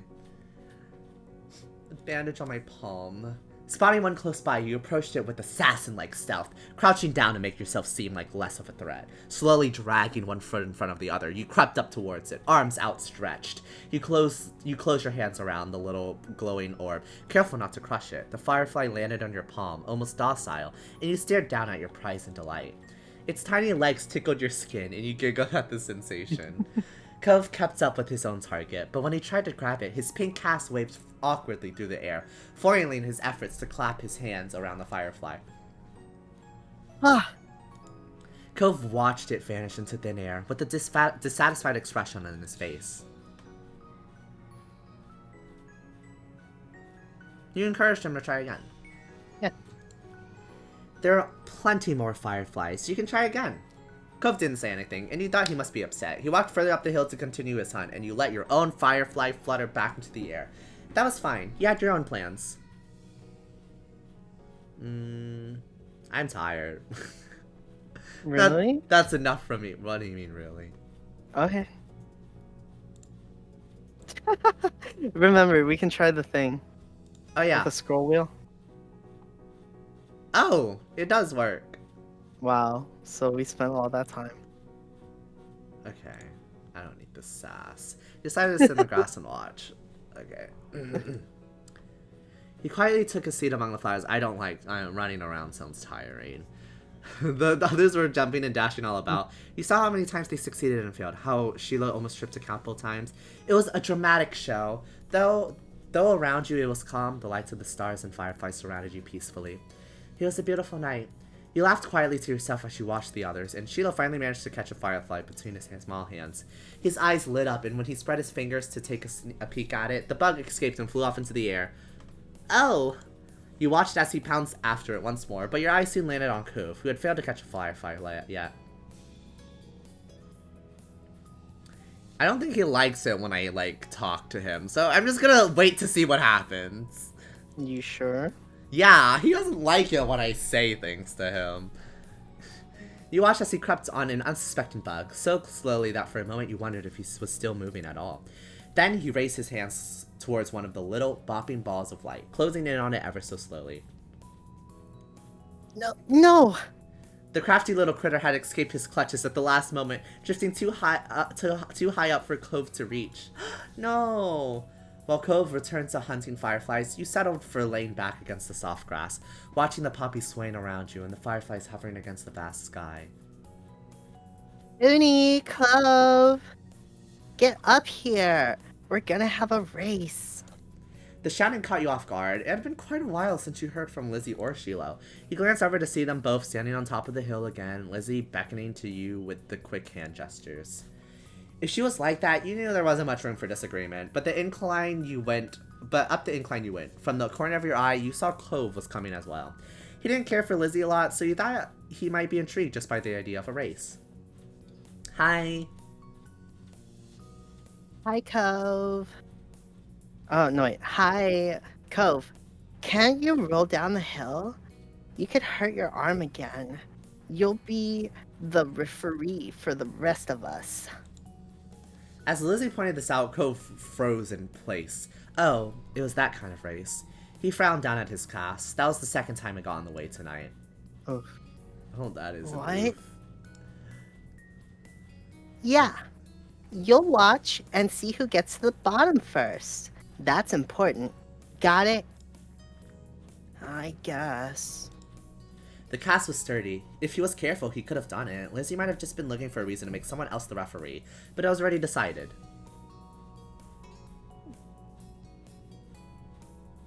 You want me to tell you? It's either one of these two. I'd go for the middle one. You go for the middle one? Okay.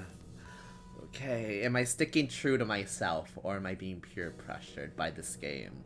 What is the Clover doing? I mean, Yeah, what is the Clover doing, I actually? mean, the race is just weird. If not all of us can participate. So would you make someone else happy who's not participating by just sticking with them? Or would I would you have offered to be the referee. That's what I would have done. Hmm. But I guess the next best choice is just to stay with Cove. Slow. Clove. Too much Valorant. Really? Why? You don't have to. It's okay. I want to watch. I was literally also just watching you guys earlier. I'm not really an athletic person.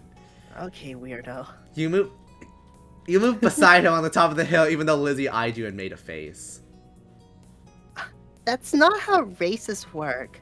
We only need one referee. Shrugging your shoulders, you refuse to budge, and Lizzie let out a huff before throwing her hands in the air. Huh. Fine. I'll be the winner, whether you join or not. Lizzie moved to lay down, and Sheila did the same. Cove stood slightly to the side to get a better vantage point, and she stood next to him. Oof, oof, oof. Oof, I almost What? read that wrong. Oh gosh. Calm down. It was the drag race influence, huh? Yes, it was. Oh my gosh. Cove stood up a little straighter. It seemed like he was taking this newfound referee duty seriously. 3, 2, 1, go! Lizzie and Shiloh took off, letting gravity do the work and rolling at high speed towards the bottom of the hill.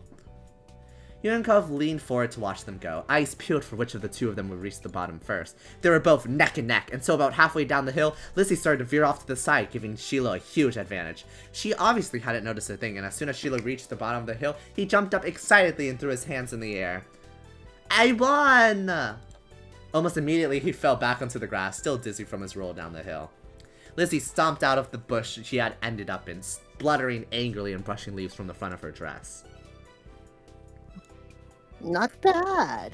Wait, why did I go granny on her? Yeah. She aged so fast. Not bad. You got lucky. Let's do it again and see who wins for real. Kids, it's time to come in. No! You snickered, feeling grateful you hadn't been a part of the mini debacle. You caught Cove's eyes and saw that he was doing the same. It had gotten late and was beginning to feel just a bit chilly as you made your way out of the hills, but the cold in the air hadn't dampened anyone's spirits. The four of you walked back home together, side by side, down your neighborhood street, discussing the evening, with each person trying to prove that they were the one who caught the most fireflies. You knew that whoever really did catch the most didn't matter much anyway. All that mattered was that you all had a good time, which, judging by the smiles on everyone's faces, you did. Nice. And Safe. then... Oh yeah, thank you. You're welcome. Okay. And then... summer ended. Wait, are we going to the next part already? Oh, I was just gonna play until it said, like, step 2. Oh, yeah. I'll never get tired of that view. You stood beside your mom's, and Lizzie, as the four of you watched the sun dip into the ocean somewhere far, far away. You like to imagine it cooling off in the water, resting itself before getting ready to shine brightly again tomorrow. That was a fun day. I didn't know they had magicians on the shopping street now. Neither did I. Oh no, we're all so dull. Let's get out more. Oh my gosh. He didn't do real magic, Mom. How did you figure that one out? I know. That's not what real magic looks like. Oh, Lizzie dear, there's all kinds of magic in the world. Lizzie gave Mommy a suspicious look, but didn't disrupt the calm. Oh. Well, we can't sit out here all night. Time to hurry home and get cooking. Who's helping with dinner? And Lizzie immediately let out a groan. Mom, summer's almost over. The protest was obvious. You could practically see school on the horizon. You certainly don't want to spend your last bits of freedom cooking dinner. You could do that any other day. So true.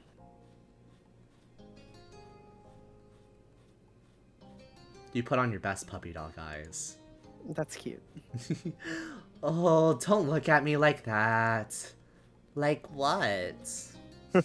And this was the beginning of Bratty Uni. Oh no. Perfect. Still have homework and reading to do. We can't do work now, too. Lizzie made her case and then stomped her foot into the ground. You mimicked her, feeling that would add something to the argument.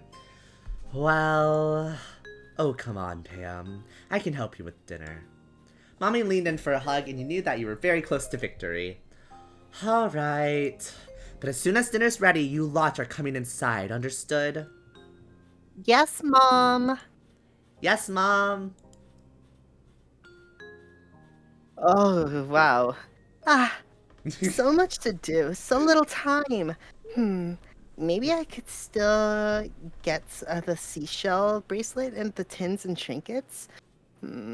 Oh, or maybe the playground. Or the fireflies would probably be coming out, right? You said oh after you saw that huge text, didn't you? Yeah. It's like my just looks. You silently made your own plans. Lizzie had her own ideas what she wanted to do, but what were you gonna do? A strong gust of wind made you shiver. Lizzie huffed as she wrapped her arms around herself. Doesn't the wind know that summer's not over yet?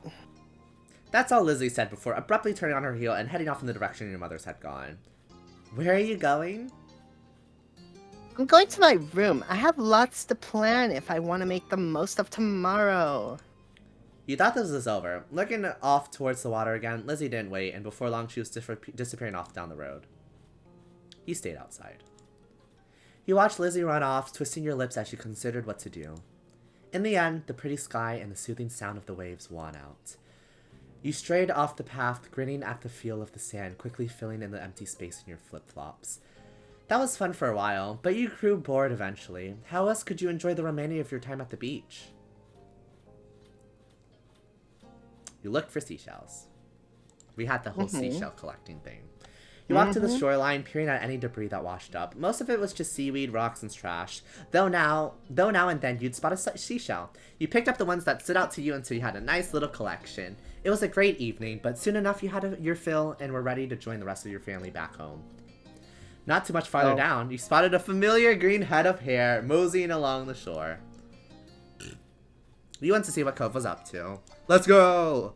Curious, you strayed off your path and walked over to him.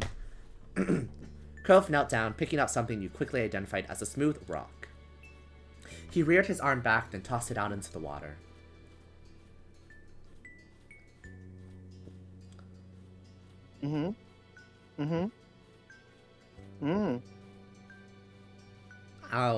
This poor kid couldn't even catch a firefly. I'll give it to him.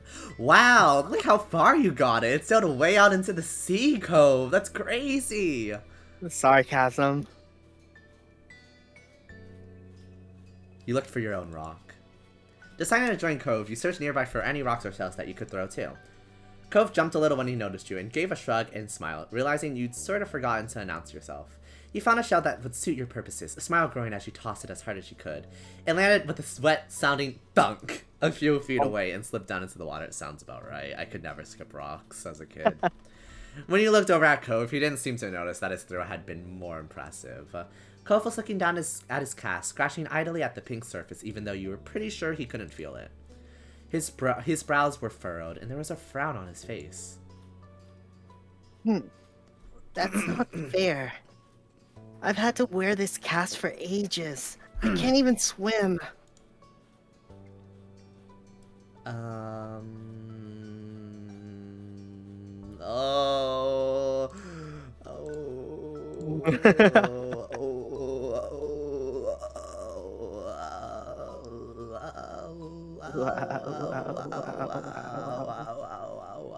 Come on, come on. I would probably ask, when do you get it off? I'm a very optimistic person. I know pick the yellow haunted because it's the emotional one, but like, how is he gonna react to me asking how'd you get it? What if he starts crying again? This kid cries every second. It's so mean of him. What do you... we'll see. We're just gonna see how this one goes. If I feel any differently, we'll go back. Remember, you can't just keep going back every single time. No, I haven't yet. I only did that once, and it didn't even matter, so... I mean, it would have if you were different to Cove. Womp womp, cry about it. Womp womp. Cove shrugged and didn't say anything. For a second, you thought maybe he didn't know, but finally he sighed. Sorry, I was doing something real quick. There we go. Oh my god. There you go. Blah, A blah, few blah. It's up there. That is a while away. I don't know if he likes me when I'm just so optimistic. And also, that's like after summer is over, so I can see why he's upset about it. That is a while away. You couldn't imagine being forced to wear a cast for that long. It'd be torture. See, he keeps, guys, he's gonna cry no matter what. Cove let out a You're huff, making him. flopping down to the sand. No, I'm not. I'm literally being the nicest I could possibly be. Not to that option. You could have been more optimistic. Okay, not that option, but optimism sometimes isn't what people want to hear. So true. I can't believe summer's almost over. You sat down next to him and nodded in agreement, regardless of the sudden topic change. I don't want to go to school. I mean, I would, but I don't want to go to the new school. I think it'll be the same school as you and Lizzie. My dad said something about that. So, why don't you want to go? It's nice as far as schools go. He'd only ever been to the one school, but you were sure that his old school couldn't have been that much better. Then again, he did have to make new friends and meet new teachers. It could be kind of scary. Cove shook his head, then wrapped his coat arm around his knees as he drew them to his chest. You heard a sniffling sound, and when you took a good look at his face, you realized that his eyes were red. Oh, wet. Oh my gosh. I want to go home. I get it, Cove. I understand. But what am I supposed to do for you? I'm 8 years old. You weren't sure what to do. It felt weird to just leave him here crying, but what could you say that would help? But you found a little, starting to stand. What? What? It's because you're indifferent. Really? Why do I have to start off liking him just to care? I'm a You human don't have to be being. indifferent. You could just, you know, have some sort of curiosity about him. A new guy in block. Why did they New want me? friend? Why did they want me to be fond of him already? I didn't know the kid. Okay. You just be friendly to him, though. Yeah, I know. You can be friendly and indifferent. The two are not exclusive. In the options, it was. Why? I don't understand. Why would they give me the option then? You Why could is just this be a friendly dating and indifferent instead of just being direct, since you already have the blue options. Well, the other options were that much better. It was just relaxed or anxious. Anxious wasn't gonna make that better. What, I should have been relaxed and indifferent? I mean, I guess. But I don't think that would have been that much better. I thought direct meant that, like, I would still care if he was sad. Mm. He's sad. Like, why would I leave someone who's sad? I wouldn't do that. Mm. Whatever. Okay, well, bye then. Cove gave his head a small shake. No. I want to go back home. Right, Cove wanted to go back to his old home. The one that sat waiting someplace far from here. The one he would bring up whenever he felt this sad. It had been a while since he had moved in, but he didn't seem to feel any better about being here. He settled back down to the sand, trying to consider what to do. Okay, okay. So with who are you trying to get with? No, our only option is to get with Cove, but I wanted a storyline, okay? I wasn't gonna start the game off with a crush on him, so I started with indifferent and direct, because that's how I am as a child, and also towards strangers. But I didn't think the game would make me a jerk for being indifferent and direct. Well, maybe you were a jerk back then. Maybe I was. So what? I'm gonna go cry in my room now, I guess. Aw, so now you've gone back to being Cove? Yes. Wow. Oh god, this is tough. Oh god. Oh, wise Daito. Do you have any sage wisdom for me? Ah, I see. You want my wisdom. Well, okay, because if you say, do you hate it here, I feel like he could soften up a little bit. That's what I was thinking, but Then this can be your home is like it's too him just presumptuous. repeating what... I feel like it'll just be him repeating what he just said, that he just doesn't want this to be his home. He wants a new home. Yeah, And it'll be alright as like shrugging it off. yeah. So do you hate it here? Yeah. Okay, that's probably what I was gonna go with. But I didn't know if maybe this could be your home. Would have been nice because it's the emotional one. But maybe he doesn't want emotion. I'm direct. You know what? Stick with the direct. Oh, yeah. Cove's brow furrowed even more. Then he shook his head. Mm. You're not going to leave, right? You'll still be around. The question was a little surprising. Of course. Even if it's a lie, I don't know. I wouldn't know. So, as a child, I would say of course. Your parents would have mentioned if you were going to move or something, right? Mm-hmm. After a second, Cove gave a little nod. Once I get my cast off, we could go swimming. You were fine with him changing the subject again. It'll be too cold by the... Just go with it. Udi, just go with it. He smiled, so he'd know you were only kidding. Okay. Oh my gosh, I'm on a high alert right now. Cove smiled, then looked back to the waves.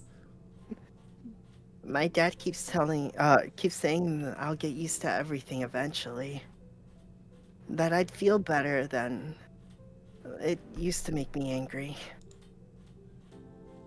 I didn't want to get used to everything. Understandable. He spared a glance over at Cove and saw the anger had slipped off his face in favor of something almost puzzled. But maybe that would be okay after all. As long as I really do feel better. I don't think he has to get over it or get used to it. He just needs to feel happy. That's all that matters. I feel like he really needs a friend. One that doesn't make him cry. So me. One that doesn't make him cry. Say it to my face. I'm saying, listen, if you could just turn me around on your OBS. Say it to my face. You're not the good friend here. Wait, no, I look this way. You're not the good friend, you. How dare you? Okay, anyway. I can't see it. The two of you sat quietly, just taking in the sounds of the waves. Lost in thought, you started a bit when you heard a faint, familiar sound. The sound of your mom shouting your name. You looked over your shoulder, realizing it was probably time for dinner. Had you guys really been sitting out there here that long? You stood and dusted the sand off yourself. My mom's calling. It's time for dinner. You should come. Cove looked up at you, expression screaming reluctance, yet ultimately... Okay. Why is his eyes so sad? When he smiled, Cove returned with one of his own. But the two of you couldn't stay there in your own little world any longer. You were being called forward. So the both of you ran off towards your house, leaving the waves and summer behind. Whoosh, whoosh, whoosh, whoosh. Cove's the kid that's always crying, right? Yeah, he is. In between. What's in between? Oh, you'll see. Okay, I keep my appearance. I guess technically as I grow older, I could have different hair, but I don't know what. I think I'm fine with my current hair. Okay. Oh, a hat! It's a bun. Yeah, I know it's a bun, but it looks like a hat, doesn't it? Kind of, yeah. Like a if I made beret. it black, it looks like a beret, doesn't it? Yeah. Would I put that on? No. No, but it looks funny. Here, maybe my hair got a little shorter. Literally, that's the same thing you had. Oh wow, so what? Okay. What are you gonna do? Sue me? I will, actually.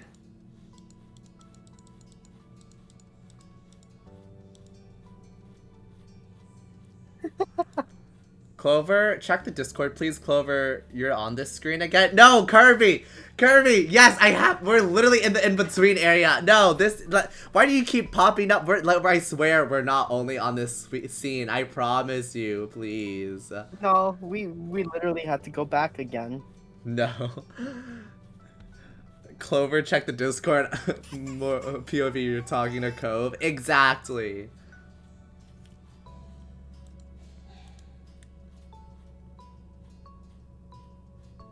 I want a hat. Okay, that's my only change. Wow. Okay. Okay. I'll be fond of him now. Did I sound Remember. like a director? Remember. What am I supposed to Step remember? 2, if you're not in a crush with him, and step 2, Yeah. step 3 you won't have the love option. I thought I could. I thought that's what they said. I thought it was only crush. No, I thought it said fond and crush. Here, I'll look it up. I'm pretty sure.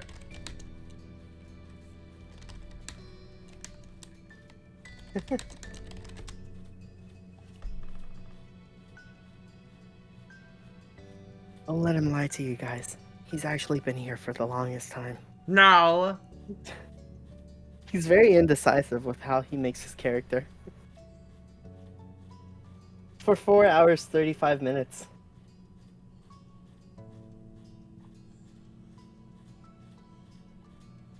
Yeah. See? Mhm. Haunted can vouch.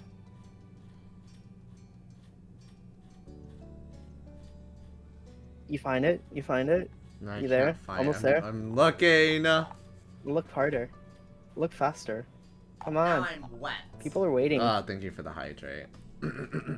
Oh, thank you for the Now hydrate. I'm wet. Oh, that's 3 now you have to do.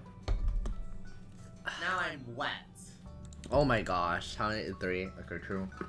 Yeah, I literally just said the 3. number. Hey, I've seen this one before. Okay. I don't have to watch your VOD to make sure you aren't just sitting there. Oh my gosh. They're all turning against me. I'm pretty sure you can go to Fawn from Love. Fine. Should I just do Crush? I don't know. Daito. Hello, Lunex. Oh, hi, Lennox! Hello, hello. How are you doing today? Thank you for stopping by. We're just trying to figure out how to do this dating sim. Wait, let me look it up now. Yeah, I'm not good at looking things up. Look it up for me, please. Yeah, sure, even though I'm not being paid. Yeah. I just wanted to do a narrative arc, okay, where as kids, I'm indifferent to him, because he's the new kid in town. I don't really know much about him. Then as teenagers, I'm a little bit fond of him. You know, we grew up together now. Dating sims without me, how dare I know I'm saying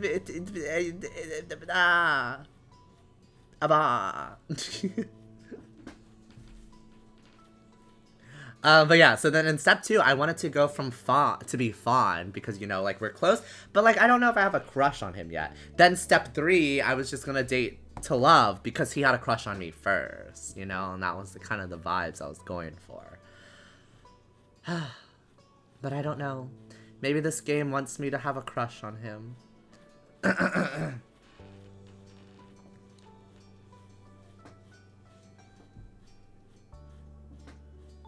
Okay, so there are some things that you do miss. If, let's say, for example, you choose Fawn for step 2 Yeah. and then Crush for step 3.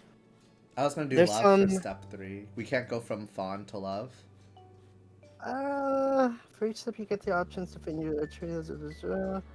I think love only unlocks during step 3 and how comfortable you are around him. Blah blah blah blah blah. Choices blah blah blah.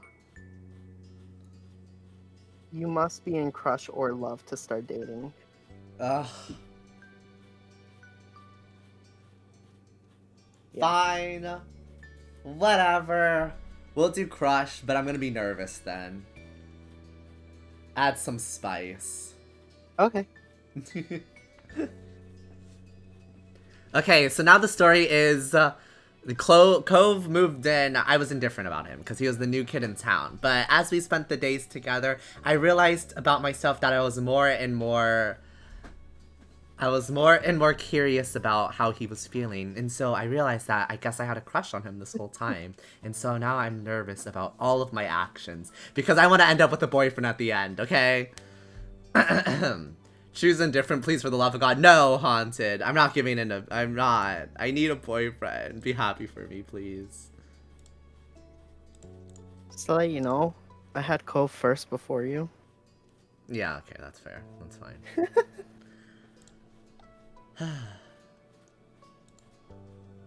Oh, customized Cove. Yeah. Oh, he's a young adult now. Look at the boyo. Actually like this hair. Really? Yeah. More than this hair. Interesting. I'm sorry. I like Interesting. Oh, I'm looking at your hair now and oh. Yeah. Yeah. Oh, You jerk. oh. Sorry, I just like bushy hair, that's why. Nothing against you. Yeah, like your hair's any better, Mr. Lemon. I like my lemon, okay? So the character creation, stop it, Kirby, please. Have mercy. I want him in a tank top.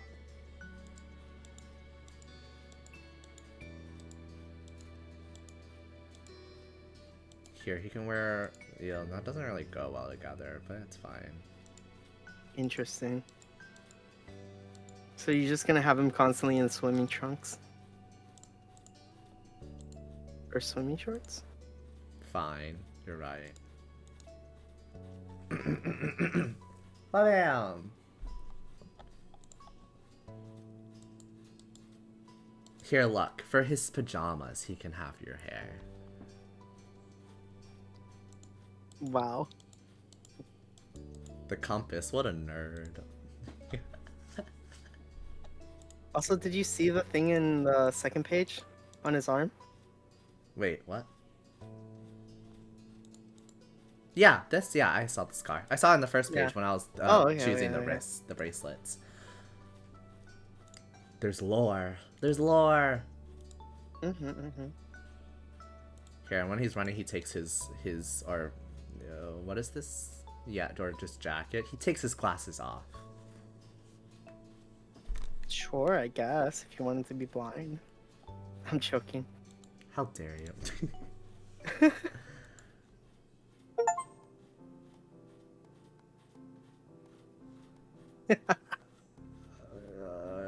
Should I save here or should I read this and then call it there?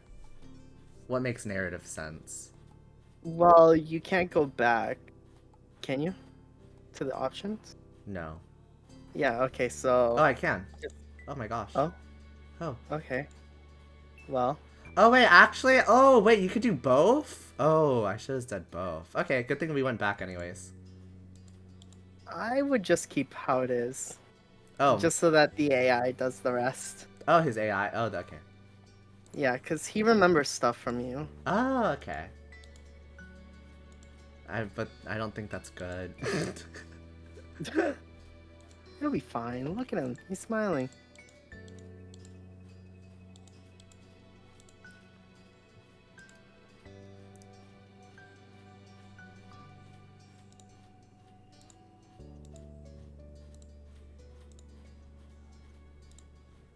Okay, we'll read this part then and then save.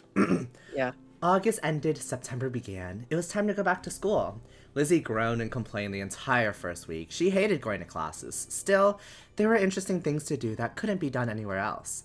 You weren't sure how Cove felt about it. He was enrolled that year. That was like a sign Cove would be staying in Sunset Bird for a while. At school, he was alright, but kept his distance from the other kids, from what you saw anyway. Originally, he treated you like everyone else, passing by as if you didn't know each other, but as the years went on, the two of you acknowledged each other more and more. Something has started to grow between you. That year, the divorce of Cove's parents was finalized. You overheard your parents talking about it, saying Cove's dad got full custody. At first, you were worried that meant bad news. It had made Mr. Holden cry, apparently. Then you found out it meant Cove would keep living with his dad. He would only stay with his mom a few weeks of the year. Cove cried too. For different reasons, you thought. It seems like Cove and his dad might move again, but Mr. Holden decided to stay after all. Mom asked him about it once. He had said he didn't want to uproot Cove's life a second time. Mr. Holden tried to get Cove to like Sunset Bird more. He kept encouraging his son to go out and see the place. Sometimes Mr. Holden volunteered you to spend time with Cove. You weren't sure how well it worked in changing Cove's thoughts on the town, yet it might have been part of the reason you and Cove ended up growing closer. Cove never talked to anyone about what happened with his parents and withdrew whenever it was brought up. It was hard for him, yet nobody knew how to help. Eventually, Cove stopped crying on his own. You couldn't understand what had changed. But you had hoped that you could help him feel better since even while the tears he looked sad. Maybe one day he could say out loud what he felt inside. After that, it felt like things had gone back to normal, except what was normal didn't stay the same. Years passed, and then suddenly, you were in middle school. You weren't a kid anymore. You were 13 years old. That officially made you a teen, even if your sister didn't agree. The toys and crayons that used to litter every free space in your room had been packed away somewhere, replaced by new hobbies. There were other changes too. Cove's cast got taken off. It was weird to see him without it initially. Underneath the pink plaster ended up being a long, thin scar that snaked across his forearm. Cove's chest puffed out in pride when someone drew attention to it. He also went through a major growth spurt. He was the tallest student in his class for 2 years in a row.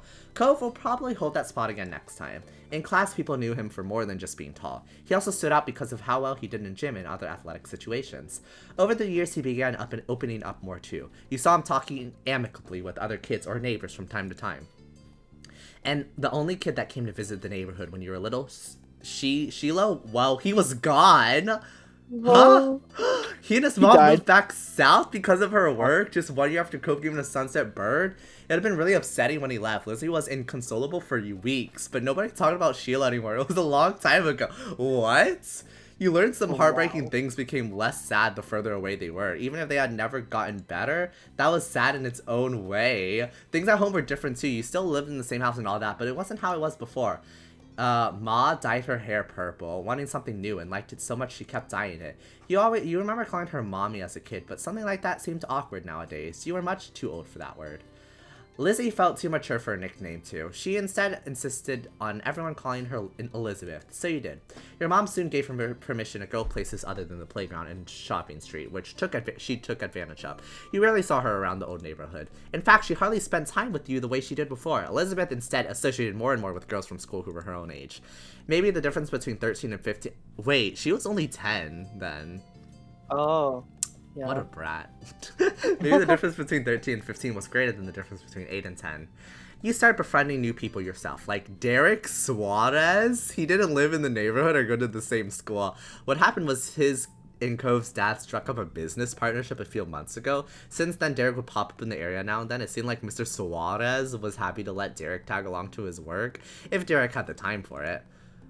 Without a doubt, everyone and everything around you had changed. In small and big ways you had to.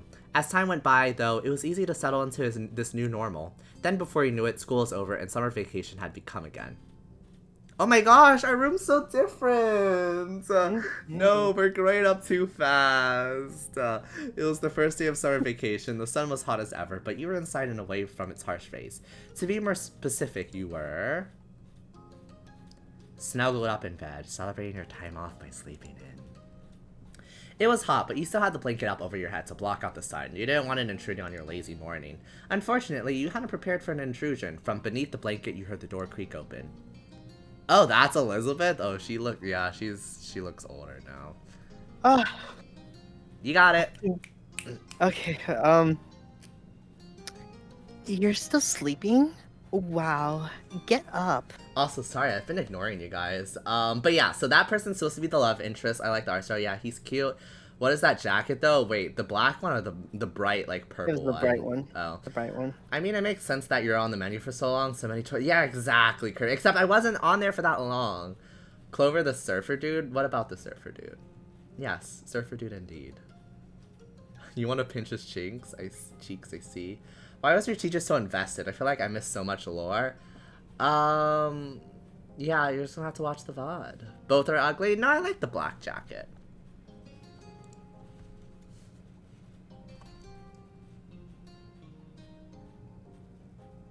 I'll get up. There was no avoiding it now. So much for a lazy morning. Your special boy is at the door, like he always is now.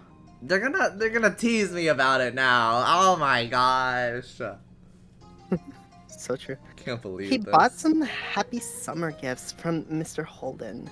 Mom wants you to take it from him. Say thanks or whatever. You did not like the way she called him your special boy, but you knew by now that saying so wouldn't stop her. So, calm down already. You don't like the art style? I think the art style is cute. It's not the best thing in the world, but I like it. Yeah, I like it too.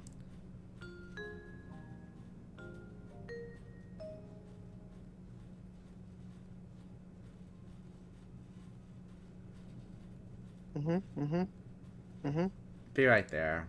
I don't try to be difficult. Sometimes. But aren't you supposed to be groggy? Yeah, but I still agree if someone tells me what to do. Oh, okay. Good to know. Don't say... I Elizabeth did said it. nothing else and laughed, having done what was instructed of her. You rode out of bed, stretching your arms up high and yawning. Time to get ready.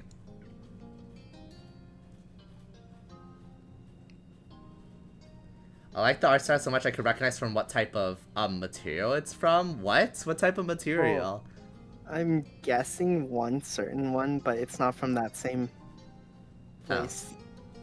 I don't know what you guys are talking about. You sat yourself in front of the mirror in the fat corner of your room. Far corner of your room. I'm not that tall.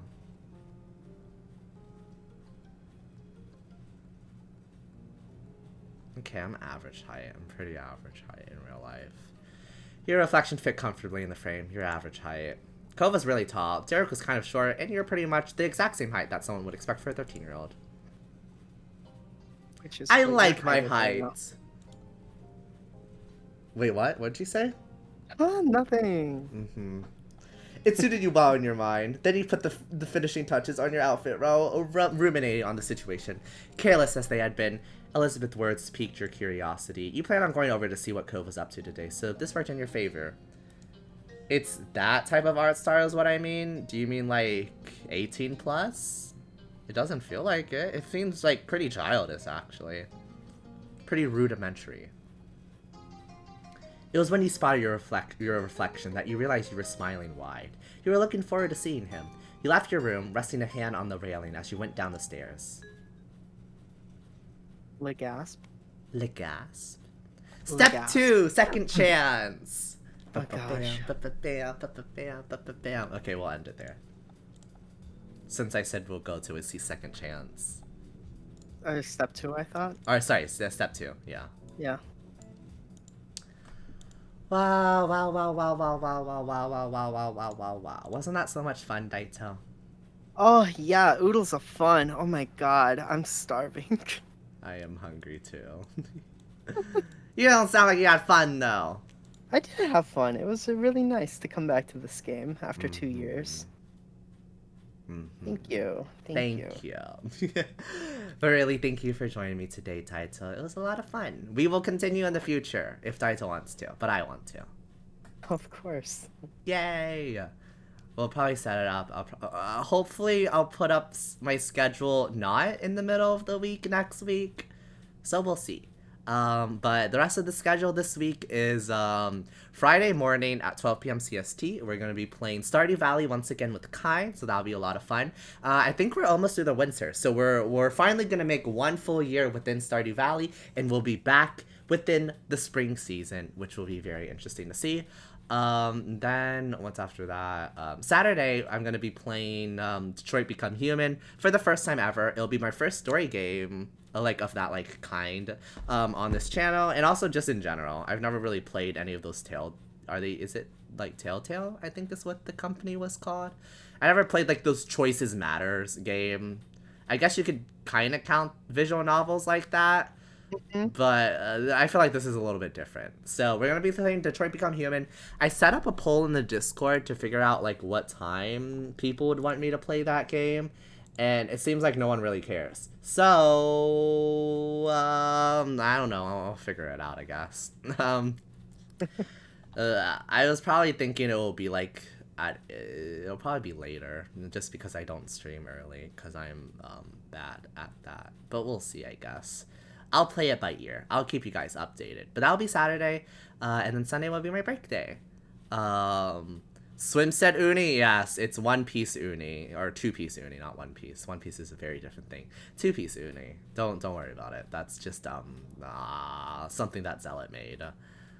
Yes, Detroit Become Human fans are winning. They are winning. Happy early birthday. What do you mean happy early birthday? It's not my birthday or even close to my birthday. You said Sunday would be your birthday. Wait, what? Yeah. Why would I say that? Bro, Oh my gosh, I meant break day. I don't even listen to the words I say. Wait, why would I say birthday? Yeah, I was like Am very I confused. I was like, do you mean your channels? am I okay?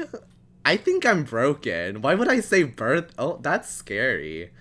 Why would I say birth? That's so concerning. And like, I would have never known unless you said something. Wait, I'm so. Oh my gosh, how do I misspeak like that often? I'm gonna have to like Probably. rethink my entire life schedule, my entire life. No way. Do you need sleep? I guess I do. I don't know.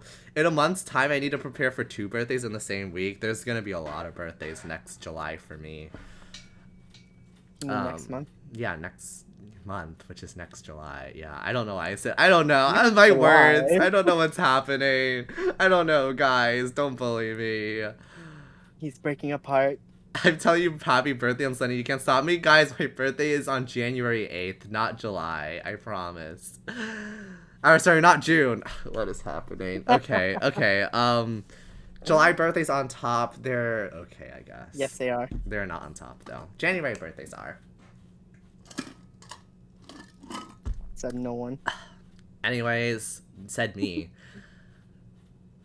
Everyone bully Udi, no please. So yeah, that's the stream schedule. Friday morning, 12 p.m. CST, Stardew Valley with Kine. Saturday at an unspecified time will be Detroit Become Human. Join my Discord if you want, if you haven't joined it already. And thank you everyone for watching today. Uni bullies himself at this rate? Samir, what do you mean? No, I do not. I am the victim here. Everyone bullies me. I simply exist and I am belittled for existing. And it's not my fault. And it's so sad. I think this is the first time in a while I made sense on the stream. Oh, I suppose it is. Well, good job on making it to the end. Aw. It's nice. Very nice. Very happy to see you are here.